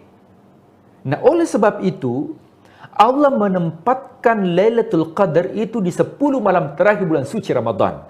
Kenapa bukan di awal Ramadan? Kenapa bukan di pertengahan Ramadan? Bukankah puncak itu biasanya identik dengan pertengahan? Kenapa di akhir bulan suci Ramadan? Karena terkadang manusia lalai karena sudah memudik, sibuk dengan baju baru, sibuk dengan rumah yang baru, sofa yang baru dan sebagainya. Karena disibukkan seperti ini dengan banyaknya rintangan dan gangguan, maka Allah memberikan pahala yang cukup besar bagi orang-orang yang memanfaatkan 10 malam terakhir bulan suci Ramadan. Dengan pahala seperti apa? 1 malam kita beribadah, maka jauh lebih baik dari ibadah lebih dari 83 tahun. Tribuners yang dimuliakan Allah Subhanahu wa Ta'ala. Sebagai kesimpulan bahwa ya, ketika seseorang ingin berinvestasi, tentunya membutuhkan modal. Modal kita adalah keimanan. Nah, dalam investasi atau bisnis, tentu akan ada resiko. Nah, bahkan mungkin kalau kita lihat, semakin berat tantangan yang dihadapi, pasti juga tiketnya semakin mahal. Ya, mungkin kalau ada pertandingan sepak bola, yang dilawan hanya antar kecamatan, maka pasti juga penontonnya itu ya paling antar kecamatan. Tapi kalau ada klub bola, kemudian lawannya ini mungkin dari luar negeri, atau klub yang terkenal, maka dipastikan pasti tiketnya mahal. Kenapa? Karena begitulah dalam kehidupan. Ketika resiko, ketika tantangan semakin besar yang dihadapi, dan tentunya juga semakin besar laba dan keuntungan yang didapatkan, dan keuntungan yang dimaksud adalah pahala. Mudah-mudahan Tribuners, kita maksimalkan amal kita di bulan suci Ramadan ini dengan berbagai macam tantangan yang dihadapi untuk mendapatkan predikat takwa, dan juga menyibukkan diri kita di 10 malam terakhir bulan suci Ramadan, karena di situ ada return, ada pahala yang dijanjikan oleh Allah, yaitu 1 malam kita beribadah lebih baik dari 83 tahun. Wallahu a'lam bishawab. Iya, baik. Dan juga untuk ibadah yang tingkat kesulitannya tinggi ini, Pak Ustadz, mungkin ada tips sedikit supaya kita tidak merasa ini adalah sebuah beban dalam kita melaksanakan ibadah. Silakan. Ya. Nah, tentunya dalam ibadah yang kita lakukan, maka kita harus memiliki tekad. Nah, jadi kalau tekad itu dibagi menjadi 4. Yang pertama ada yang disebut dengan tekad prosedural. Apa itu tekad prosedural? Adalah, ya karena ini amal ibadah memang sudah rutin kita lakukan. Jadi sudah dianggap biasa. Jadi dilakukan puasa Ramadan karena memang tahun lalu kita sudah berpuasa. Kalau yang seperti ini, maka itu disebut dengan tekad prosedural. Yang kedua, ada yang disebut dengan tekad emosional. Apa itu tekad emosional? Kita melakukan ibadah puasa karena kita malu kalau di tempat kerja kita, cuman kita yang tidak berpuasa. Yang ketiga, ada yang disebut dengan tekad intelektual. Artinya, kita melakukan ibadah ini karena betul-betul memahami manfaatnya. Akan tetapi yang paling terpenting adalah ketika sudah ada tekad spiritual, kita melakukan ibadah ini tujuannya adalah untuk mendapatkan ridha Allah Subhanahu wa taala. Jadi tipsnya yang pertama adalah bagaimana tekad yang kuat untuk melakukan ibadah, kemudian perlu diyakini dalam kalbu bahwa setiap ibadah yang kita lakukan, semakin berat ibadah yang kita lakukan, maka jaminannya adalah syurga. Karena dalam Al-Quran dikatakan, falaqad tahamal aqabah, syurga itu mendaki lagi menanjak, semakin susah kita lakukan, maka ganjarannya semakin besar di sisi Allah Subhanahu wa taala. Makanya ketika ada orang yang berduka, ada orang yang ditinggal, kenapa bersedih? Larut dalam kesedihan, berat untuk menjalani beban hidup. Kenapa berat? Karena jaminannya adalah surga, jaminan kesabaran, diberikan pahala unlimited oleh Allah Subhanahu wa taala. Ya, baik. Jadi semoga ibadah ini tidak menjadi beban bagi kita ya, tidak merasakan bahwa ibadah yang begitu banyak di bulan suci Ramadan tidak menjadi beban kita, malah justru menjadi kesempatan untuk kita misalnya untuk bertaubat, kemudian juga untuk mendekatkan diri kembali kepada Allah Subhanahu wa taala. Dan untuk itu Pak Ustadz mungkin kami sekaligus juga meminta Pak Ustadz memimpin sebuah doa begitu untuk kita semua agar kita kuat melaksanakan ibadah, juga kepada seluruh sponsorship yang sudah mendukung terselenggaranya acara ini, kepada PT Semen Tonasa. Silakan Pak Ustadz. A'udzubillahi minasyaitonirrajim. Bismillahirrahmanirrahim. Allahumma ghafir li jami'il muslimina wal muslimat wal mu'minina wal mu'minat al ahya'i minhum wal amwat wa ya qadil hajat. Allahumma ya Allah ya Rahman ya Rahim, yang Maha Kasih, yang Maha Sayang. Curahkanlah kasih-Mu ya Allah, curahkanlah ampunan-Mu ya Allah, dan bebaskanlah kami dari api neraka. Ya Allah, mudah-mudahan seluruh aktivitas yang kami lakukan ya Allah menjadi amal kebaikan yang Engkau terima di sisi-Mu. Bukakanlah kami pintu ampunan, bukakanlah surga-Mu ya Allah, dan jadikanlah ya Allah Semen Tonasa semakin diberikan kekuatan oleh Allah menjadi semen yang kuat, berkualitas, dan juga terpercaya di kalangan masyarakat. Ya Allah, mudah-mudahan dengan sifat Al-Qawi, Engkau memberikan kekuatan ya Allah, dengan sifat Al-Matin, yang Maha Kokoh ya Allah, dan berikanlah ya Allah ampunan sehingga kita termasuk orang-orang yang mendapatkan ampunan di bulan suci Ramadan. Amin ya rabbal alamin. Rabbana atina fid dunya hasanah wa fil akhirati hasanah wa qina adzabannar. Wa sallallahu ala Muhammadin walhamdulillahi rabbil alamin. Amin amin ya rabbal alamin. Amin. Baik, terima kasih Pak Ustadz atas doa dan juga harapannya kita bersama. Semoga kita semua bisa terus melaksanakan kajian ataupun juga berbincang dengan baik begitu ya, untuk mendapatkan juga pahala dari Allah Subhanahu wa taala. Dan semoga para perusahaan ataupun juga sponsorship yang mendukung terselenggaranya acara ini juga diberlimpahkan keberkahan karena secara tidak langsung juga mendukung bagaimana kita menyebarkan atau menyebarluaskan kebaikan untuk seluruh Tribuners. Terima kasih Pak Ustadz sudah memberikan sharing-sharingnya pada hari ini, dan juga terima kasih kepada seluruh Tribuners yang sudah menyaksikan program kita selama bulan suci Ramadan kali ini. Jangan lupa juga saksikan beragam program dan berita menarik lainnya, tentunya hanya di kanal YouTube dan Facebook Tribun Timur, Mata Lokal Menjangkau Indonesia. Saya Ilu Devisania beserta seluruh kerabat kerja pamit undur diri. Terima kasih. Wassalamualaikum warahmatullahi wabarakatuh. Waalaikumsalam warahmatullahi wabarakatuh.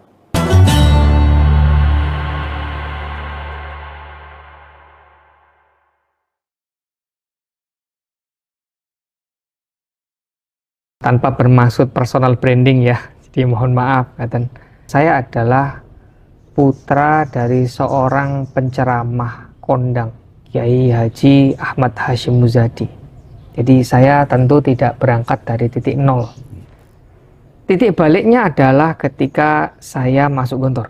Itu 2 tahun ya. Sebelum itu sudah ditanya ibu, kamu mau masuk kuliah umum? Waktu itu misalnya seperti FK gitu. Apakah pengen jadi seperti bapak? Saya bilang, saya pengen seperti apa? Ya sudah, bismillah untuk bikin pesantren mahasiswa, tapi yang belum pernah belajar agama Islam. Ya udah punya ilmu ya tinggal dilaksanakan. Tapi yang nggak punya ilmu bagaimana?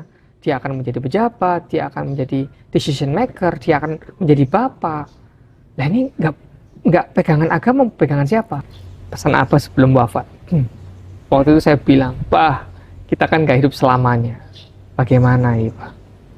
Melanjutkan pesantren ini bagaimana? Beliau itu pesan gitu, biarkan pondok itu berkembang sesuai dengan kebutuhan dan takorubnya kepada Allah. Nggak usah dikarbit, biar jalan aja. Jadi biar apa? Biar tumbuhnya pondok ini itu wajar. Karena kalau dikarbit cepat matang, cepat busuk. Assalamualaikum warahmatullahi wabarakatuh, Tribuners. Kembali lagi bersama saya Yogi Gustaman, manajer online tribunjakarta.com. Kali ini kita akan berbincang atau menggali cerita soal cerita Kiai, salah satu program Ramadan di Tribun Network.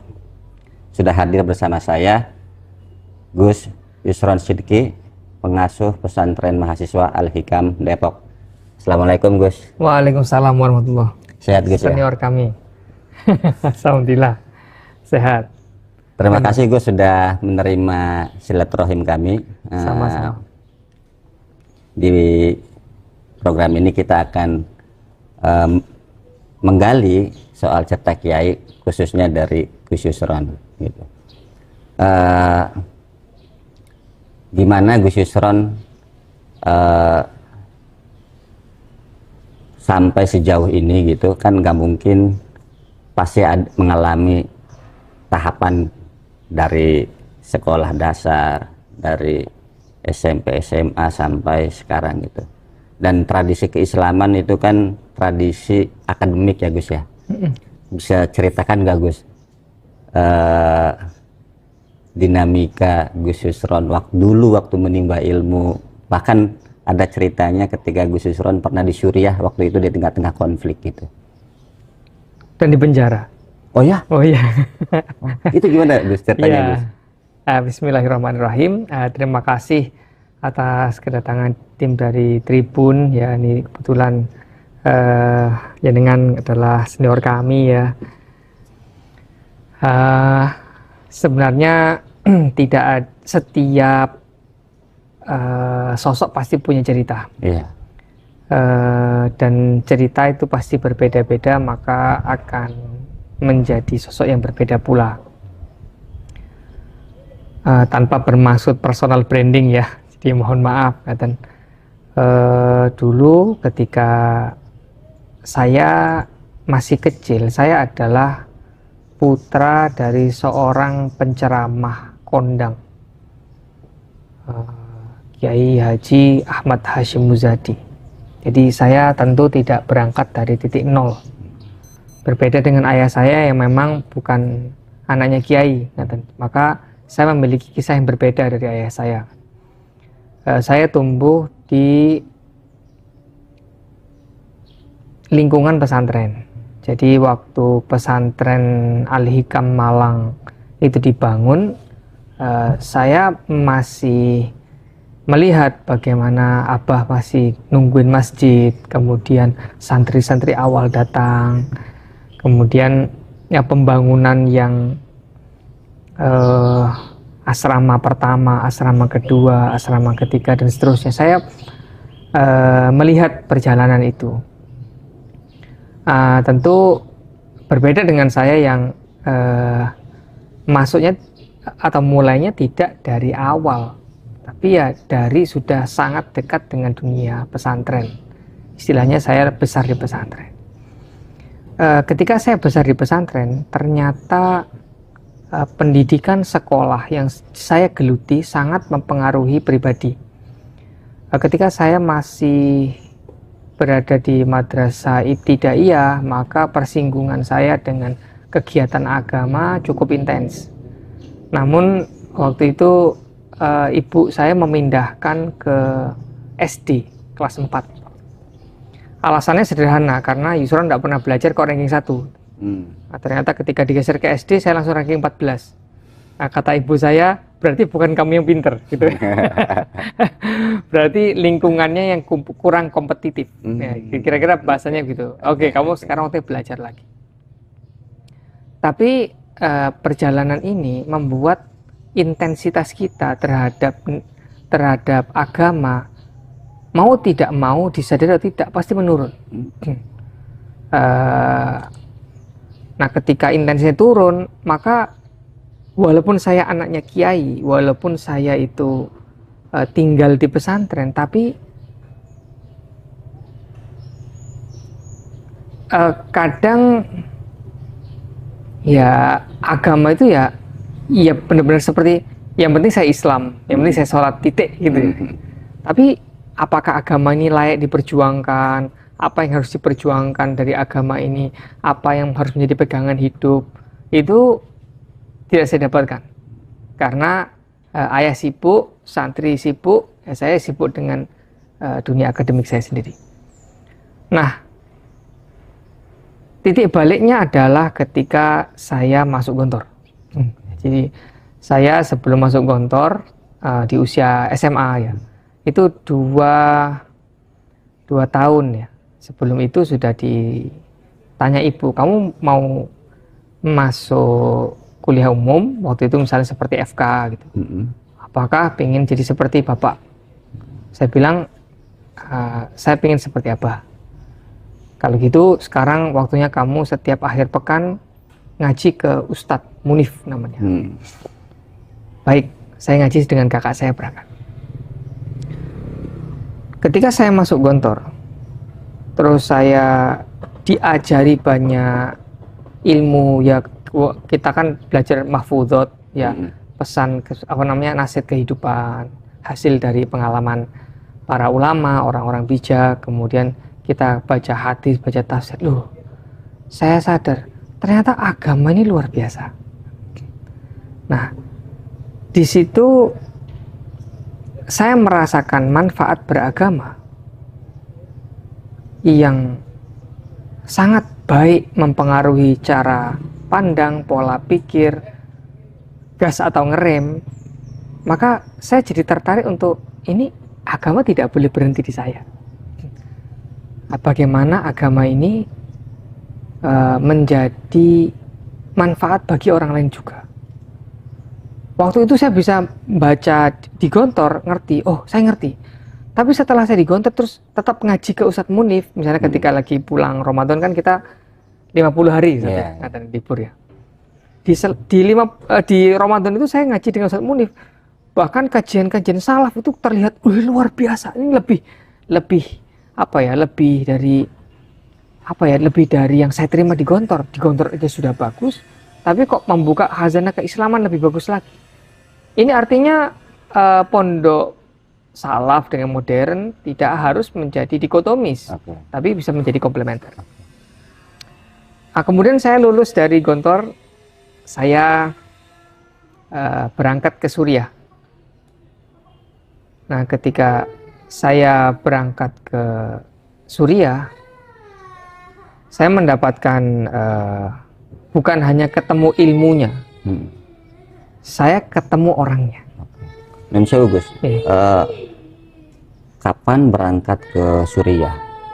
2006 akhir. 2006 akhir. Iya. Waktu itu alasannya kenapa ke Suriah gitu? Kan biasanya kalau apa namanya santri-santri di Indonesia itu kan rujukannya kalau nggak ke Madinah, ke Kairo Mesir, sama ke tempat lain misalkan di kawasan Maghribi gitu. Termasuk pilihannya jatuh ke Suriah gitu. Yeah. Nampaknya itu pilihan almarhum. Ya, almarhum Abah Hasim. Jadi beliau memilihkan karena di Mesir sudah terlalu banyak orang Indonesia. Jadi apa ya, rasa keilmuan Timur Tengahnya kurang lah gitu menurut beliau. Bukan kok buruk, tidak, tapi beliau nanti kamu ketemu kumpul sama orang Indonesia lagi gitu. Kan kepinginnya kumpul sama orang-orang apa namanya, dengan orang-orang yang di Timur Tengah gitu. Kemudian pilihannya adalah Suriah. Suriah itu saat itu ada dua tokoh ulama yang sangat terkenal di dunia. Namanya Profesor Dr. Said Ramadan Al-Buti dan Profesor Dr. Wahbah Zuhaili. Jadi saat itu menjadi apa ya? Menjadi bukan hanya kiblatnya para santri, tapi juga dihormati di dunia ulama internasional. Nampaknya Abah tertarik. Jadi dua tokoh tadi, dua tokoh, ya. Trademark pemikiran Islam ya. Iya, pemikiran Islam moderat saat itu. Ya. Menurut Abah Hasim Muzadi, Anda boleh setuju atau tidak, tapi Abah saya memandang seperti itu. Makanya Abah pengen ini saya disowankan ke Profesor Dr. Syekh Ramadan Said Al-Buti, disowankan ke rumahnya, mohon diterima jadi murid sama Prof. Wahbah Zuhaili. Prof, ini tolong anak saya titipkan, tolong diterima jadi murid. Langsung Abah sendiri yang sowan itu? Langsung sowan. Jadi saya diajak waktu itu setahun sebelum saya meninggalkan Gontor, waktu pengabdian, awal pengabdian. Nah, disitulah pilihan kenapa Suriah. Ceritanya menarik, dari Gontor kemudian ke Suriah. Dan Abah langsung yang membawa jenengan ketemu dua ulama besar. Itu gimana ceritanya?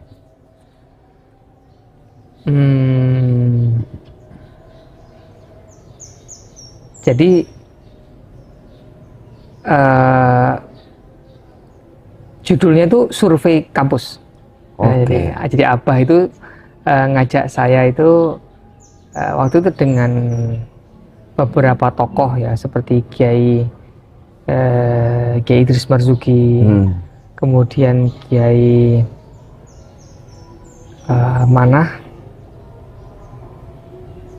Nur Iskandar,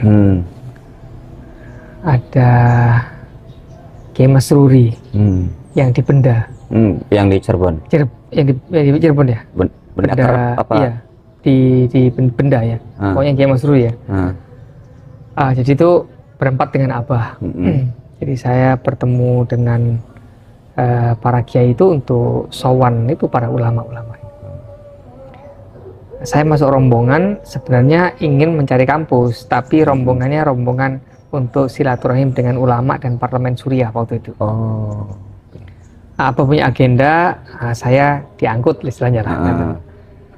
Di situ saya mencari apa ya, kampus, tapi juga dipertemukan dengan ulama-ulama. Nah, disitulah saya melihat Islam itu tidak hanya sebagai teori, tapi juga Islam itu sebagai sosok. Jadi kalau Islam sebagai teori, teorinya begini.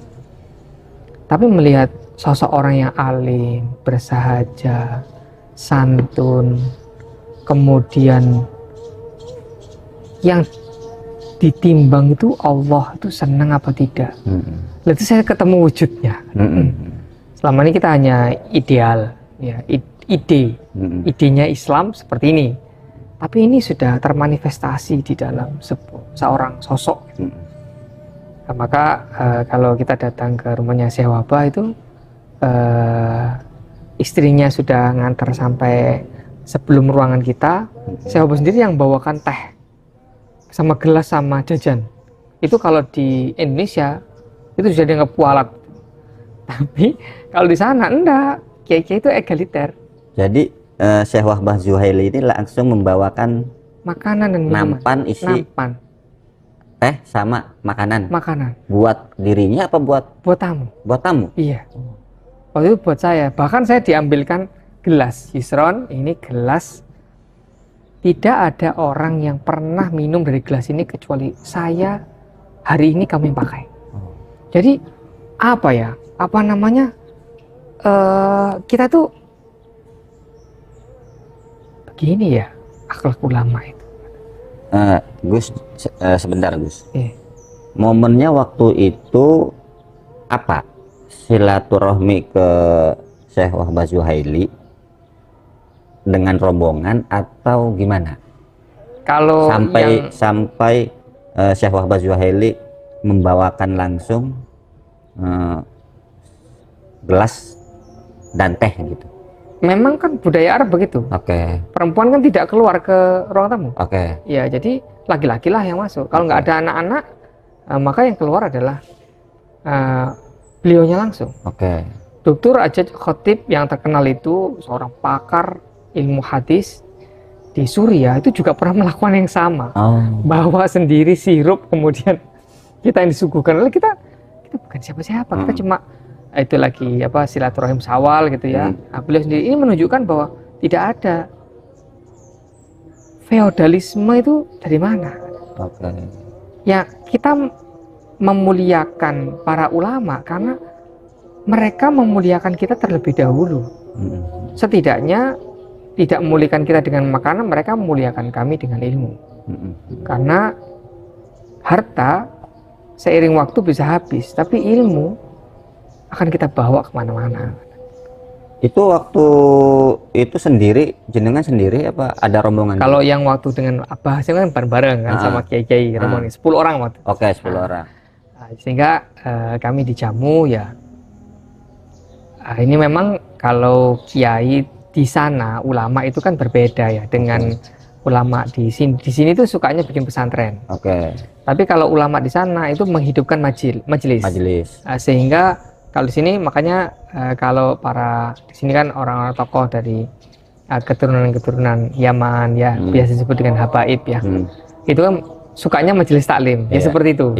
Jadi menghidupkan supaya masjid itu rame. Nah, tapi kalau kiai kan perawatan, jadi ya masjidnya itu di dalam pesantren. Nah, tidak terlalu intens dengan masyarakat. Tapi kalau di Suriah itu gayanya ya menghidupkan majelis taklim.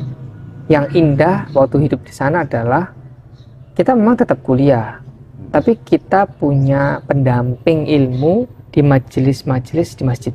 Jadi misalnya saya kawin belajar ilmu nahwu, ingin belajar ilmu akidah, kitab apa begitu ya, itu bisa dicek. Kitab ini di masjid ini, wah ini jadwalnya nggak cocok. Kita bisa cek di masjid lain sebelah sana itu ada kitab ini, tapi harian kita bisa. Itu seperti kota santri.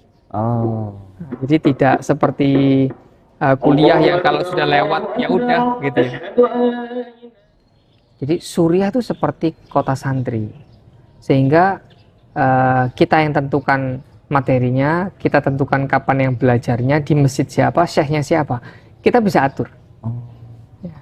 Ini nggak ada nih, nggak ketemu jadwalnya, kita bisa pindah. Majelis, tradisi majelis di Suriah itu apakah bisa dijumpai di semua masjid yang ada di Suriah? Hampir semua masjid.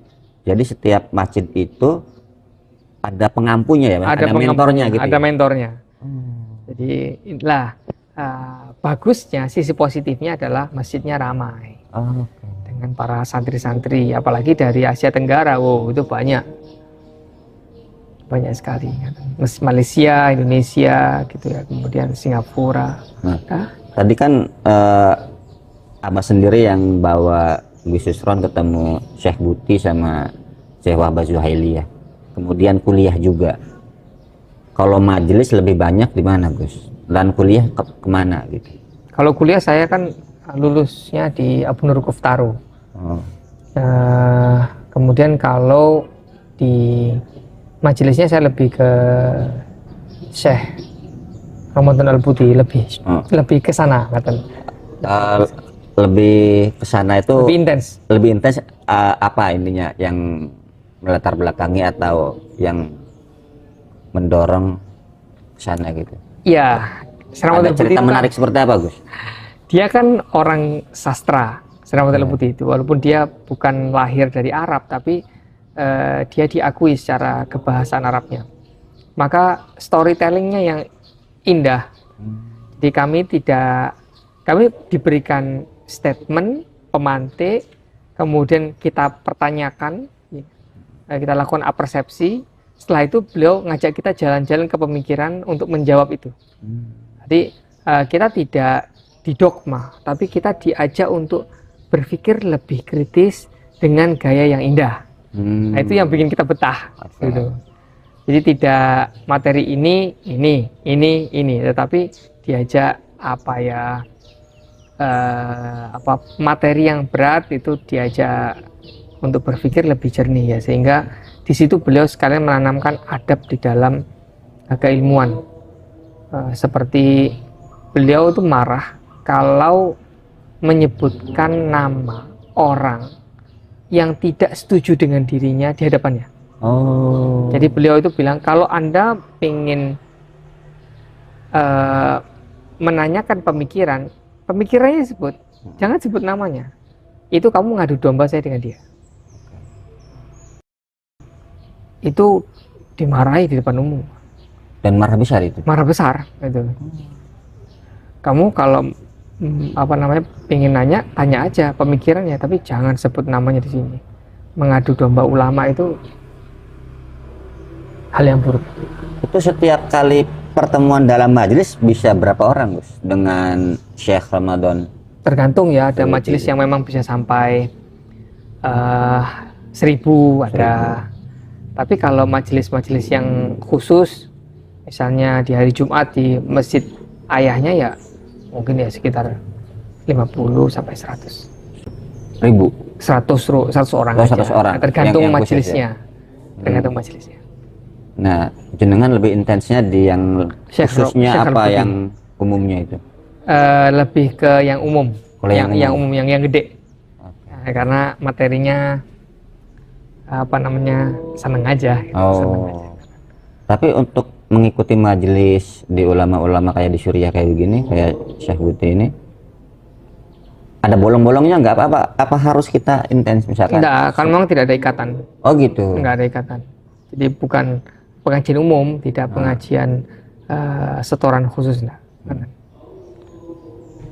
Berikutnya, Gus, selama di Suriah, apa yang paling membekas hidup di sana atau ngaji di sana dan kuliah di sana? Katanya tadi sempat ada cerita Suriah kan waktu itu perang ya. Dan jenengan tadi sempat cerita pernah di penjara. Maksudnya apa itu, Gus? Ya, saya di penjara waktu itu gara-gara urusan imigrasi sebenarnya. Oke. Jadi waktu saya masih awal-awal datang, ternyata izin tinggal saya bermasalah karena waktu itu ada sedikit miss ya, sehingga saya waktu ke imigrasi langsung ditangkap, mau dideportasi. Jadi saya di bawah tanah itu, biar bawah tanah 1 minggu. Iya, dan akhirnya keluar. Nah, di situ saya punya pengalaman bahwa saya ditanya, kamu ngapain sih belajar ke Syria? Syria orangnya begini kok kamu belajar. Loh, yang Anda lihat itu sipir penjara, bukan ulama yang di atas. Kalau Anda lihat ulama di atas, Anda akan ngerti kenapa saya datang ke sini. Tapi itulah sisi sisi lain dari kehidupan yang intinya bahwa agama ini, ulama itu akan dimusuhi kalau Anda tidak mengenal atau sekedar berasumsi gitu. Nah, jika Anda memang tidak suka dengan orang karena memang sudah meneliti, silahkan. Tapi kalau hanya dengar, hanya katanya, hanya kelihatannya, ya kata Pak Arab, an-nasu a'da'u ma jahilu. Jadi kita ini punya kecenderungan memusuhi apa yang tidak kita tahu, termasuk agama. Gue selama seminggu di penjara bawah tanah Suriah. Itu penjara punya imigrasi. Iya, bukan kriminal. Oke, itu lokasinya di bandara apa di mana? Enggak, di tengah kota. Di tengah kota. Saya tahu tempatnya. Oh, waktu itu sampai sendiri, jenengan sendiri atau ada juga yang lain? Sendiri. Sendiri. Gimana perlakuan mereka? Selama kita nggak macam-macam, mereka nggak macam-macam. Nah, kan yang menarik tadi ada pertanyaan dari petugas imigrasi, kenapa Anda ke Suriah untuk belajar gitu ya? Untuk itu dari teman-teman yang di penjara itu. Oh, ada juga? Ada. Oh. Ada banyak. Saya masih ingat ada 4 bangsal waktu itu. Bangsal. Itu warga negara mana aja? Banyak, Afrika ada, kemudian Asia ada. Tapi yang kayak di Eropa kayaknya nggak ada. Nah, mereka ini di penjara karena kasus yang sama juga. Imigrasi. Dan tujuannya ke Suriah ini lebih... Ya mungkin ada masalah di izin tinggal, atau sudah habis, atau apalah. Kan kita kalau masuk negara kan harus izin kan. Kalau izinnya habis kan ya harus keluar gitu. Mungkin ada yang bertahan, ada yang bermasalah gitu. Dan muncul pertanyaan itu dari sesama tahanan juga? Tahanan, ya. Saya termasuk narapidana berarti di situ. Oh gitu. Iya, cuma ya itu pengalaman hidup. Tapi ketika jenengan pernah merasakan konflik ketika Suriah meletus perang itu? Oh baik, ketika apa ya? Jadi kita lihat awal kita melihat di berita internasional, ya katakanlah channel Al Jazeera. Al Jazeera ya. Setiap 5 menit berita tentang demonstrasi di seluruh Arab itu disiarkan terus-menerus. Jadi misalnya Mesir, kemudian Libya, Suriah, Mesir, Libya, Suriah, itu hampir setiap jam. Dan demo itu dikesankan sehingga ini menjadi panik. Nah, padahal saya di situ masih hidup dalam tenang-tenang saja. Kita masih bisa kuliah, kita masih bisa makan. Tapi ternyata efeknya luar biasa. Saya waktu itu belajar bahasa Inggris di British Council. Semua gurunya dipulangkan ke negara masing-masing. Nah, ketika British Council memulangkan, tentu akan ada kepanikan dan itu akan menstimulasi ya, atau memberikan sinyal bahaya bagi para investor. Nah, kalau investor sudah menarik dananya, maka yang terjadi adalah kolaps proyek. Iya kan? Negara menjadi tidak stabil. Kemudian waktu itu ada mulai kesulitan bahan bakar seperti gas. Dan itu terjadi apa ya? Terjadi sebuah saling tuduh. Jadi akhirnya bilang waktu itu yang anti pemerintah bilang ini pasti upaya pemerintah untuk mendiamkan kita. Tapi kata pemerintah enggak, ini ada sabotase. Sudah, kita tidak tahu siapa yang tahu. Jadi orang itu dijebak untuk berpikir berpikir dilema ya, kayak dilema fallacy namanya. Kalau nggak A, kamu berarti B. Kalau B ya berarti, kalau nggak B berarti A. Ini bukan saya melakukan kok. Berarti ini pemerintah nih, katanya yang anti pemerintah. Kata pemerintah, loh kami nggak melakukan kok. Ini pasti dari kamu. Lah kita lupa bahwasanya ada banyak orang kedua, ketiga, keempat, dan kelima. Namanya polarisasi. Nah, itu saya belajar. Oh, ini caranya untuk membuat melancarkan propaganda, dan caranya seperti caranya ketika kamu masih bisa tidur nyenyak itu di di TV internasional itu beritanya seolah-olah ya penggiringan opini bahwa Timur Tengah genting, Timur Tengah genting. Saya masih bisa makan enak, masih bisa tidur nyenyak. Kapan suasana makan enak, tidur nyenyak berubah drastis atau berubah 180 derajat? Ketika sudah mulai terjadi konflik. Jadi kita alami ya, apa namanya, waktu itu ketika kami setelah selesai sholat Jumat, itu tiba-tiba ada orang yang nggak dikenal, tiba-tiba takbir, Allahu Akbar, Allahu Akbar. Jadi mereka keluar dari masjid itu mengatakan Allahu Akbar, Allahu Akbar, tapi kerumunannya itu belum tentu kerumunan mereka. Tapi kesannya itu ada demonstrasi lah. Itulah kadang bentrok dengan keamanan. Padahal kami itu hanya kepingin sholat Jumat, nggak kepingin demo, begitu. Dan jadi ada klaim demonstrasi itu juga bisa jadi kerumunan-kerumunan. Nah, karena sudah terjadi bentrok-bentrokan, maka kerumunan ini akan muncul. Di situ saya sadar bahwa kebohongan yang diucapkan terus-menerus, dia akan dianggap benar. Nah, disinilah pentingnya peran ulama saat itu, bahwa ulama, saya masih ingat Syekh almarhum Syekh Rajab Dib, pulang dari pengajian beliau kan 4.000 ya. Itu kan enak banget untuk dijadikan klaim gitu ya. Yang cinta sama saya setelah ini tidak usah kemana-mana, langsung pulang ke rumah, jangan mampir. Karena ini para muridnya patuh itu, dari semuanya langsung sudah tidak ada yang kemana, tidak ada yang mampir, langsung pulang ke rumah. Itu untuk meminimalisir tadi itu apa kerumunan tadi ya. Kerumunan. Gitu ya. Tapi ketika sudah terjadi apa namanya bentrok, konflik, ada yang luka-luka, maka itu akan memicu demonstrasi yang lebih besar. Ya, ketika situasinya sudah repot, keuangan finansial sudah repot, itu secara tidak langsung pasti akan memicu demonstrasi yang memang normal. Jadi demonstrasinya mungkin normal, tapi pemicunya ini ada stimulasi dari luar. Nah, di sini saya masih ingat quote-nya Syekh Ramadan Al-Buti. Al-aqilu al-fitnatu yafhamuha al-aqilu fi awwaliha wa yafhamuha al-jahilu fi akhiriha. Bedanya orang berakal dan tidak, kata beliau, itu mendeteksi propaganda itu di awal apa di akhir. Kalau di awal ini propaganda, itu orang akil, kan? Orang berakal, orang cerdas.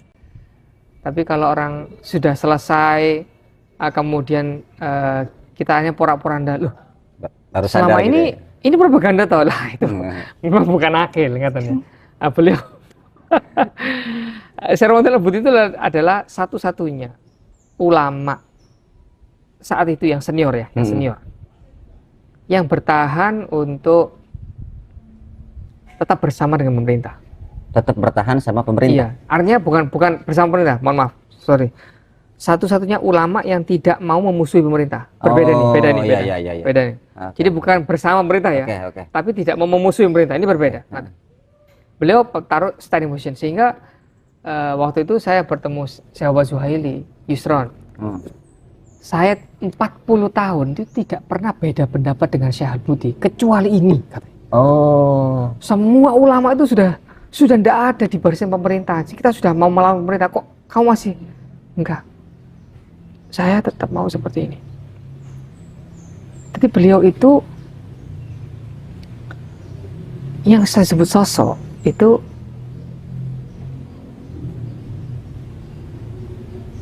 waktu awal-awal konflik dan mulai memanas katanya. Tapi jalan masih aman. Beliau muncul di TV, beliau bilang, saya sebutkan ya, ada sebuah hadis dari Nabi SAW tentang fitnah. Jadi beliau menjelaskan, kata Nabi, siapa yang kelak nanti man kharaja ummati ala ummati yadribu barruha fa fajira wa la yatahasha an mu'miniha. Jadi ada orang sekelompok itu, awas ya, nanti kalau sampai ada orang keluar kemudian saling baku hantam, bahkan saling bunuh, dan tidak peduli mana orang baik, mana orang tidak, mukmin dan tidak mukmin, semuanya disikat, entah itu pakai bom, entah itu pakai apa senjata apapun ya. Tapi nggak dipilih-pilih mana yang bahkan dulu kan kita perang kan kita janjian. Nah kan janjian di zaman Nabi kan kita ini kubunya Nabi, ini kubunya orang yang mau menyerang Nabi. Jelas gitu. Niatnya sudah jelas. Tapi kalau bahkan ketika ada orang mengatakan asyhadu alla ilaha illallah, langsung oh ini berhenti dari perang, nggak boleh bunuh. Jadi ada punya etika. Tapi kalau dalam peperangan modern ini kadang orang tuh lupa kita punya etika dalam berperang. Nah itu katanya Nabi, kalau sudah seperti itu kamu ya dribu barroha wa fajiroha, orang baik orang buruk kamu sikat, kemudian kamu tidak pilih-pilih mana orang mukmin dan tidak, semuanya kamu habisi, pokoknya dia keluar. Maka kalau mata dia mati, itu mata mitatan jahiliyah, dia matinya jahiliyah. Itu beliau bilang begitu, langsung berpengaruh ya waktu awal-awal itu ya.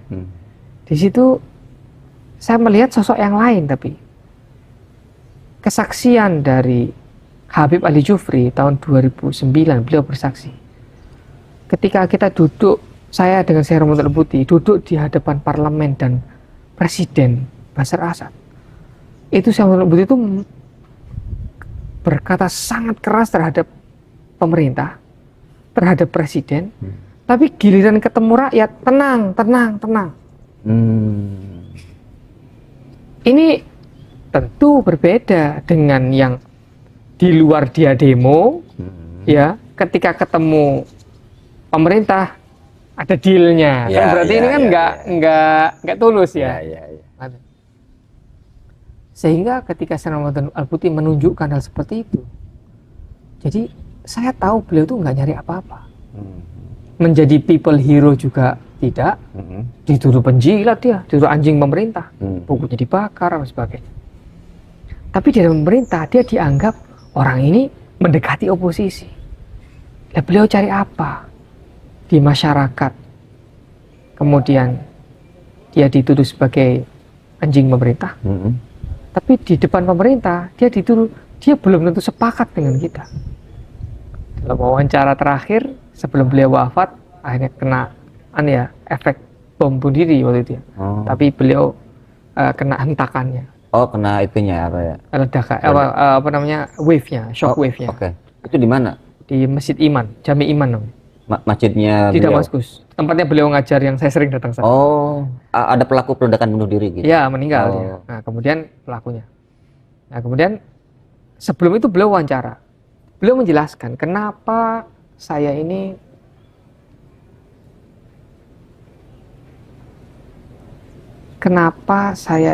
memilih seperti ini. Saya ini tidak ingin dianggap sebagai pahlawan. Jadi ya tidak ingin jadi dianggap pahlawan, enggak. Saya pakai pikiran saja. Di kita ini kan pakai dalil. Kalau nggak ada pakai logika. Kalau nggak ketemu pakai rasa. Nah, beliau bilang saya ini pemerintah ini tak anggap anak saya. Rakyat tak anggap anak saya. Maka ini konflik, masa berdua ini konflik kemudian saya beri senjata untuk saling tikam. Kan nggak mungkin. Maka saya ingin mencobalah bagaimana caranya bisa nggak ini diakurkan. Jadi ketika semua itu sudah ribut gitu ya, saya itu membuka pandangan, coba kalau tidak ada tentara yang kamu benci itu, kamu apa bisa tidur malam dengan nyenyak? Mereka itu mungkin kamu tidak suka, tapi mereka tetap harus diakui memiliki kontribusi terhadap negara. Ayolah kita bareng-bareng. Ini yang saya sebut dengan sosok yang disebut dengan kunu ma'as shodiqin. Allah itu pesannya nanti kamu bareng orang-orang yang tulus ya. Nah, saya sebut ini sebuah ketulusan karena tidak di depan pemerintah dia juga nggak punya nama, di depan rakyat juga tidak punya nama, dia cuma nyari Allah saja. Ini loh maksud saya sosok yang saya temukan itu. Gus, apa yang pengalaman yang sangat yang dari Syekh Ramadan Al-Buti sama Syekh Wahbah Zuhaili, apa namanya, pengalaman personal yang membekas selama pertemuan? Menyanyiakan waktu saya langsung diem waktu itu. Menyanyiakan waktu saya langsung diem waktu itu. Nggak berkutik udah. Ya mohon maaf, saya mohon maaf. Iya, kamu sukses. Hargai waktu. 5 menit bagi saya itu banyak. Allah kasih saya itu cepat baca, cepat nulis, cepat paham. 5 menit itu berarti banyak bagi saya. Jangan sia-siakan waktu saya. Saya langsung jenengan itu berarti waktu itu sebagai pernah kan ketua panitia apa enggak, gimana? waktu itu pernah datang ke Indonesia gara-gara peresmian ini pondok ini. Oke. Awal-awal itu saya kan dampingi dan terlambat. Apa masih ada? Masih ada. Masih ada. Masih ada. Kalau bukan ayahmu yang ngundang, saya nggak akan datang. Oh. Bismillah saya, iya bismillah. Wah itu saya ketar-ketir betul. Maka ya itu pengalaman personal. Di beliau orang-orang itu orang-orang yang berpikirnya sederhana. Tapi kita punya kaidah less is more. Nah, jadi ya semakin sederhana itu orang tuh orang yang sukses, orang yang hebat itu selalu terlihat less. Nah, berikutnya dengan Syekh Ramadan Al-Buti ini. Syekh Ramadan Al-Buti, ya waktu saya mendengar beliau wafat itu saya nangis yang seperti kehilangan bapak saya sendiri. Entah kenapa. Saya bangun, buka HP, Inna Lillahi wa Inna Ilaihi Raji'un, kemudian tersebar, waduh. Dan saya lihat bahwa beliau itu meninggal ketika majelis tafsir Quran. Entah kenapa saya terpukul sekali. Dan setelah 4 bulan lah ya, setelah itu ya, 3 bulan 4 bulan, itu saya ngimpi ketemu beliau. Waktu itu kami ingin buat bagaimana kita, sama Abah Isran, kita bikin yuk majelis untuk mengenang beliau. Karena sibuk gak jadi. Ditagih saya dalam mimpi. Kamu katanya mau memperingati saya. Wah, saya bangun langsung, ayo kita bikin khutbah Quran itu. Itu posisi jenengan udah di sini ya? Sudah di sini. Dari sini. Iya kan, saya sudah lulus gitu. Oke. Jadi berkesan sekali. Di mimpi itu apa pesennya? Ya itu tadi, kamu kok katanya mau memperingati. Masih ingat Gus ininya Gus, apa namanya? Ya orang boleh bilang itu sebagai buah tidur ya. Iya. Mimpi itu ya. Oh, saya ingat betul redaksinya, saya ingat. Redaksinya apa ya? Iya tadi tuh, kamu almarhum. Iya, katanya mau memperingati saya. Artinya kan mau menyebutkan ulama Suriah itu punya kebiasaan. Ulama-ulama yang sudah wafat itu dikenang di Jumat malam di Masjid At-Taubah waktu itu. Jadi dikenang, namanya Jalsatul Wafa. Jadi sebuah malam apresiasi gitu ya. Para ulama yang punya kontribusi besar terhadap umat itu diceritakan. Nah, giliran beliau ini wafat, saya mau bikin acara, lupa, nggak jadi karena banyak kesibukan. Ditagih.